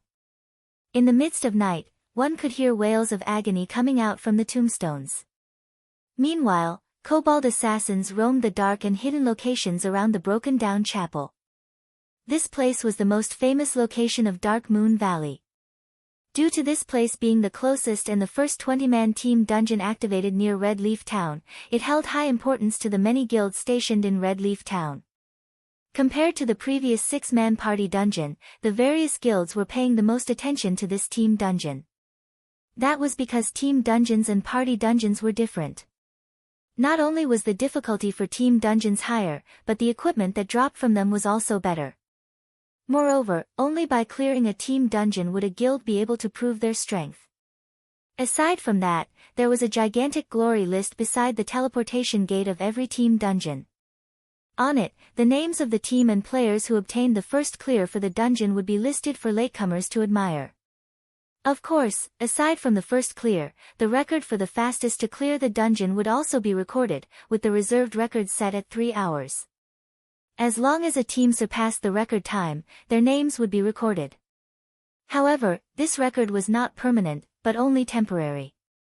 As long as another team could obtain an even shorter record time, they would replace the current holders of the record. Currently, players filled all of the Dark Moon Graveyard. Aside from the various large guilds from Red Leaf Town, there were plenty of temporary groups attempting to challenge this team dungeon. Wow! It's just as expected of the competition for the first clear of the team dungeon. The equipment on these guys is just too gorgeous. Our temporary group has no chance of competing against them at all. That's only natural. Why don't you look at just how many times these guilds have cleared the level 3 to level 4 party dungeons? Even the team belonging to the weakest guild here would have 7 to 8 pieces of bronze equipment on each party member. Look at Martial Union over there, all of their members are wearing bronze equipment. Their leader, Ironsword Lion, is wearing the Wolf Fang set equipment that can only be obtained from the level 4 dungeon, Black Wolf's Denver. Ironsword Lion's equipment could be considered quite good amongst the unrated guilds. However, look over there at the third-rate guild, Heaven's Crowns. The equipment on their elite team's vice leader, Passenger of Wind, is the Spirit Wind set equipment obtained from the level 4 advanced dungeon, Ghost Fortress. The players of temporary teams gazed at the equipment of the guild teams in envy. They spoke about the items as if enumerating their own family's valuables, and the more they spoke, the more drool leaked out from the corner of their mouths. Only the elite parties of guilds could clear those high-difficulty party dungeons. Unaffiliated individuals like themselves could only look on with envy. Just as everyone was sighing in admiration at the equipment of these elite teams, Stabbing Heart of Assassins Alliance led a group of players over. The equipment of the group was extremely unified. All 20 players wore the same level 4 bronze equipment. Amongst them, the 2 silver daggers hung around Stabbing Heart's waist looked extraordinarily radiant. Crap, it can't be, right? Those are Gemini's thorns that only drop from the final boss of the hard mode of Ghost Fortress, an assassin who was a dagger fanatic cried out in shock. Suddenly, the team leaders and upper echelons of the other guilds all cast sidelong glances over to Stabbing Heart. This design and color were exactly the same as the information displayed on the official announcement. As expected of a second-rate guild, the Assassins' Alliance's strength cannot be taken lightly. They managed to clear the hard mode of Ghost Fortress without anyone noticing. Meanwhile, until now, we have merely killed off the first boss of hard mode, Passenger of Wind sighed with regret. Humph. So what if they manage to clear the hard mode? We will still start from the same starting point from now on. The difficulty of a team dungeon is not something a party dungeon can compare to. Clearing it depends more on the commands given. Ironsword Lion wrinkled his brows, snorting in disdain. He believed that his own techniques were no weaker than Stabbing Heart's. If he had not been ambushed by that Yifeng, causing him to lose a level, the party he led might have been able to clear the hard mode of Ghost Fortress. Interesting, when Shadow's leader, Zhang Luowei, heard the discussions of the other guilds, a faint smile appeared on his face. He was immensely arrogant, as if he did not place importance on any of these players. The various guilds present were unwilling to comply with each other.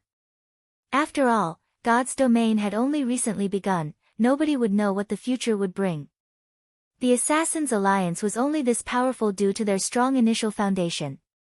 However, the first clear for the Dark Moon Graveyard could not be obtained just by relying on a strong foundation.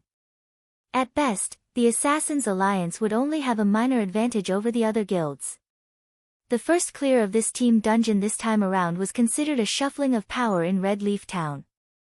Whoever obtained the first clear would increase their prestige in Red Leaf Town, improving their guild's development. It would have a great effect on attracting new players to join their guilds. Everyone looked at the time. There was still over 20 minutes before the opening of Dark Moon Graveyard. They all stood by a side, patiently waiting. Sister Snow, this place is really lively. Xiao Yuer giggled, pulling on Gentle Snow's delicate arm as she took a look at her surroundings. Gentle Snow nodded. She looked around with an indifferent face, her expression as cold as ice. She did not pay any attention to the guilds present.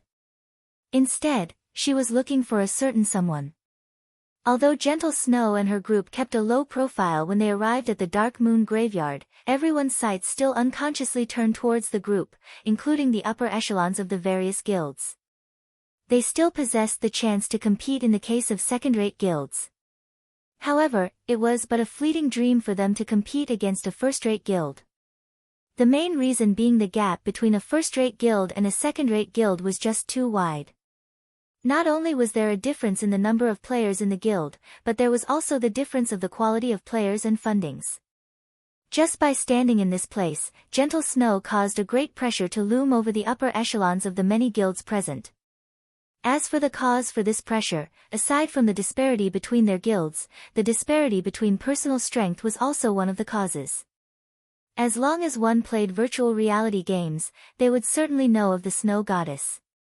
However, this name was not praise for Gentle Snow's stunning complexion, but for her frightening strength. As expected of the Snow Goddess. The equipment on her body is likely the most top-notch equipment available to players at this stage of the game. Stabbing Heart inwardly admired the silver-red battle armor that Gentle Snow wore. This was the Flame Light set equipment that could only be obtained from the level 5 advanced dungeon, Lava Cavern. The Assassin's Alliance was never able to clear this dungeon. Moreover, this Flame Light set was a mysterious iron set equipment that would only drop from the hard mode of the dungeon. The set equipment was much better than any other equipment, not to mention the crimson-colored Flame Spirit Greatsword in Gentle Snow's hands. That was a level 5 secret silver two-handed sword. The weapon itself could easily overwhelm his pair of mysterious iron-ranked Gemini's thorns. The pressure this set of equipment gave off to the other experts present was enormous. In addition to Zhao Yueru and Xiao Yuer's mysterious iron equipment, Gentle Snow's group practically flattened everyone else at the Dark Moon Graveyard. How were these experts supposed to compete against Gentle Snow's group now? Why isn't he here yet? After taking a look around, a faint layer of frost appeared on Gentle Snow's face as she was unable to discover Shifeng's figure anywhere. Ha ha ha. Snow, that guy must have known that he would just humiliate himself, so he didn't dare show up. Why don't we just call a few more members over? Zhao Yueru stuck out her impressive twin peaks, laughing delightfully. Gentle Snow gave Zhao Yueru's words some thought. The first clear for the Dark Moon Graveyard was extremely important. If Shifeng really was not coming, then she should be making some preparations ahead of time. Just as Gentle Snow was prepared to contact her subordinates, Shifeng and his party ran over. Sorry, I've made you all wait, Shifeng scratched his head, apologizing. Although he hurried over, the distance was just too far. Moreover, they had met a level 5 extremely rare elite on the way here, so they had wasted some time.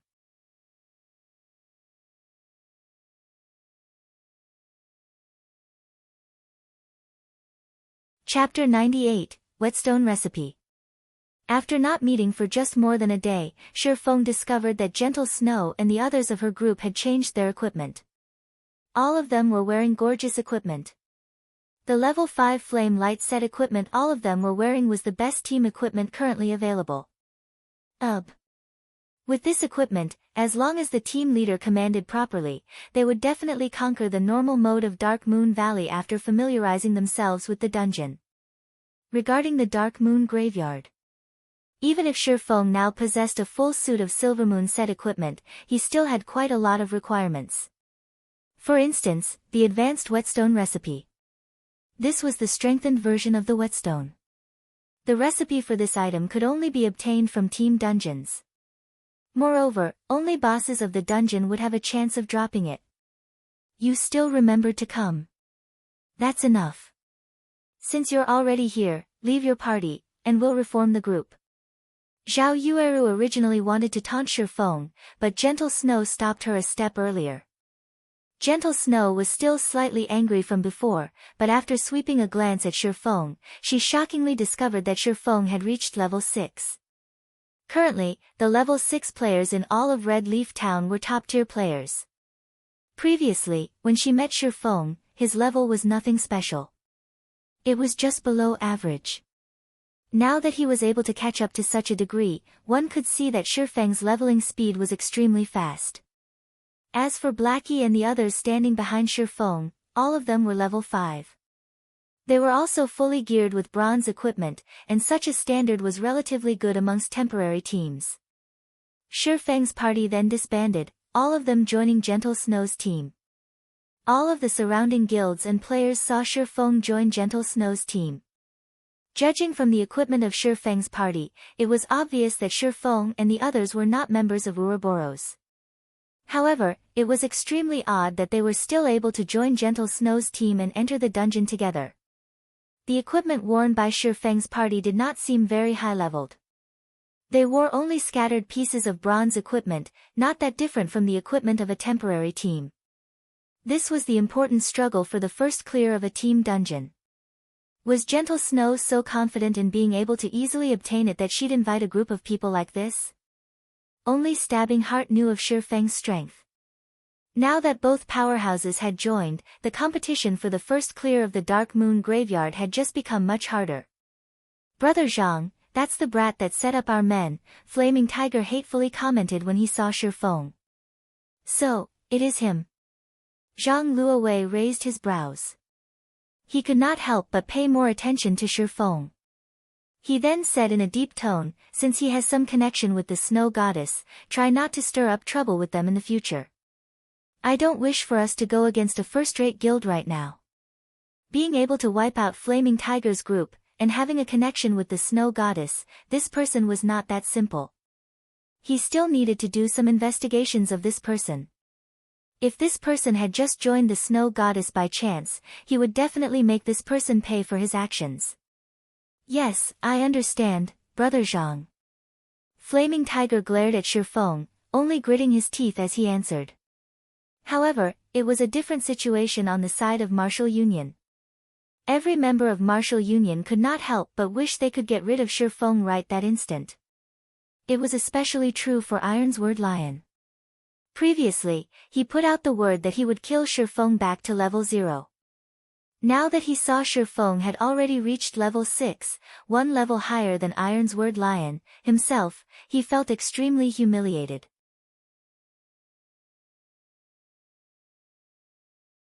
What is that group of assassins doing?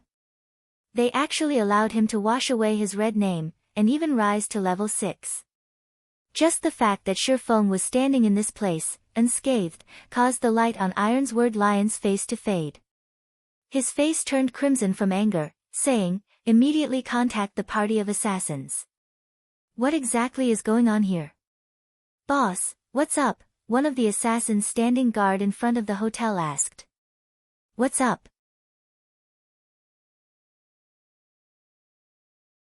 Ironsword Lion nearly suffocated from anger when he heard those words.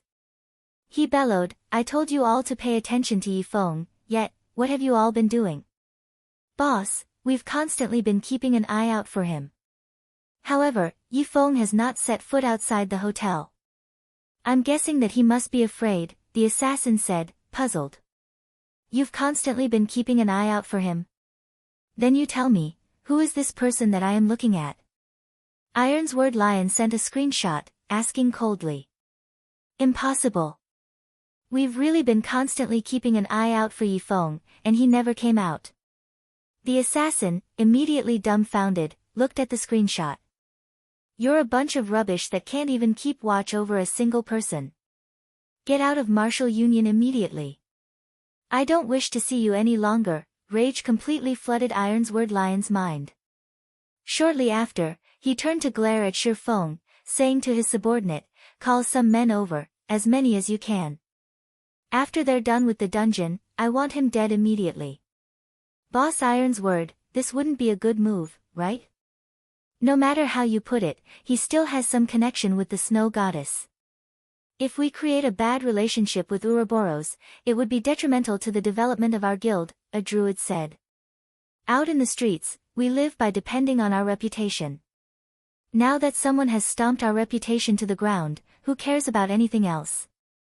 Ironsword Lion said in disdain, "So what if she's the snow goddess? She still hasn't met this daddy right here. I don't believe that a stupid skank like her could do much to me. If she knows how to be tactful, I can still give her some face. If not, then I'll kill her back to level 0 as well." Boss is right. God's Domain just has slightly more players. How prestigious was it during those years that we swept across Martial World? Now, we can also sweep across God's Domain just like before. What should we be afraid of? The players that had constantly followed Ironsword Lion all voiced out their agreements, all of them releasing the aura of a mad dog from their bodies. In their opinion, one had to be fierce when playing virtual reality games.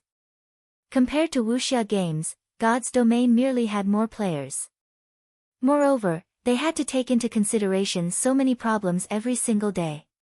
What good was worrying about each and every little thing? Won't everything be solved if they just killed these first-rate guilds into submission? They had only depended on being fierce to succeed in the previous wuxia game they played, and it would be the same in God's Domain.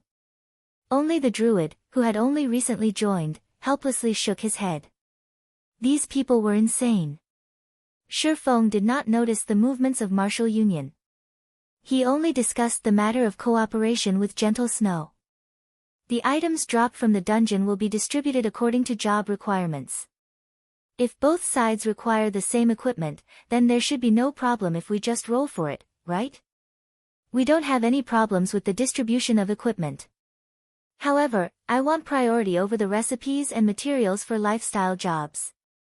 Shifeng's goal in coming here was the advanced Whetstone recipe, while equipment didn't really matter to him. You. Don't forget that we are the ones who will be carrying you through the dungeon. Moreover, do you know how valuable the recipes for lifestyle jobs are? After hearing Shifeng's words, Xiao Yueru stamped her feet in anger, bellowing like a fierce tigress. The other members of Gentle Snow's team were also feeling aggrieved. Shifeng and his party were just a group of wild players. They were already extremely benevolent by rolling to distribute the equipment. Despite that fact, Shifeng was still trying to take advantage of them. Brother Feng, your request is going slightly overboard.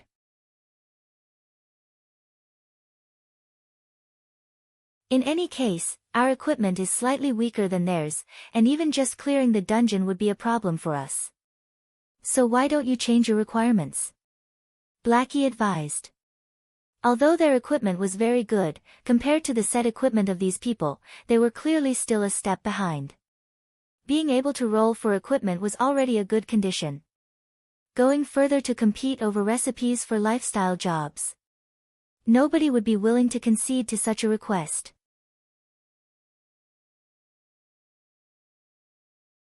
To put it bluntly, even without them joining, Gentle Snow's team could similarly clear the Dark Moon graveyard. Shifeng shook his head. He would not mind if it were any other recipes. However, he would not concede even a single step for the advanced Whetstone recipe. He also could not reveal any specifics to avoid attracting the suspicion of others. After all, before a team dungeon was conquered, the official website would not reveal any information about its drops. 20-man dungeons would only refresh once every 3 days. There were only that many team dungeons nearby, and every one of them was extremely precious. The earlier Shifeng obtained the advanced Whetstone recipe, the earlier he would obtain an advantage over the other players. To a workshop like theirs that lived on the edge, they had even more reasons not to concede. Gentle Snow, who had an ice-cold expression, also opened up her mouth this time around, saying, recipes for lifestyle jobs are extremely important to our guild. Your request, I cannot agree to it.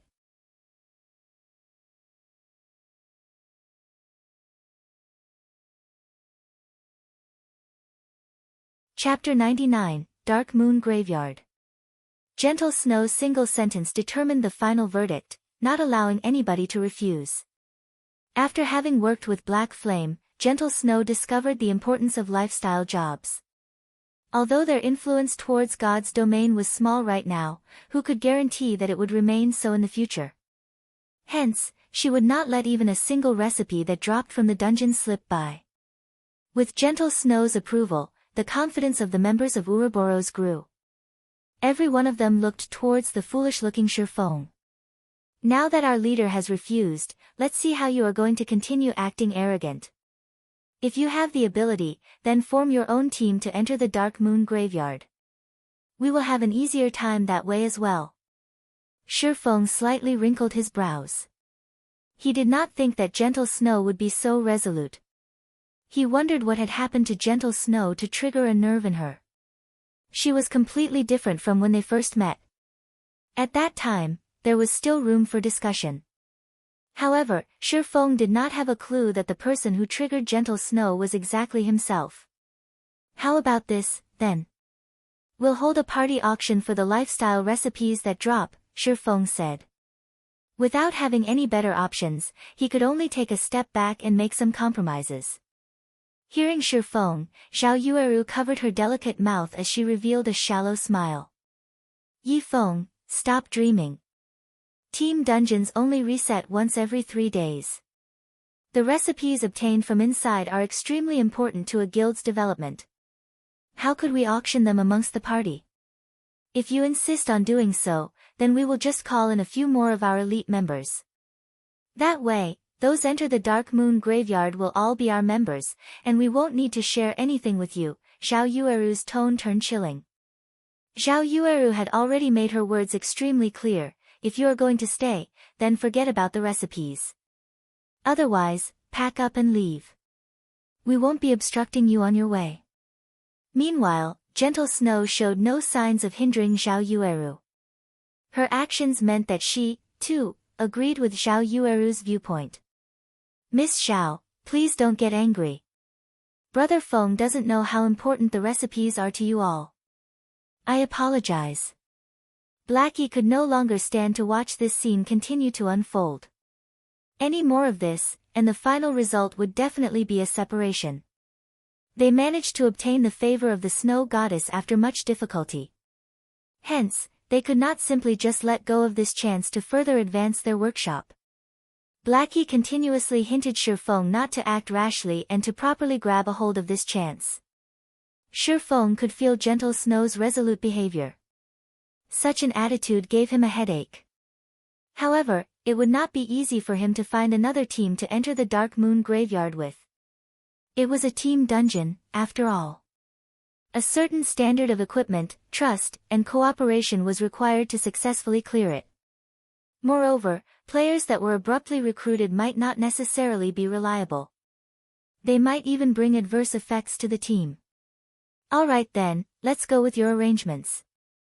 It was clearly not wise for him to enter a deadlock with Gentle Snow right now. Shifeng had no choice but to just give up this chance. His only choice was to look for new, reliable members after he finished the dungeon. He would then bring them to dive into other team dungeons. Seeing Shifeng agree, Blackie let loose a breath of relief. On the other hand, Zhao Yueru was slightly pouting. She inwardly felt unfortunate that she was not able to chase Shifeng away. Gentle Snow did not pay attention to Zhao Yueru's irritation. The time for the dungeon's opening already arrived. The other guild teams were all entering the dungeon, one after another. Hence, Gentle Snow said in the team chat, "Let's go in then." Before entering the dungeon, Gentle Snow had set the dungeon's difficulty at normal. That way, after entering the teleportation gate, everyone would be sent to the normal mode of the Dark Moon Graveyard. Team dungeons were similar to party dungeons, in which they had 3 different difficulties: normal, hard, and hell.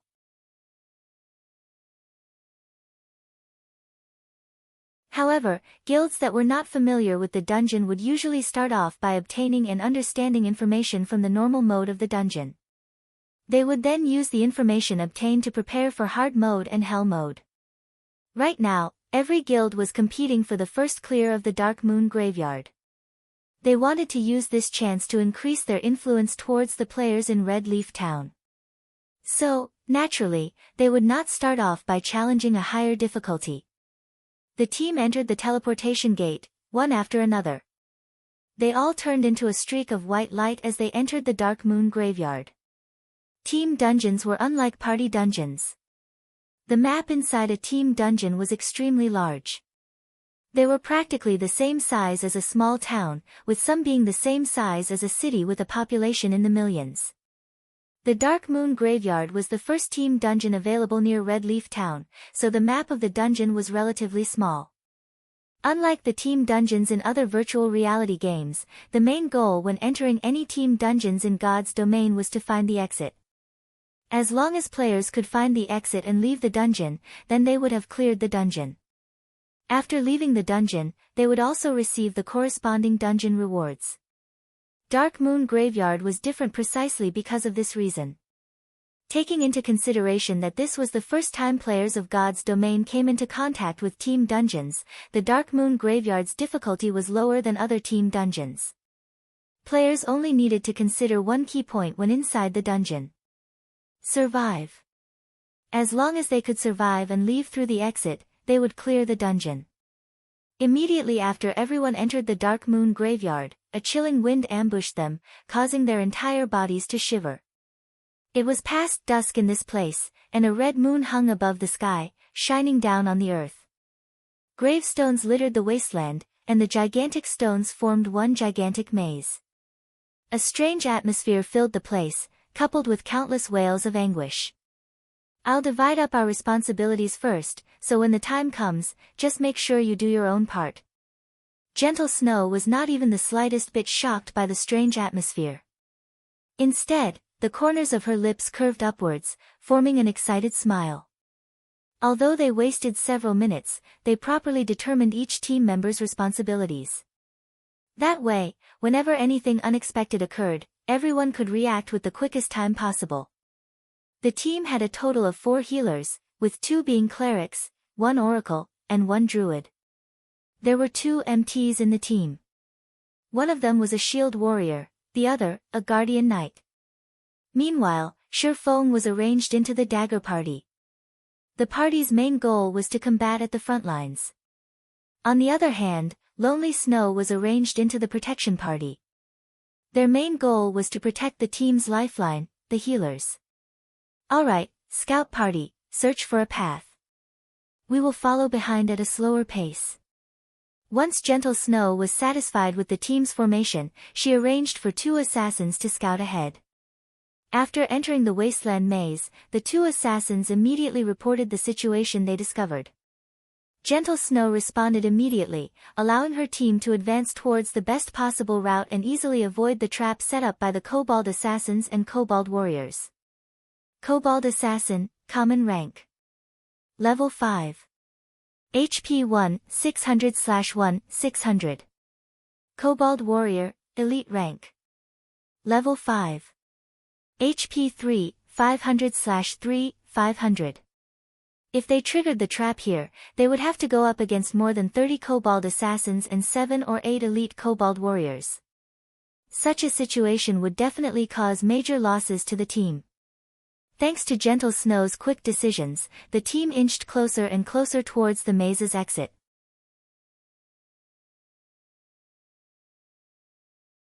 On the way, they only needed to kill a small amount of kobolds. Even Feng was slightly shocked by Gentle Snow's leadership. It was as if all matters within the Dark Moon graveyard were within the palms of her hands. Zhao Yueru walked up to Feng's side, proudly saying, "What do you think? You should see how far apart your strengths are now, right?" Feng remained silent. He did not pay much heed to Zhao Yueru, his hand only tightening its grip on his treasured sword hanging on his waist. Humph.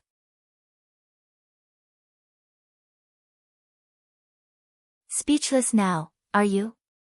Zhao Yueru thought Feng was tacitly agreeing, her heart feeling a wave of pleasure. However, not long after Zhao Yueru felt pleased with herself, 2 blood-curdling screams came through the team's chat. "Scout party, what happened?" Gentle Snow hurriedly asked. "System, player White Cry has died. System, player Wind Shadow has died. What happened?" When Zhao Yueru saw that the 2 players who died were both from the scout party, her heart filled with questions. However, nobody answered Zhao Yueru. Due to the settings of God's domain, players were unable to initiate communication after death. Everyone immediately tensed up. They watched their surroundings vigilantly. The mysterious deaths of the 2 players informed the members of Ouroboros of one thing. Both players who died had very good techniques. Otherwise, they wouldn't have become elite members of Ouroboros. Their sudden deaths and the lack of even the slightest information could only mean one thing: this place had become extremely dangerous.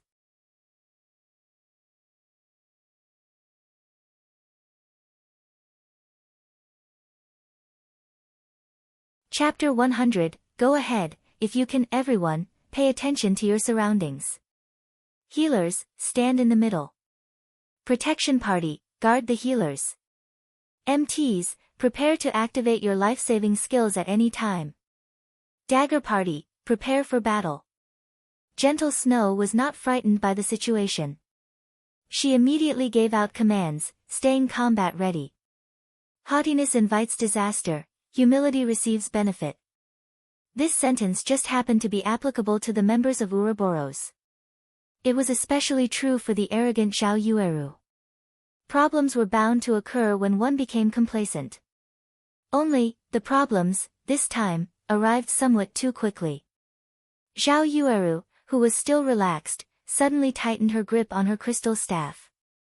She was no longer acting cheerful or witty, her expression now turned solemn. She observed her surroundings for every little detail, revealing the unquestionable quality of an expert. The other members of Ouroboros also no longer dared be careless. Although they were confident in their equipment, even possessing the confidence to overcome the Dark Moon Graveyard, this confidence still gradually faded after the two players were instantly killed.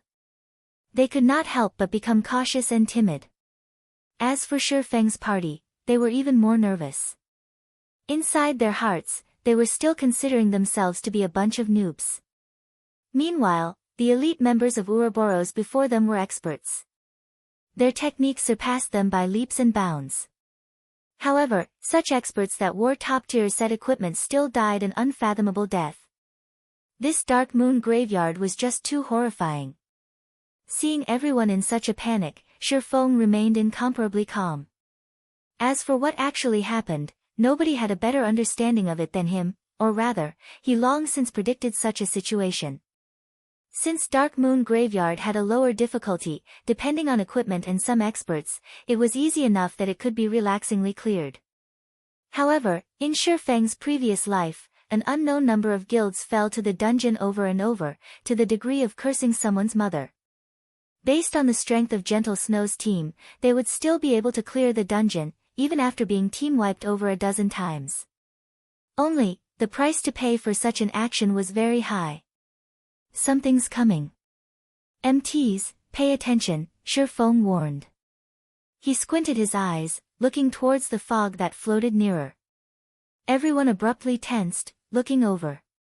What's that? The shield warrior discovered a blurry figure inside the mist. The figure was hidden inside the murky fog, preventing anybody from getting a clear look at it. The team only knew that the thing was gradually wobbling closer, step after step, crawling as slow as a snail. As the distance between the two sides shortened, the wails of anguish became louder, causing all those present to have goosebumps. Just when the figure was about to leave the fog. MTs, activate your life-saving skills. Shi Feng yelled.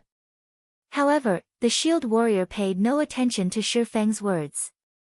He had always looked down upon Shi Feng in his heart. The last time they met, Shi Feng was just a noob who got lucky. Shi Feng was only able to attract their leader's attention because he familiarized himself with God's domain ahead of time. Although Shi Feng was currently reached level 6, he had definitely depended on his familiarity with the quests and monsters in order to level up so quickly. He did not truly possess strength. Even if Shi Feng's skills were good, the number of experts Ouroboros had recruited over the years from other virtual reality games exceeded 5,000. They were not lacking people such as Shi Feng at all. In other words, within Ouroboros, there were plenty of players that were much better than Shi Feng. Although the shield warrior did not pay attention to Shi Feng's words, the guardian knight, Kola, had always trusted in Shi Feng. He had, at the first instance, activated protection blessing on himself. Just as the figure within the fog was about to reveal itself, two black rays of light shot out from the fog, reaching the MTs on the front lines in the blink of an eye. These two rays of light were as swift as bullets. The bulky MTs had no way of dodging them. At that moment, Gentle Snow only shouted, "MTs, use your life-saving skills."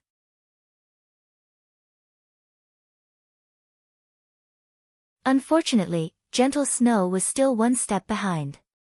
One of the black rays immediately pierced the shield warrior's body, a damage of -1,600 appearing above his head. He was killed instantly. The shield warrior's eyes affixed to his chest where the black ray penetrated, unwillingly passing on. Meanwhile, after activating protection blessing, the damage Kola received reduced by 50%. In addition to the secret silver-ranked sky armor that he received from Shi Feng, Kola only received slightly more than -500 damage, losing slightly more than half of his HP. Everyone was dumbfounded after seeing this. A level 5 MT wearing bronze set equipment died, just like that. Meanwhile, more figures started appearing out of the fog. When Gentle Snow recalled the terrifying black rays from before, she immediately commanded, "Healers, heal. Everyone retreat. Guardian Knight, cover everyone else's retreat. Anybody with a defense skill, pay attention and protect the Guardian Knight." Hearing Gentle Snow's commands, Cola hesitated slightly. He turned to look at Shifeng, intending to wait for Shifeng's command. "Retreat then. Pay attention to your positioning and maintain a straight line with the people behind." Shifeng nodded his head. After receiving Shifeng's orders, Cola immediately took action. Seeing such a scene, Gentle Snow felt slightly upset in her heart. However, she did not voice it. On the other hand, Xiao Yueru was not as willing. "A noob like you, instead of listening to Snow's commands, you actually listened to that lucky dog shit's words." Was he trying to imply that the Snow Goddess' strength and commands weren't as reliable as Shifeng's? However, just as Xiao Yueru was about to open her mouth, she immediately snapped it closed. That was because, while Cola was retreating, he was actually able to simultaneously use his shield to block the black rays that fired towards the other players. He was even able to dodge the attacks of the black rays while, at the same time, retreating in an orderly manner. Such a feat was absolutely impossible for a fresh noob to accomplish. His skills were even better than their own shield warriors by a thread. With 4 healers healing him, Cola was able to maintain his HP above the safety line. During the occasional desperate moments, Shifeng would use parry to help Cola block the black rays, allowing Cola to retain his life. Such scenes caused the members of Ouroboros, who had been previously dissatisfied with Shifeng, to have a change of heart. They questioned whether they were able to carry out such actions. Moreover, Shifeng rescued Cola multiple times now, proving that it was not just a coincidence, but skill. As long as Cola did not die, the remaining team members would remain safe. It could be said that Shifeng was holding onto the lives of the entire team. It would seem that I have still been underestimating him. Gentle Snow started viewing Shifeng in a different light. Although she, too, helped Cola block some attacks, her actions were not as natural and pleasant as Shifeng's. He was capable of blocking the attacks while not hindering Cola's movements. After everyone retreated some distance, they were finally able to clearly see the figures within the fog. They had gigantic bodies with the height of 2 people. Their arms were both equipped with black, metallic claws. When they attacked, their claws were like swords shooting forth and sheathing quickly after, all within a blink of an eye. Cobalt Zombie, Special Elite. Level 6. HP 5000/5000. Just a single Cobalt Zombie was headache to them. However, there were a total of 6 Cobalt Zombies that appeared from the fog. Such numbers practically demanded their lives. To make matters worse, a group of Kobold warriors also appeared in their path of retreat. Everyone finally understood the difficulty of a team dungeon. Its difficulty was practically over 10 times that of a party dungeon.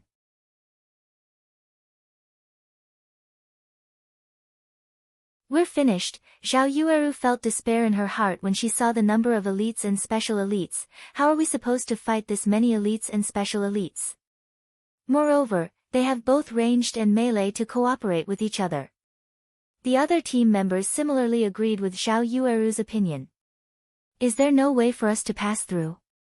Gentle Snow creased her brows. She was unwilling to just leave the dungeon like this.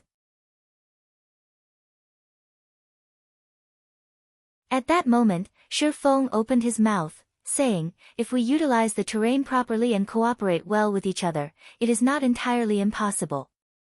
The members of Ouroboros felt displeasure in their hearts when they heard Shifeng. He was wholly mocking the inability of Gentle Snow's commands. Easier said than done. Who would know how to deal with this many elites and special elites? "Go ahead, if you can," Xiao Yueru sneered, looking at Shifeng with disdain. You're tuning in to the Blissful Bookshelf YouTube channel. We're so grateful for your support, and don't forget to subscribe to join us on this incredible journey through captivating stories. Your generosity through donations truly makes a world of difference, as it's the primary source of revenue that allows me to expand and enhance this channel for you. Thank you from the bottom of my heart for being a part of this adventure.